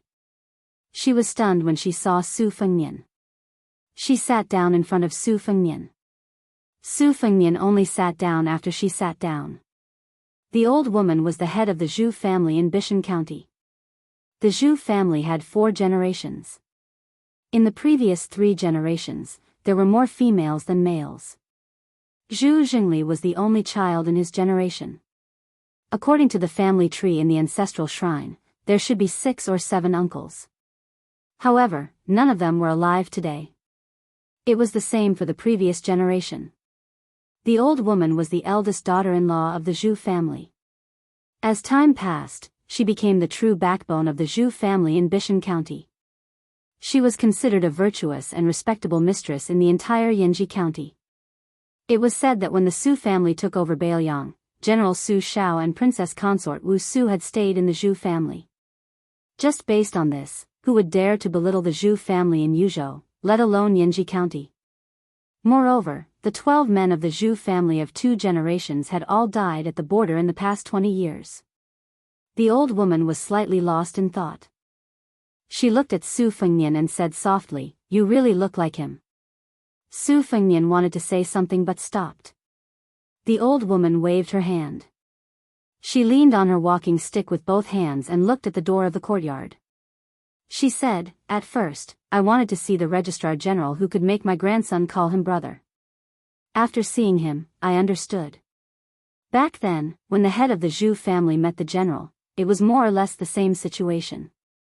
The general didn't put on airs. My husband wanted nothing more than to repay him with his life. He was clumsy and didn't say much, but he did." Su Fengnian said in a low voice, "This old man, please don't worry. I definitely won't let Zhu Jingli follow in his ancestors' footsteps. This time, I took root in Bishan County and didn't even dare to visit the Zhu family.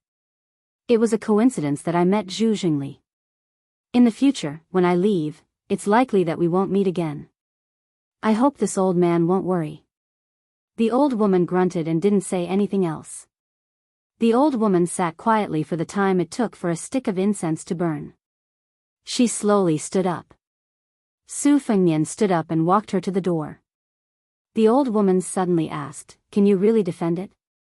Su Fengnian replied calmly, "If we can't, I'll have to trouble this old man to tell Zhu Jingli that Su Qi ran to the Central Plains to become an official." The old woman reached out her trembling hand and touched Su Fengnian's head. The old woman slowly walked towards the carriage that was parked at the corner of the alley. Before she got on the carriage, she saw the young man at the door silently watching her leave.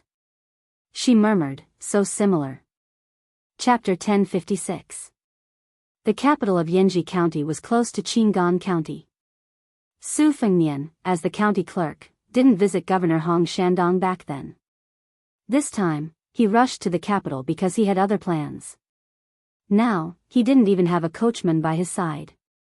Su Yanbing went to Gourd Mouth of Yuzhou to serve as one of the 8 captains of Beiliang's border. His main purpose was to intimidate the important people in the border army who were related to Yozhou's general family. Su Yanbing was one of the 15 people in the new martial arts evaluation. Just this point alone was enough to make people afraid. Moreover, he was once Su Zhao's trusted retainer. In the spring and autumn period, it was common for a ruler to bestow a surname to his trusted subordinates, especially those who were born in the wilderness. However, there were only a few people on Su Zhao's side. Lu Yanbing was one of them. It was said that a new ruler brings in new subordinates. Su Yanbing had been trusted by the king of Beiliang for 2 dynasties. In the eyes of outsiders, even the infantry commander Yan Wenluan had to give him some face. Now that the new King Liang, who was ranked 6th in the world, was said to be able to take on 2,000 cavalry, who would protect him? When Su Fengnian led his horse into the city, he used Su Qi's identity and had an official's record. Naturally, he was unimpeded. When Su Fengnian entered the capital, he saw many young men and women in luxurious clothes. They all got off their horses and walked through the city gate. Even after passing through the city gate and getting back on their horses, they didn't dare to gallop wildly. They were no longer as arrogant and unrestrained as before. Moreover, no one dared to carry a Beiliang saber. It was probably because the smell of blood in Yuzhou had yet to disperse. Half of the northern Liang's heroic image had been forcefully stripped away. After Su Fengnian entered the city, he continued to lead his horse slowly toward a rare house with mountains and water. In Beiliang, one only needed to look at the amount of water, the number of wells, and the amount of winter snow stored in the cellar. It was even more impressive to be able to be near a lake. As for Mount Qingliang, since the family head's surname was Su, it didn't need to be said. Within Yanji County, Hu Bai was a spy. He was still very young, but his senior spy had placed high hopes on him as early as his youth. It wasn't common for a spy to become an official in Beiliang, but logically speaking, it shouldn't be difficult.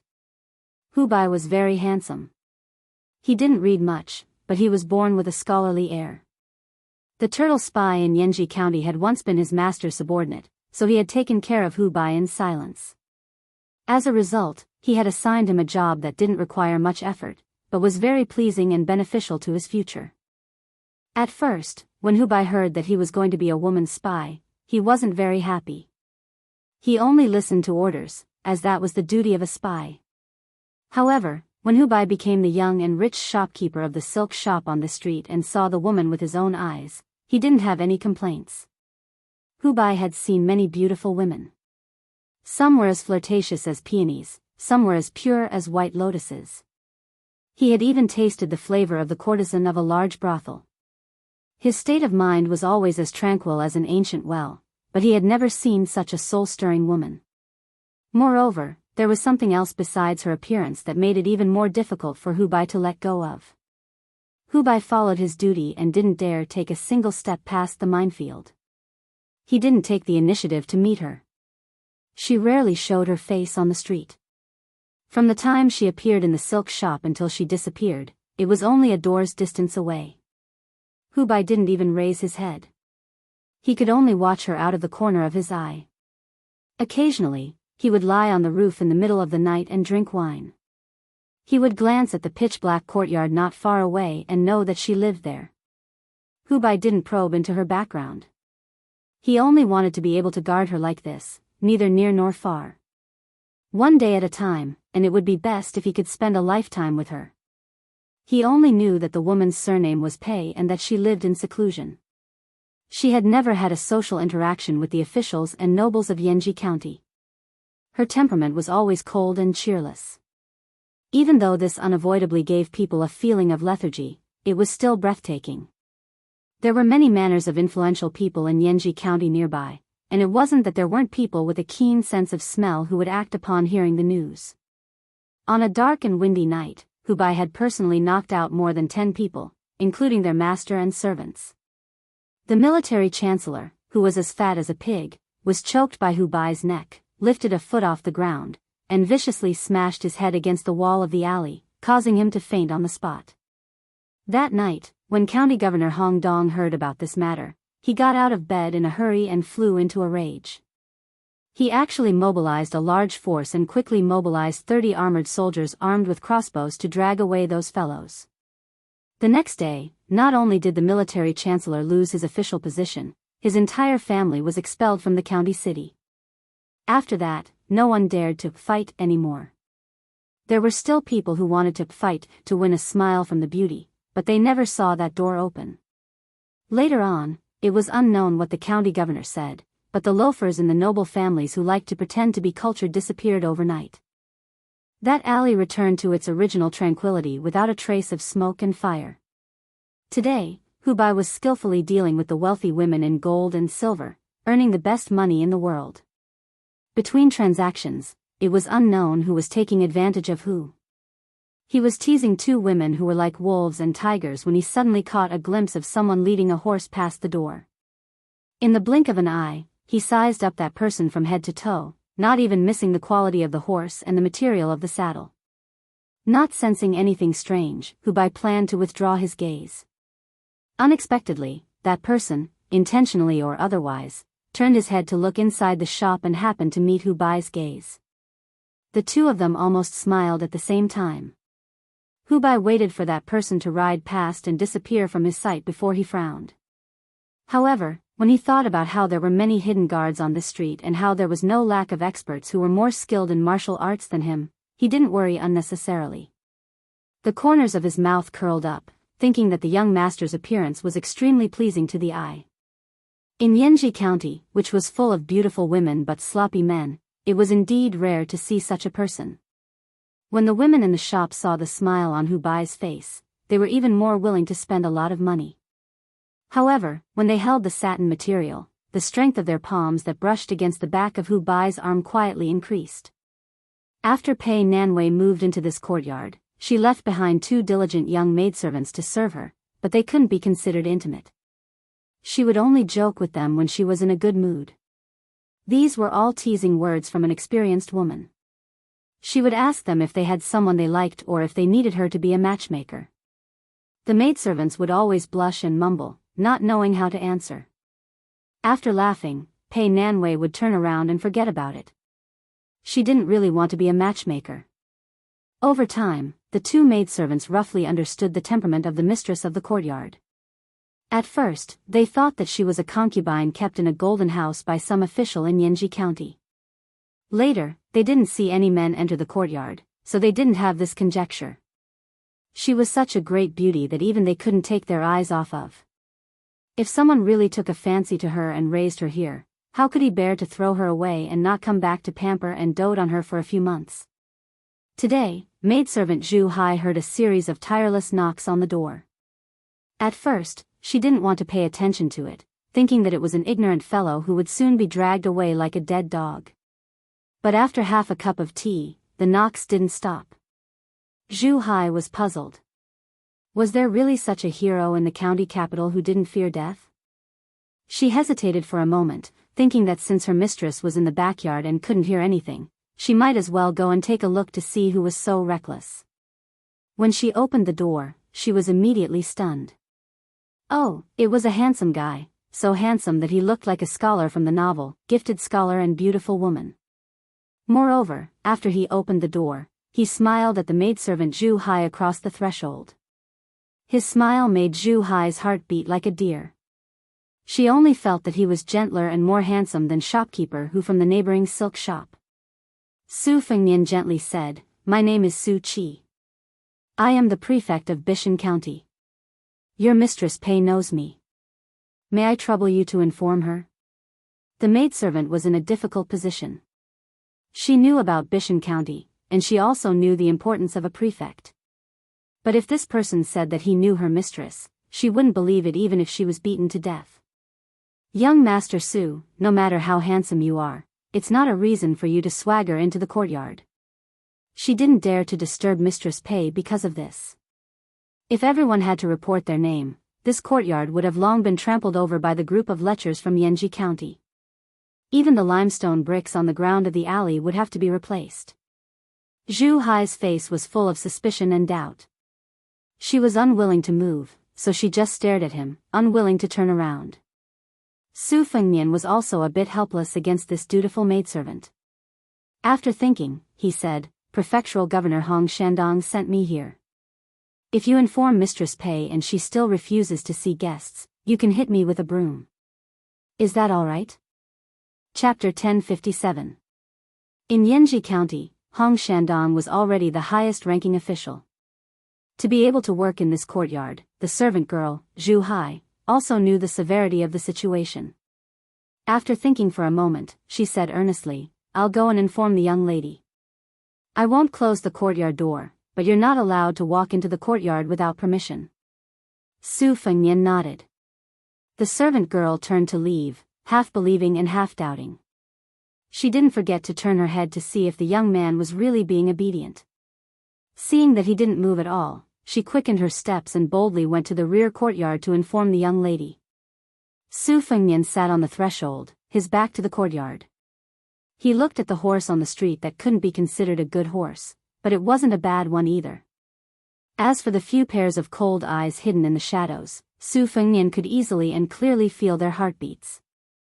Su Fengnian was somewhat moved by their strict adherence to their duties. When outsiders mentioned Bailiang, their first impression would definitely be of the invincible cavalry and the White Horse Scouts. However, they weren't familiar with the Bailiang spies and death soldiers that Chu Lushan had single-handedly created. In fact, over the years, there hadn't been many battles between the two armies on the battlefield. However, the exchange of lives between Bailiang and Beimang's spider web and Liang's Zhao Go had never stopped. Su Fengnian came to his senses and turned his head to look. He didn't know whether to laugh or cry. The servant girl actually carried a broom and angrily ran over. She wouldn't stop until she kicked him out of the door. He didn't need to guess to know that the woman, Pei Nanwei, had set a trap for him.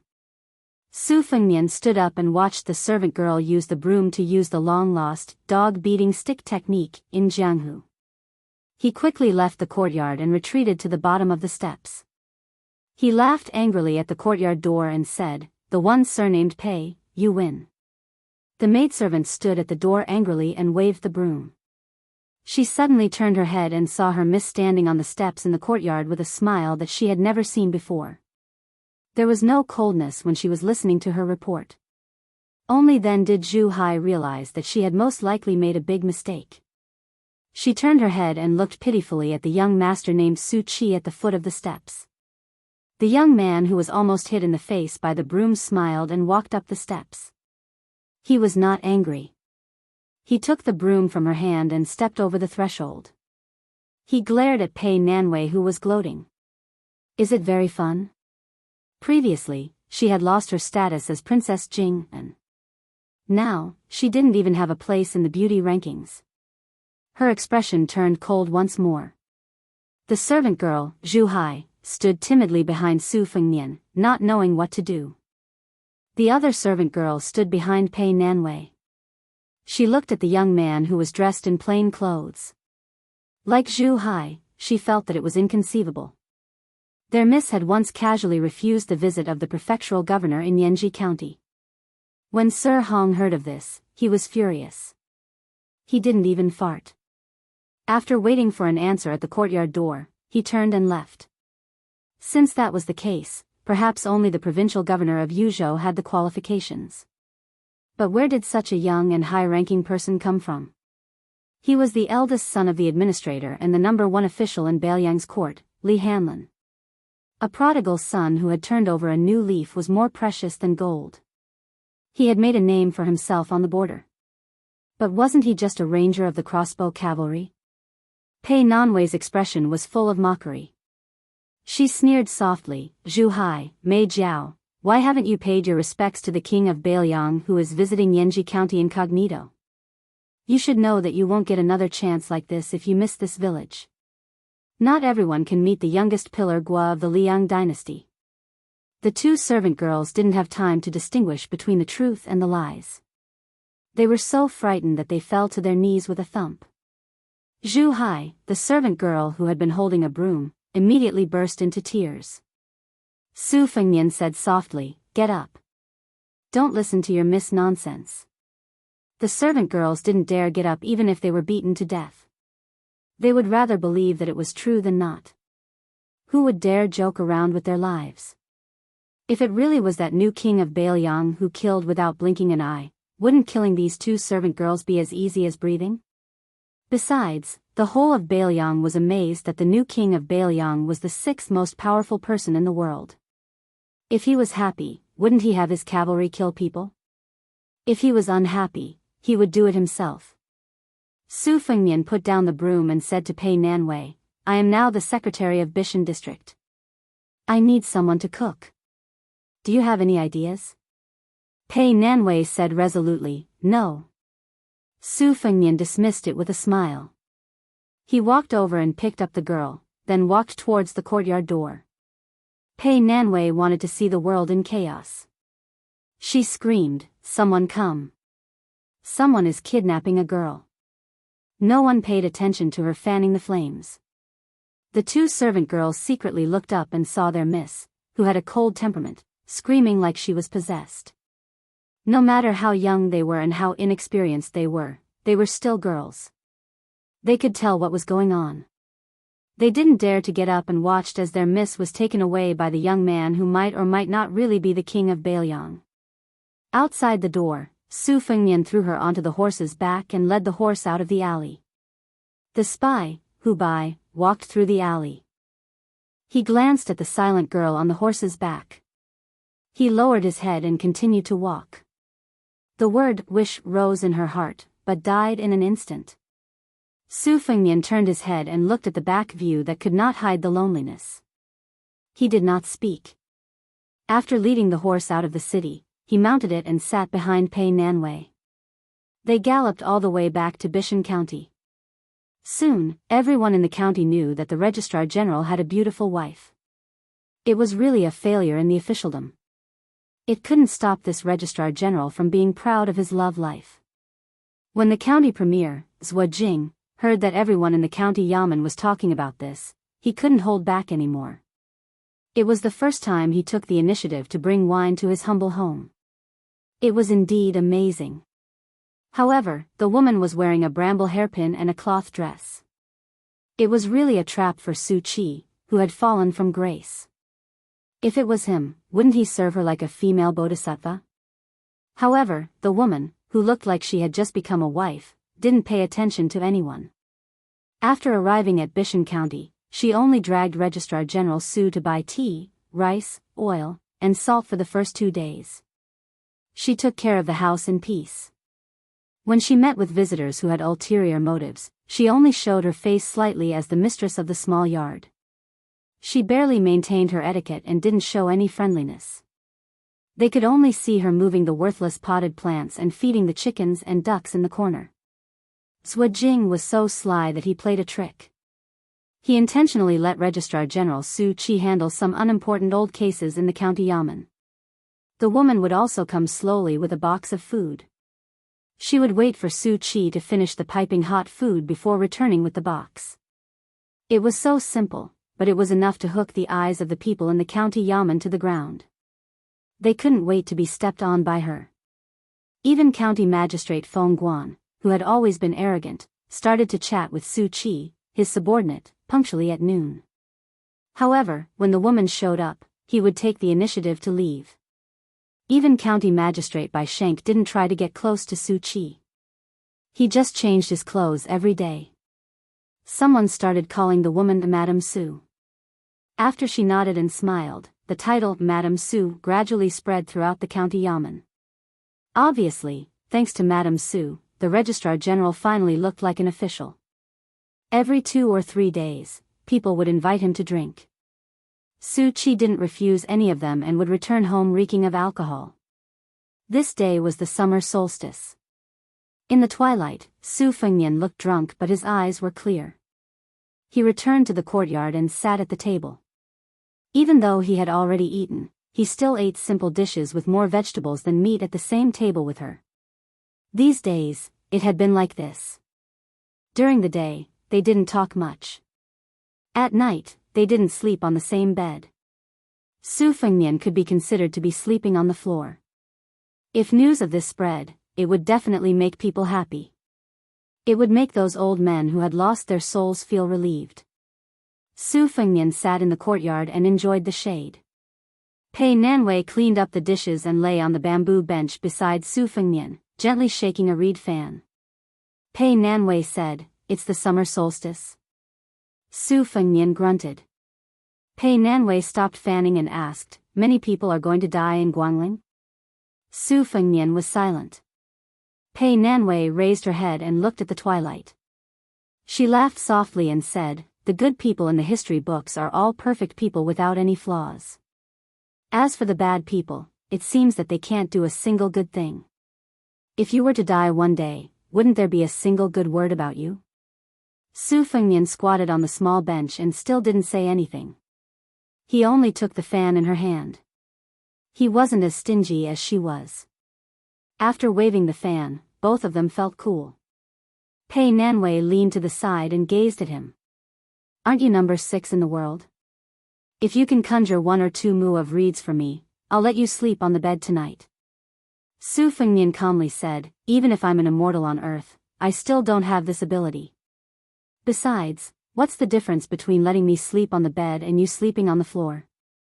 Pei Nanwei held her belly and laughed. Then she winked at him and said, "You're the number 6 in the world for nothing." Su Fengnian laughed. "Who said I wasn't?" Chapter 1058. A group of 50 cavalrymen galloped through the grasslands bordering Liangmang toward a pasture heavily guarded by soldiers. Beiliang placed unparalleled importance on horse control. Every single one of these cavalrymen carried a saber and crossbow, and their warhorses were all of the best quality. Clearly, they were the elite fighting force of the Beiliang. Of the 80 types of horse stalls in Beimang, other than the crow stalls that Dong Zhuo had raised with countless gold and silver tails, there were no other enemy scouts that the crossbowmen took seriously. This was not because the crossbowmen were blindly conceited, but because they had slowly accumulated their self-confidence through countless close combat and bloody battles. As for the White Horse Scouts, which could be considered the most majestic of the crossbowmen, to put it bluntly, any one of these cavalrymen would have to make a detour and make way for them. Moreover, they would be wholeheartedly convinced of their superiority. This group of former members of the Little Snow Battalion had just accumulated enough military merit to be promoted to the White Horse Scouts. Thus, they had been specially granted permission by the Beiliang Protector General, Chu Lushan, to go to the Xianli pasture to select warhorses. If these 50 cavalrymen did not deserve to be proud, then who else in the world deserved to be proud in front of them? During the assault that had turned the southern dynasty into a sieve last year, this group of cavalrymen had opened a path for the 8,000-long Xiang army and the Great Snow Dragon cavalry. They had uprooted more than 10 Beimang beacons and beheaded no less than 200 people. Of the 50 scouts that had penetrated deep into the hinterland, only 4 were left alive. They were the group leader Li Hanlin, the group leaders Lu Dou and Li Shiyue, and the group leader Hudu. Among the 46 new riders, most of them were old scouts, but there were also some who were transferred from the Long Xiang army to the Little Snow camp. For example, the youngest group leader and the youngest crossbowman was a baby-faced teenager named Flea. He used to be a cavalryman of the Long Xiang army. He participated in the Battle of Huluku and killed 4 enemies, which was not too shocking. However, he killed 18 horses, which made the recorder who recorded the military exploits speechless. This teenager, whose ancestors were herdsmen of the border, also made people dumbfounded. He didn't want the military exploits, but he squatted beside his beloved dead horse and wailed, which shocked Yuan Zuozong and the deputy commander of the cavalry. Old General, he squatted beside the kid and tried to comfort him for a long time, but it was useless. He was so angry that he slapped the kid's head and angrily asked his retinue to bring him a horse that he had ridden for less than half a year. The teenager didn't show any politeness to Commander He and accepted it unwillingly. He even had a bastard attitude of accepting it. If Yuan Zuozong didn't drag him away, the bad-tempered commander he would have kicked the little bastard. This was not a joke. When he had just become a crossbowman, Sergeant Hong Run had already suffered. In the end, he was beaten into a pig's head by the nimble young man. The young man's martial arts were not methodical. His skills were all unorthodox, especially his horsemanship. He was so skilled that he could lie down and sleep on the back of a galloping horse. Among them, only Sergeant Li Hanlin could touch Big Flea. In fact, if it was a fight, Sergeant Lu Dou could easily defeat the young man. However, he could not withstand the repeated defeats of this rash young man. Lu Dou could not really kill this stubborn child. Besides, he was not in the mood to tease this subordinate. In the end, only Sergeant Li Hanlin could kiss Big Flea. Now that they were close to Xianli Ranch, one of the best places in Bailiang, the air was filled with the strong smell of horse dung. The 50 cavalrymen almost sniffed at the same time. Their faces were full of intoxication. Many men in brothels would not feel so comfortable lying on the soft and tender bodies of women. Standing on the back of Big Flea's horse, it was as if his feet were nailed to the horse's back. He looked around and quickly made a gesture unique to the crossbowmen of the Little Snow Battalion. Deputy Commander Li, who had received the enemy intelligence, laughed and scolded, "Flea, you've gone crazy from wanting to fight. You haven't even tasted a woman before. You're such an energetic young man. Last time, when Commander Li took us to the brothel, we all thought that one of them was too little. We were afraid that Commander Li's prestige would be affected. Look at Fong Hudu, he only called 3 sisters. He wasn't worried at all that our Commander Li's purse wasn't full at all. Look at you, you're squatting in front of the door, saying that you're going to keep watch for us. Aren't you ashamed?" Fong Hudu, who looked fierce but had an extremely gentle temperament, chuckled and touched his lips. Flea curled his lips and said disdainfully, "What sisters? You're calling them ants. Sergeant Li used to say that old cows eat young grass." Fong Hutu, on the other hand, said that young cows eat old grass. What a waste. What's the difference between that and a colt eating grass? I think it's shameful. Fong Hutu grimaced. Li Hanlin chuckled softly and said, "That brothel in Liangzhou's frontier fortress is not bad. But compared to my hometown in Lingzhou, it's really far away. If there's a chance in the future, I'll take you to Lingzhou to ride horses. There are plump women, thin women, tall women, petite women, pointy chins, perky butts, and big breasts. There are all kinds of women." Riding horses was a term used by Bailiang Frontier Army. More than 40 cavalrymen behind Li Hanlin had drooling faces. There were also people like Li Hanlin who wiped their mouths and drooled. Only the young man rolled his eyes and said, "You guys are fooling around. Don't drag me into it. I'll be fine as long as I have a big flea. If there's a girl I like in the future, I'll go through the wedding ceremony with her. A bald cavalryman who was sitting cross-legged on the back of a horse had a sweet grass stem in his mouth. He laughed and said, "Flea, don't tell me you like men. What do you think of me? I'm a man who weighs 200 pounds. I have muscles, stamina, and spear skills. If you don't like me after you try me, you can always return me." Flea was a flea. However, he had been in the army for many years. He had heard all kinds of dirty words. He glanced at the big bald man and said, "Xia Gong, go and ride the mare you're sitting on. No wonder I hear your little date screaming in the stable every night. Take it easy.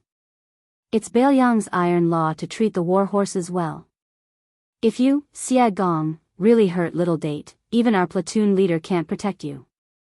Li Shiyue, Fang Hudu, and this group of rough men all roared with laughter. Xia Gong didn't seem to mind at all, shaking his bald head and laughing to himself, not forgetting to bend down and pat his mount's back. This man who had once used his fingers to gouge out the eyeballs of a northern Mang scout and eat them used an exceptionally gentle voice to say, "Little date, don't lower yourself to our squad leader's level. It's easy to reason with someone who's high enough to bully others." Originally, the crossbowmen didn't have the habit of giving nicknames to their war horses.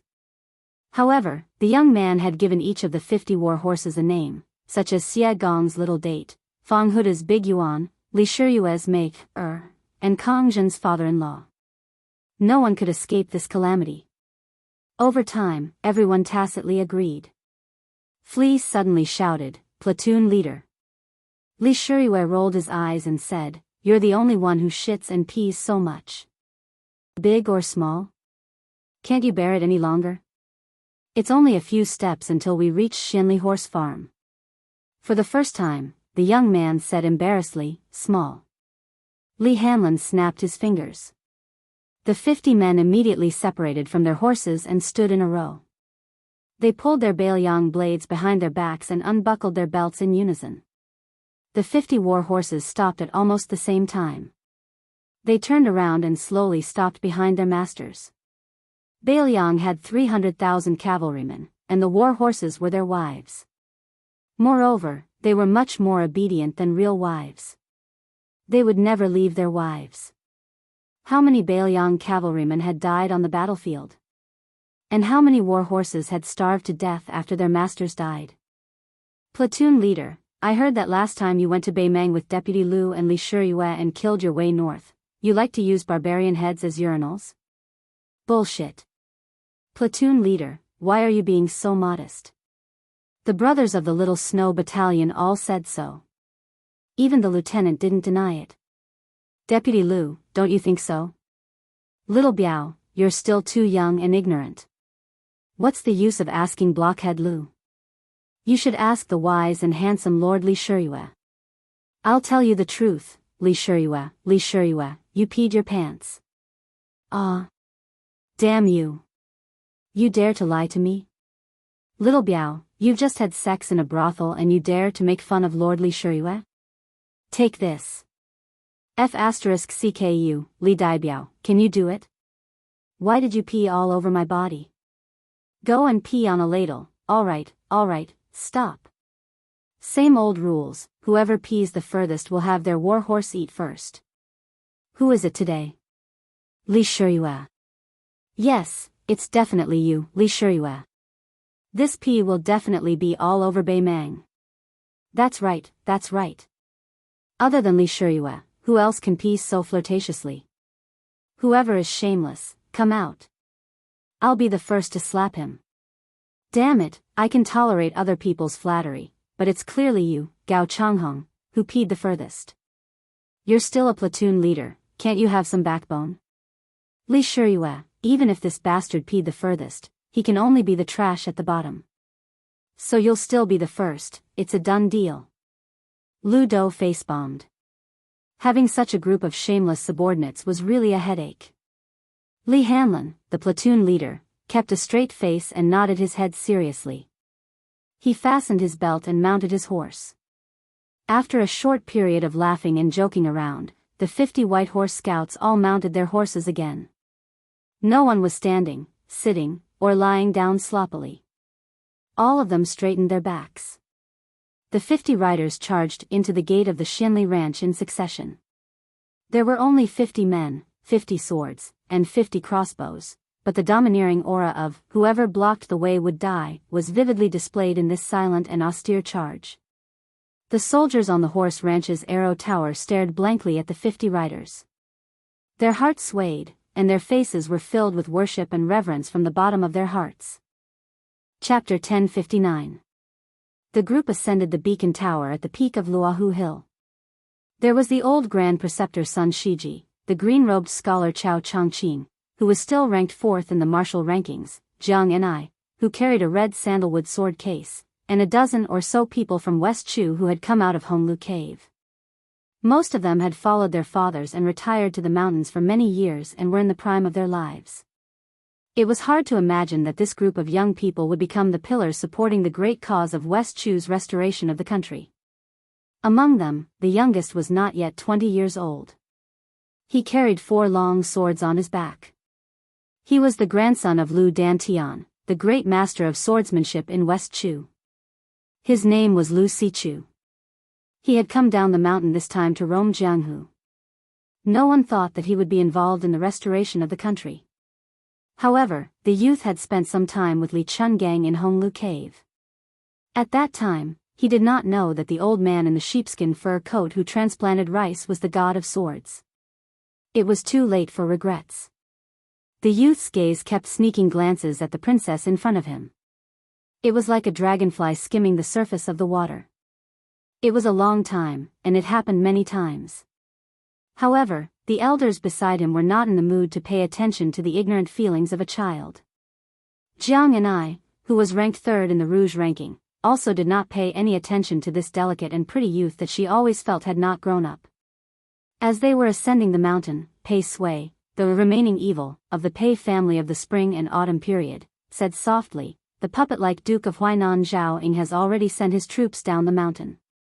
King of Jing and Zhao Sun's 6,000 cavalry have also arrived at Xiao Ao Lake. The crown prince of Yan Qi Zhao Zhu's 1,000 men and horses have temporarily not shown up. In my opinion, if our Dechu wants to conquer the northern lands, we need to first take down these imperial troops under the banner of pacifying the rebellion to prevent future troubles. Moreover, after they fall, the various vassal kings' territories will have their own power to rise up in revolt.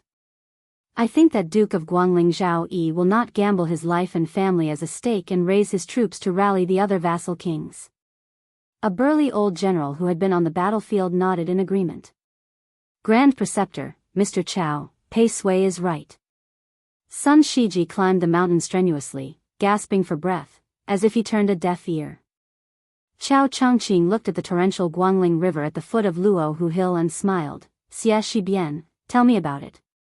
Xia Shibian was a skinny young man, only 4 or 5 years older than Lv Sichu. He said slowly, "If that's the case, our forces will be too scattered, which is exactly what Lu Xingxiang wants. This is a trap set up by the imperial court of Liang. The bait is the remnants of the fallen kingdoms of the spring and autumn dynasties, making us believe that we have an opportunity to take advantage of. In reality, when it comes to fighting wars, Eastern Yu, Northern Han, and Southern Tang are all far inferior to the truly elite armies of the Zhao clan. 20 years ago, this was the case. 20 years later, there's no need to even mention it. Only our great Chu still has a chance. Since they can't even be relied on to fight wars, there's no need to extravagantly hope that they can accomplish great things. For something like vying for the world, all talk is useless." Pei Sui was refuted by someone younger than her, but she did not fly into a rage out of humiliation. Instead, she sank into contemplation. Among the group, Xia Shibian, who was born into a humble family, did not have the slightest bit of stage fright. Stopping his steps, he extended his finger and drew a line from west to east. In a deep voice, he said, "According to Southern Tang's #1 general, Great Ancestor Gu, the geography of the world is generally higher in the northwest and lower in the southeast. Mountain ranges and waterways run horizontally from east to west, resulting in a confrontation between North and South. More often than not, the North has the advantage over the South. This is especially true for the South and East, which are covered by the ocean and lack room to maneuver. Many of the southern governments like to rely on the great rivers and rivers, using boats to engage in naval warfare to obstruct the northern cavalry from fighting on land. However, the Guangling Road, which is located in the middle of the North and South, is not the same. It has the natural advantage of guarding the river, as well as the valuable foundation of its geographical advantage. Thus, if we fail to defend the river, we can retreat to defend the Huai. If that doesn't work, we can still defend the river as our last resort, preventing us from collapsing 1,000 li. Since we have such a geographical advantage and manpower, we shouldn't waste it. There are only two things to do.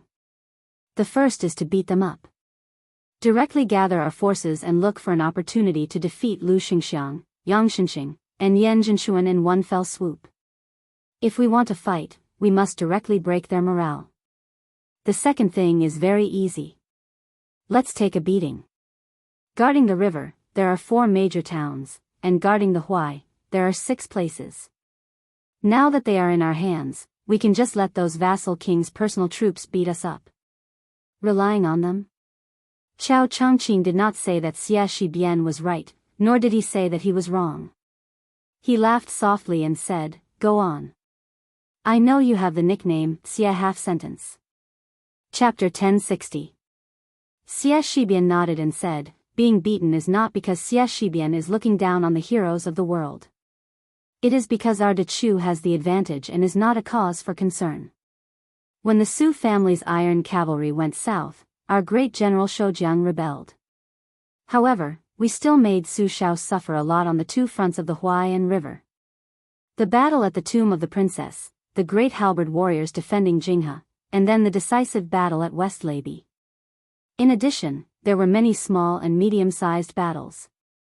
Which one of them was not beaten to the point where only bones were left and not meat were left?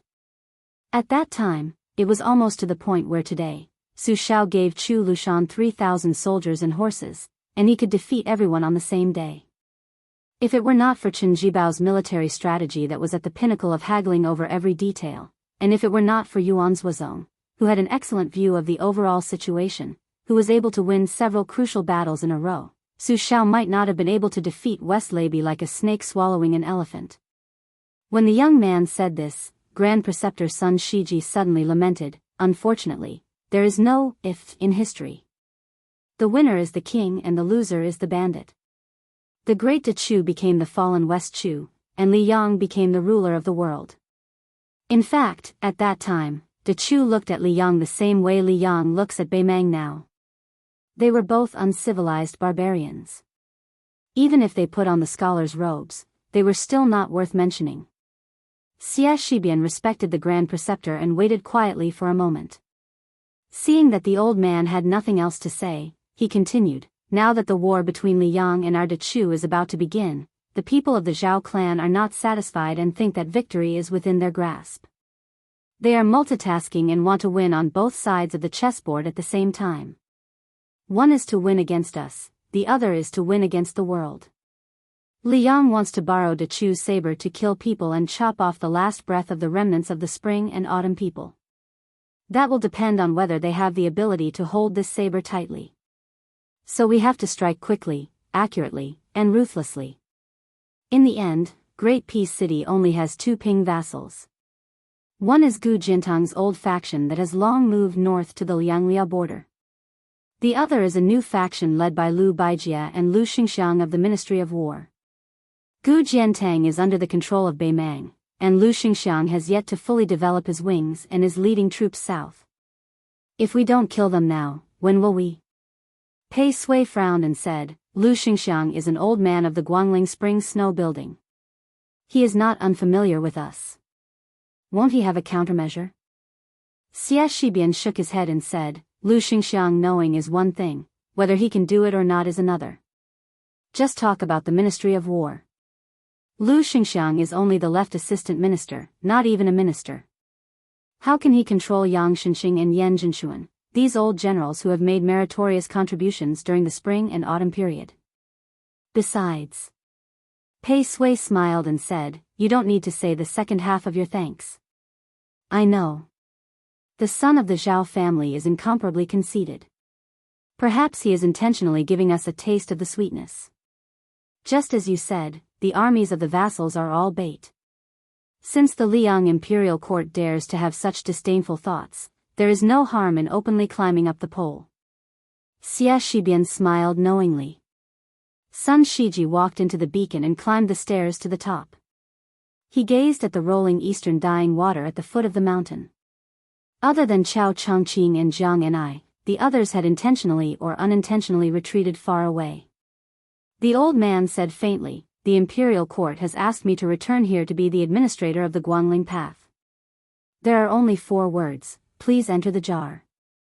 Chao Changqing said softly, the forces of Zhulu Mountain and the spies of Huang Sanjia around the Guangling path are all for us to use.